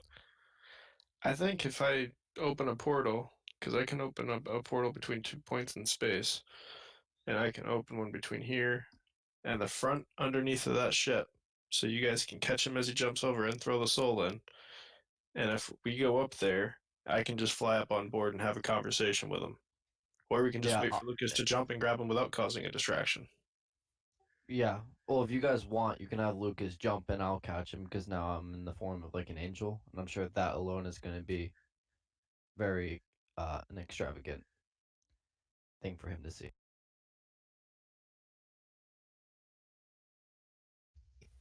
While we're I talking this over, I'm going to use a rest. I mean, it's up to you guys. I've not met the guy. I'll go with whatever plan you guys want. Tell me what to do. You guys portal hop however you want. The biggest thing is we need his body and a soul to go through there. So as long as I can get my hands on him for long enough to drop a bit of him on the floor and kick it through and toss a soul along with it, then we're good. All right, so I'll open the portal right underneath it on the front there, and you guys can hold on to stuff. Me and Zogi can fly. So I'll actually need to be able to cast that corpus thing Yep. and throw him in with the soul. So when we get throws it through Zogi, I think you maybe stand there and we hold Oxivius up, and he prepares for when he jumps over, and we make the swap and just pull out of there with Well, Lucas. why do we have to throw a corp in there? I guess that's how the sticks works. Well, in It theory, if just you just needs put a a soul in soul. it. I have the captain soul that Aso gave me on the while ago. Yeah, we could just toss that in there. Don't have to worry about the corpse. Yeah, so like Aso could hold up Oxivius, and Oxivius can huck that in there, and I'll try to catch a little man. What do you think, Ox? Would that work? It's your ship. Biggest concern is, according to the timeline, Lucas's body went through this along with it, along with a soul. Yes, it's feeding the ship.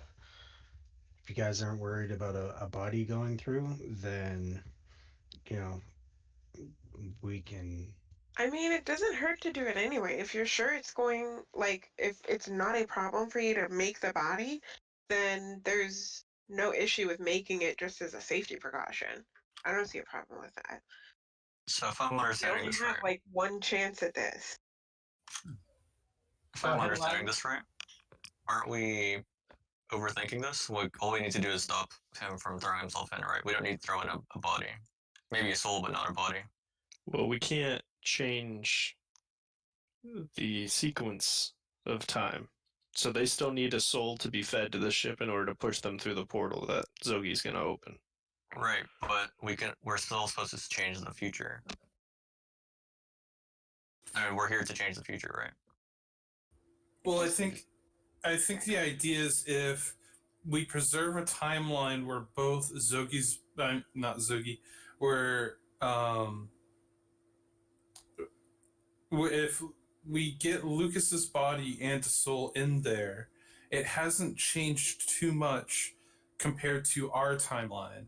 So we should end up as close as possible to our timeline, just plus Lucas.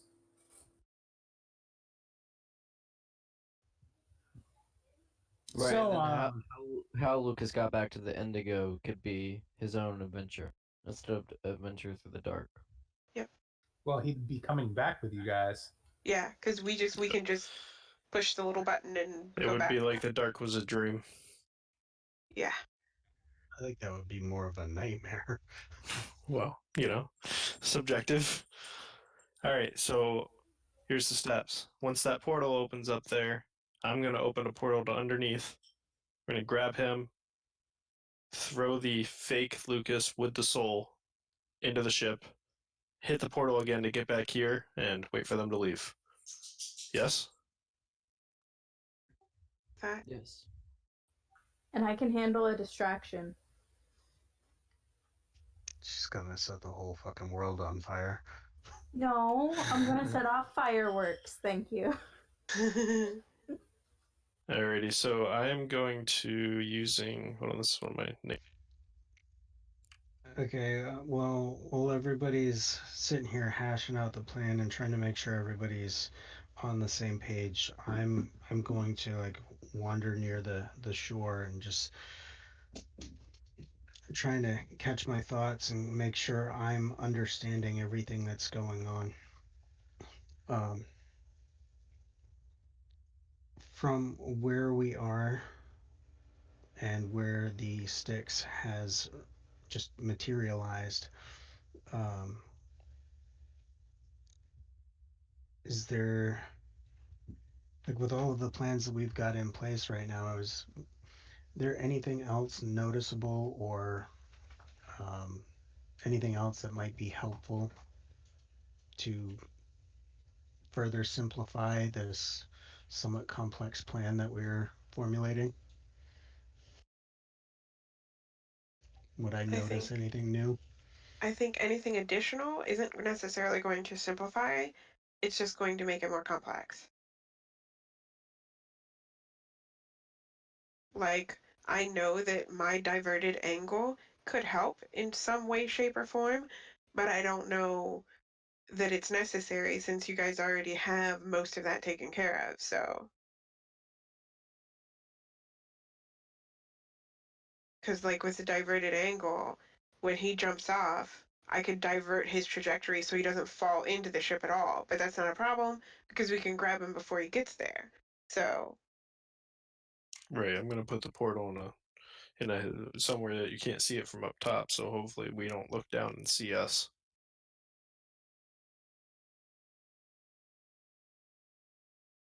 I think that this is fine as it is.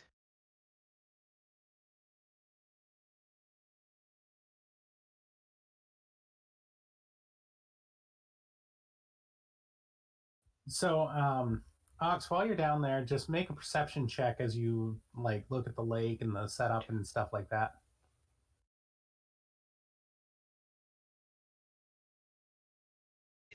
All right.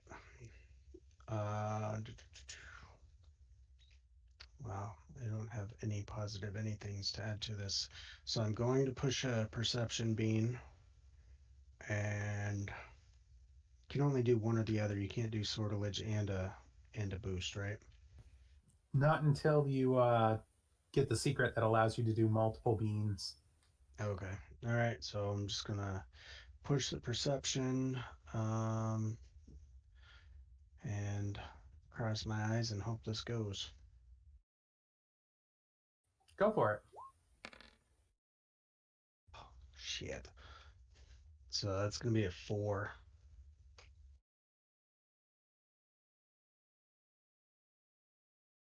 All right. So you see demonic type creatures that run across the surface of the lake, if you will. These things kind of push things across the top of the lake. And as you're looking at the lake, you realize that the magical fluxes that are emanating from it are basically because the fiery lake, is full of souls.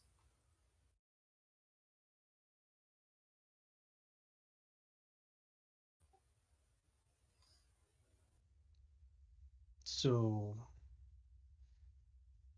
the soul eating ship that we are trying to stop someone from feeding themselves to is sitting in a lake of souls.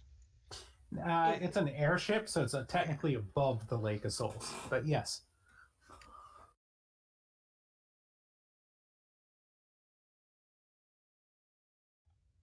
So then technically we would just have to find the vacuum button. However, you guys see Zogi, from the past, walk to the front of the ship and turn a key, and a portal opens to the Indigo. Go time, we gotta do this now. With that, I will complete my weave. Using land movement, and I'm going to add in journeys from the sea. And roll is a level 11 to increase the range. I'm not sure if far is far enough for this. Okay. So I'm going to increase the range just in case, and use the level 10 effect of open an ongoing portal to any location in this or any universe. And I'm going to choose our current location, and right in front of the mouth of the sticks, underneath the bow, so that we can catch him as he comes under.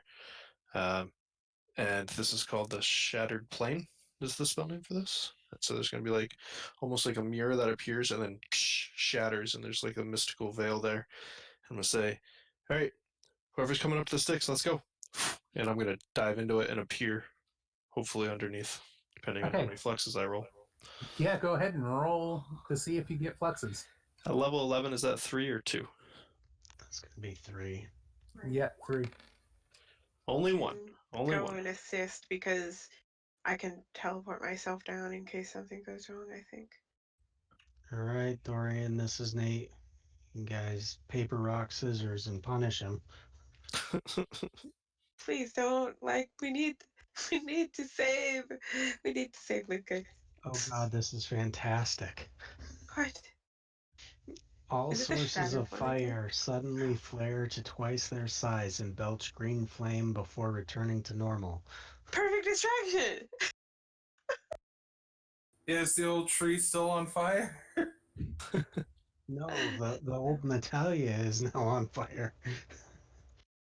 God, Okay, perfect so distraction though. Okay, so the ship is above literally a lake of lava and ash.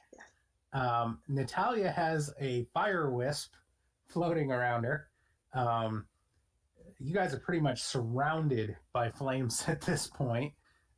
So they are going to flare to life in a epic fashion. Just green flames everywhere. It's going to bask up. It's going to hit the underneath of the ship. It's going to come over the rails.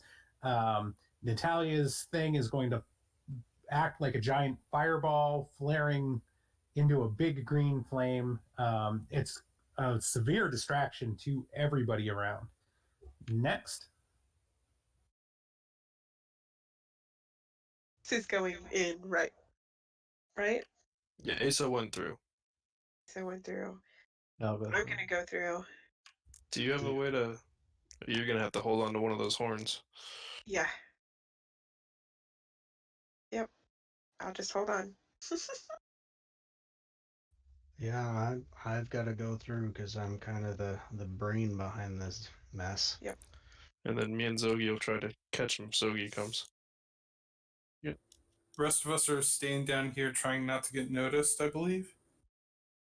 I doubt that you will be noticed now.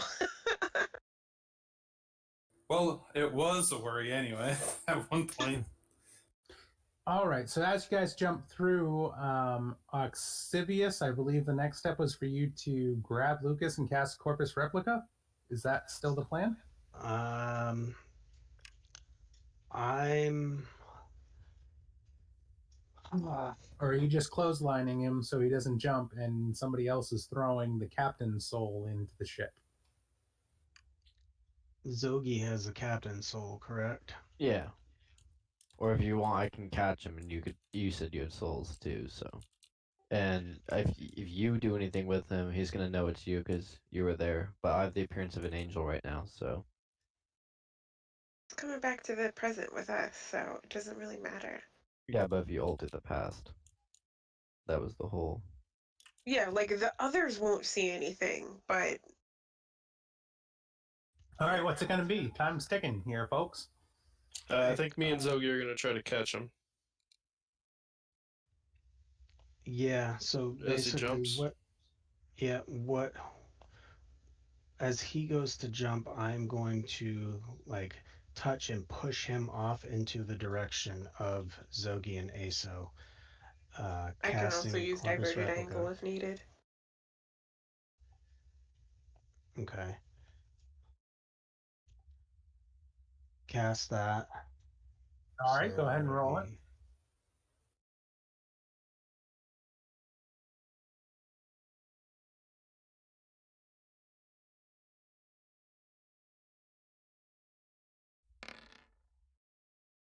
All right, no flux. So his replica is going to drop to the deck as I push him out beyond, and I'm going to like kick it towards the hole where he was diving, and I'm going to drop in um, this final drought that I have that has a soul in it from the last play session. Yeah, I remember that. So I don't know if you just want me to kick and toss or how you want me to play that out. Yep, it's just a matter of dropping it. I mean, you're literally feeding it into the front of the ship. Yeah, well, That's there right. it You is. guys had put a soul into that item. Yep. Yep. All right. So that's gone. The ASO replica, the Lucas replica is in the pit as well, and our Lucas is making a beeline in the direction of Zogi and ASO. All right, Zogi and Aso. Zogi, why don't you do a check to catch falling Lucas? I'm gonna slow Lucas down with diverted angle. Okay. So All it right, makes go it ahead. easier for him Cast to be that caught. spell first, then. Yep. Okay. Right, let me go ahead and pull up, see what level that is. That is level 5. Okay.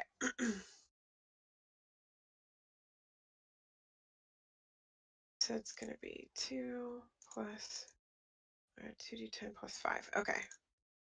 What's the shoot? I didn't even check. What's the card? Driver, defender. Okay. Yep, mysteries. Mysteries. Okay. So that's an 11 and a 7. All right, so you're going to slow down his descent. Yeah, I can slow him and divert the direction, so I can kind of like guide him towards Zoki. All right, Sogi, go ahead and make a physicality just to grab Lucas out of the air. And this is going to be easy. I'm going to add the bonus. What's the level of that spell? My spell? 5. Yeah. So you're going to get a +5 for that spell assisting. 9. All right. So you snatch Lucas out of the air. Give Ox a Hey, pat so on if the you back. wouldn't mind giving us a Lucas response to being grabbed out of the air by an angel. Well, first off, as Zogi catches Lucas, I'm gonna like kind of like hit Zogi on the shoulder and quick through the portal, and I'm gonna just briefly to Lucas. You have very good friends, and then Lucas is just gonna be, where am I? Did it work? Did it work? Did we get there? Who are you? Who are you? Where are we going? What portal? No, stop! Look, it's an angel. Yep. All right, so the pair of you guys, or the three of you, are jumping back through the portal. Yes. The rest of the crew's down watching this masterful plan be pulled off from the shoreline. Does anybody else have anything to do? Oxivius is still on the deck of the ship. Come back through the portal. Jump through the portal, Ox. Yeah, I'm just. Yeah, I'm like They're at still the edge of the distracted ship with waiting for fire. him. Yeah, well, they're Yeah. still distracted with all the fire mess that's going on. I'm trying to haul ass to get back to the portal. All right, go ahead and roll a movement. Oh fuck, I'm gonna die. Don't ruin it.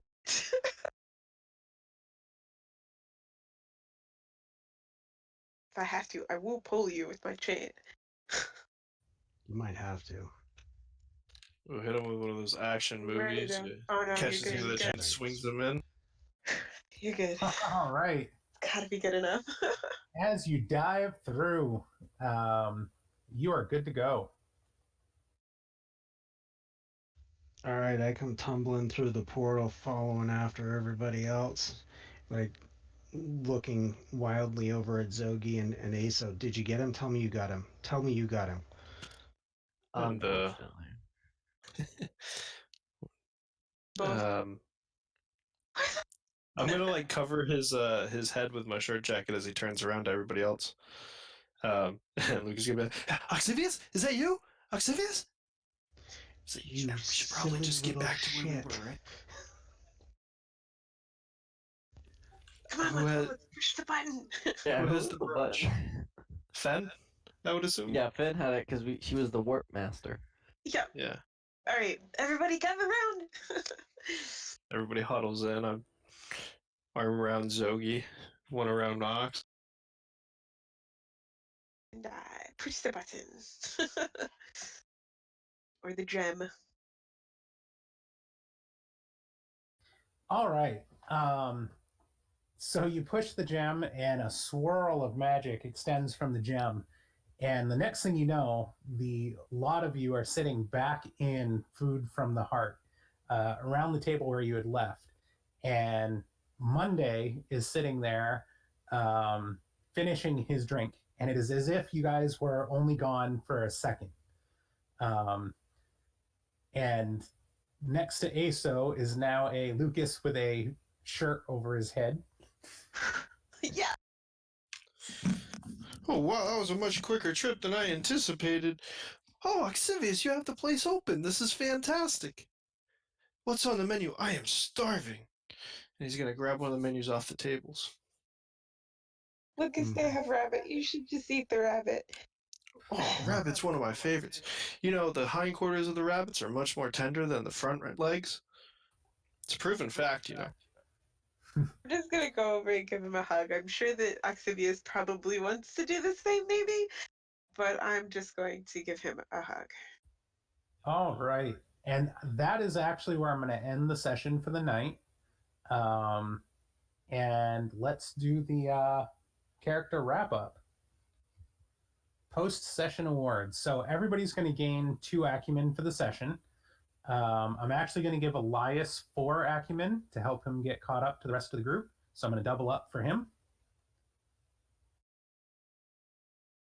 Okay. And then let's see who wants to start with post session. Let's start with Ox and get you out of the way, and then we'll move through everybody else. Well, tonight was opening night for Restaurante, so completed that blasted arc finally. Yep, that took quite a while, but we got there. So, gee, what is that? Profit and loss. I don't know. So it looks like it's 3 acumen for that. Determine whether your enterprise will take off and carry on into the future or fall apart before it gets a chance to blossom. I think with the response that we had, and maybe it's a little premature to make this decision already, but I think with the turnout that we had for the evening, I feel fairly confident that it's going to take off. I agree. Okay, so I'll say 3 acumen for the climax and then a joy. Right. And then I'll work the resolution afterwards.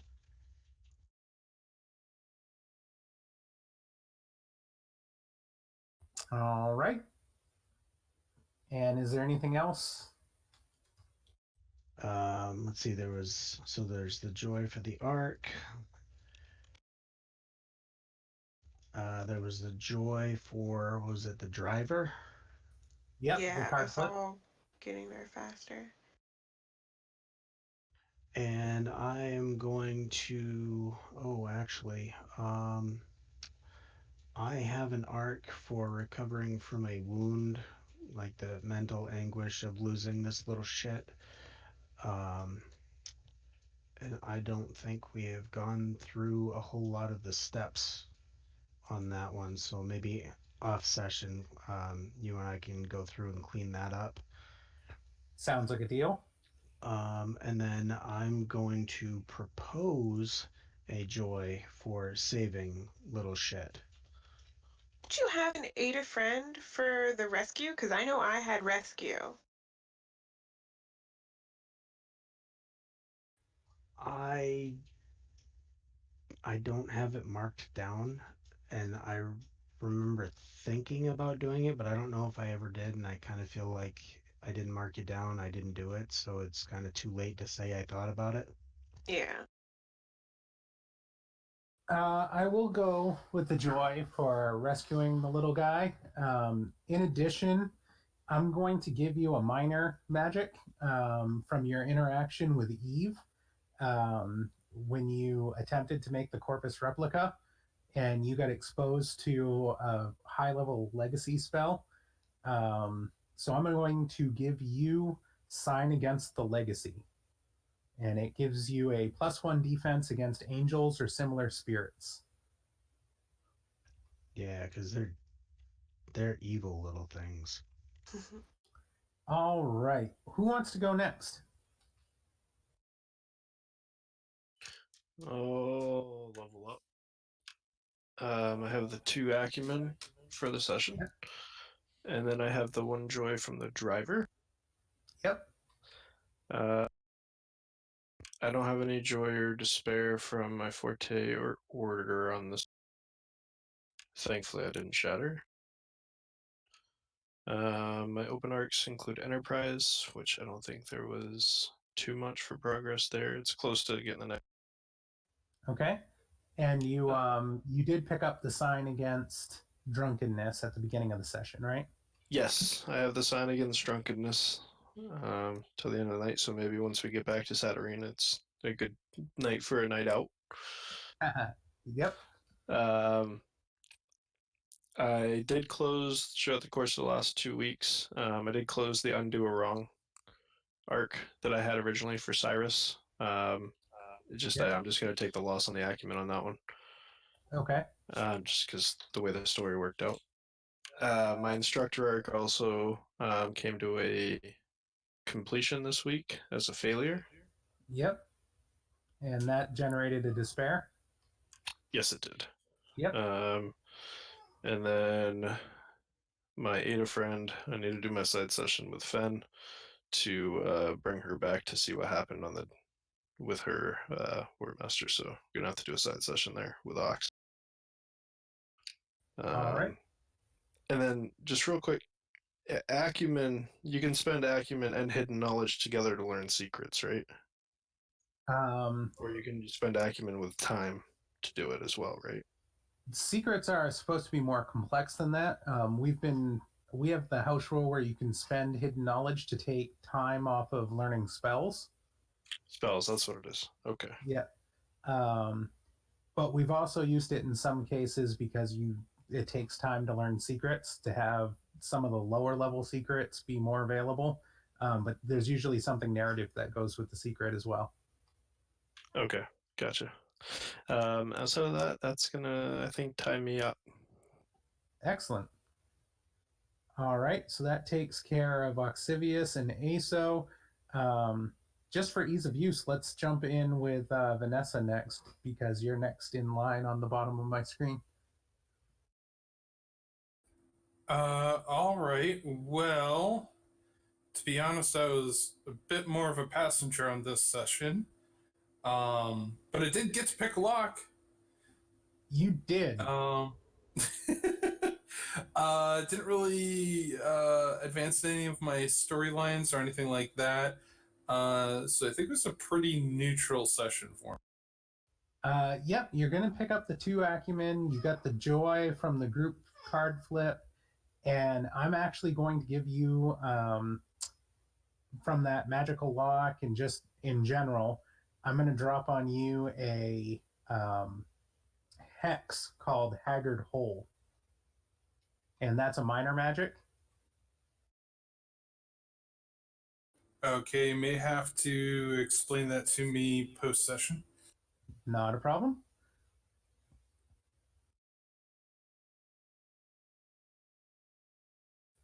And Zogi, you're up. I'm looking at 2 acumen, 1 joy. I think that's pretty much about it. I didn't make any progression on my arcs. I have like a direction for where I want to go next with getting the demon heart as a kind of a proof to the forge maker that I'm like out here killing demons and stuff. But pretty much outside of that, it's pretty neutral for Zogi as well. It was just along to get his friends back.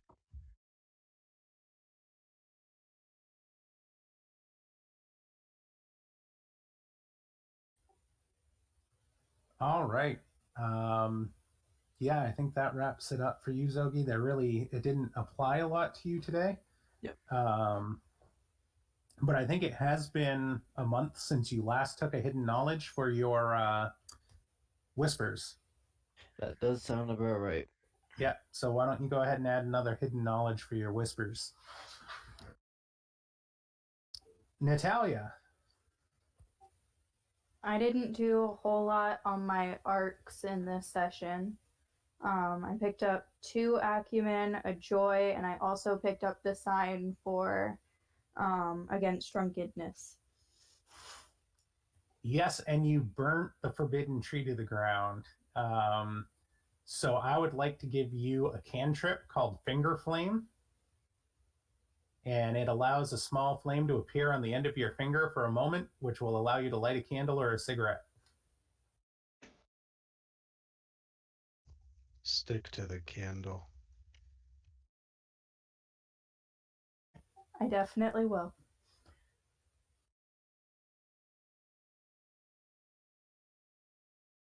All right, Ben, you're up.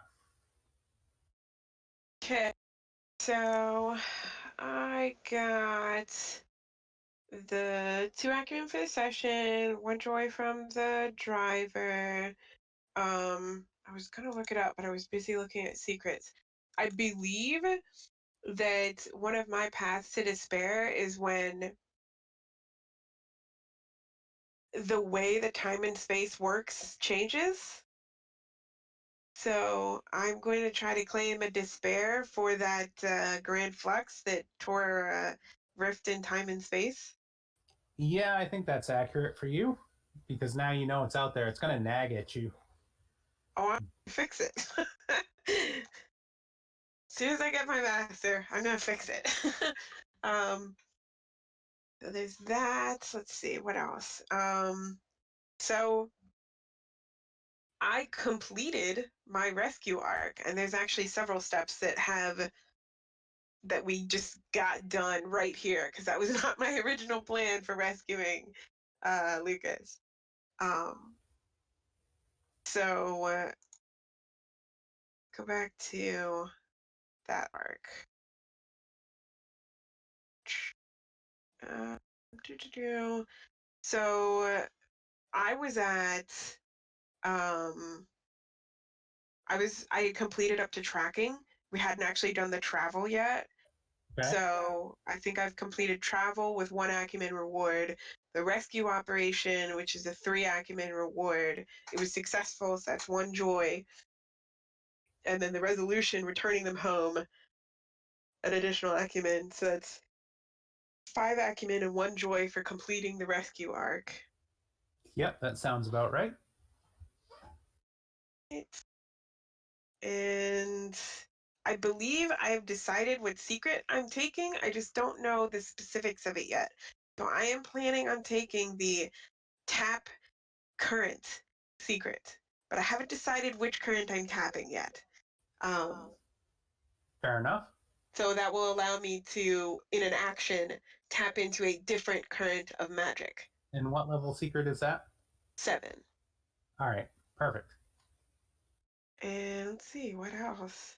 I think that was mostly it. That doesn't, like, none of my other character arcs were related at all. So, yeah, I think that's it for me. All right, I'm going to drop a cantrip on you as well. Okay. And this cantrip actually has more to do with the last session, the side session that we had played, which I should have dropped on you then, but I didn't. And it's pick a card. You perform a simple card trick without having practiced or without even understanding how it works.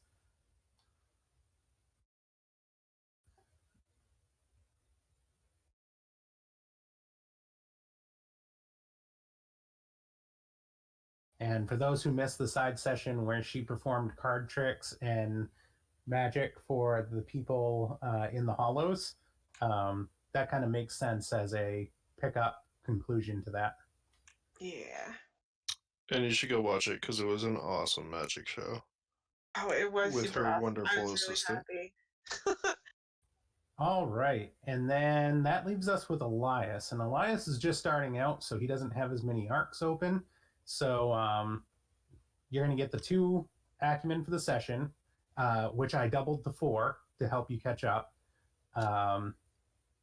And what else did we give you so far? I got 3 joy, All right. which brings me up to 4 joy and no despair. And I think so far Elias is having a great time, you know, meeting new friends, making new friends.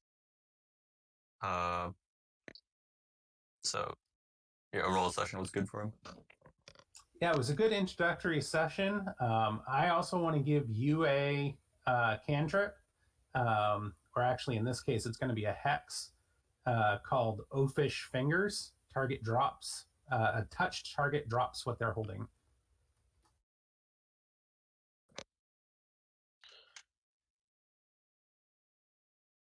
Okay.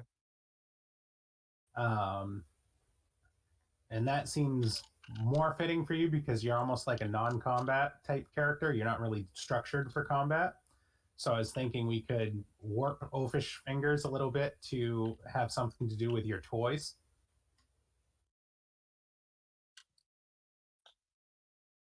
The dolls are pretty good for combat, though, I think. Well, whatever I discourage. Yeah, as you get higher level, right?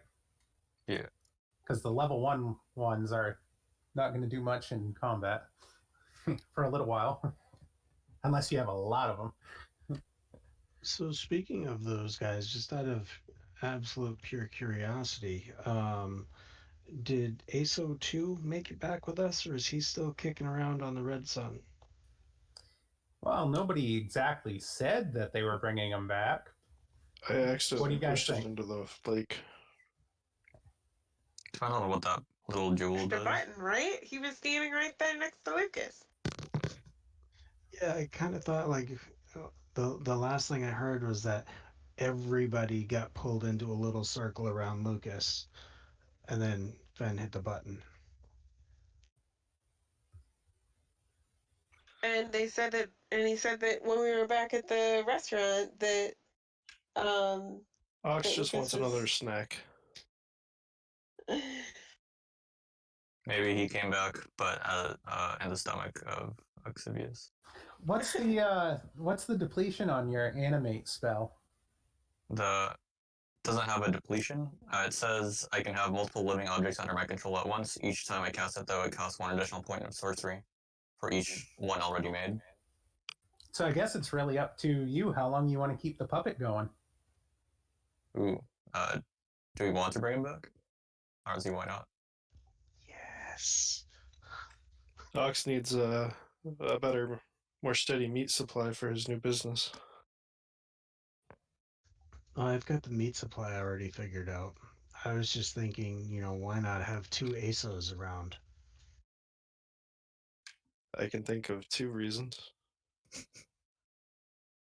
I also have someone's reluctant blade, which I'd like to give back. Your reluctant blade? Keep it. Oh, what? Keep it. Thanks. Unless you don't want it. No, I'm always down for more friends. Yeah, there you go. You got somebody else to talk to. Where you sit there and really contemplate combat in the middle of it. We'll both be contemplating combat together. That's right. You gotta put in those like religious spiels into it. That sword likes those. The what? You gotta like talk religious to it. Zogi used to talk with that blade a lot. Until he lost it. Well, because eventually it will always disappear. But Well, I have to say, Elias, it was fun as hell having you in here, and I am really looking forward to some of the fun and devious things that Oxivius and you can do together. That's going to be fun. Yeah, that was a lot of fun. Thanks for the session. Thank you. Ox, do you have anything you want to add for the stream before we call it a night? Finally, we got little shit back, and if he thinks about jumping into anything again, I'm gonna break all of his limbs and make it so that he can't leave anywhere. He'll have deja vu. I'll do it for real this time. I think this was a really fun session. I actually like the kind of push that you were giving at the very end to, you're running out of time for planning. This is going to happen and you guys are going to miss your opportunity. So I appreciate the kind of kick in the pants to kind of get that moving. It all worked out. That was the one time tonight that we actually rolled well, thankfully. So, I don't know, those like 25 fluxes beg to differ. well, right at the very end where it really mattered seemed to work out all right. Yeah. True. And hey, some of us got secrets out of it. Whew. Definitely Yeah. bring in Lucas next week. And then, something for us to know in the future if we ever happen to make it back that way in Styx, and the Styx is the just turn the vacuum on and we can charge up the ship for real Yeah. without sacrificing any little shits.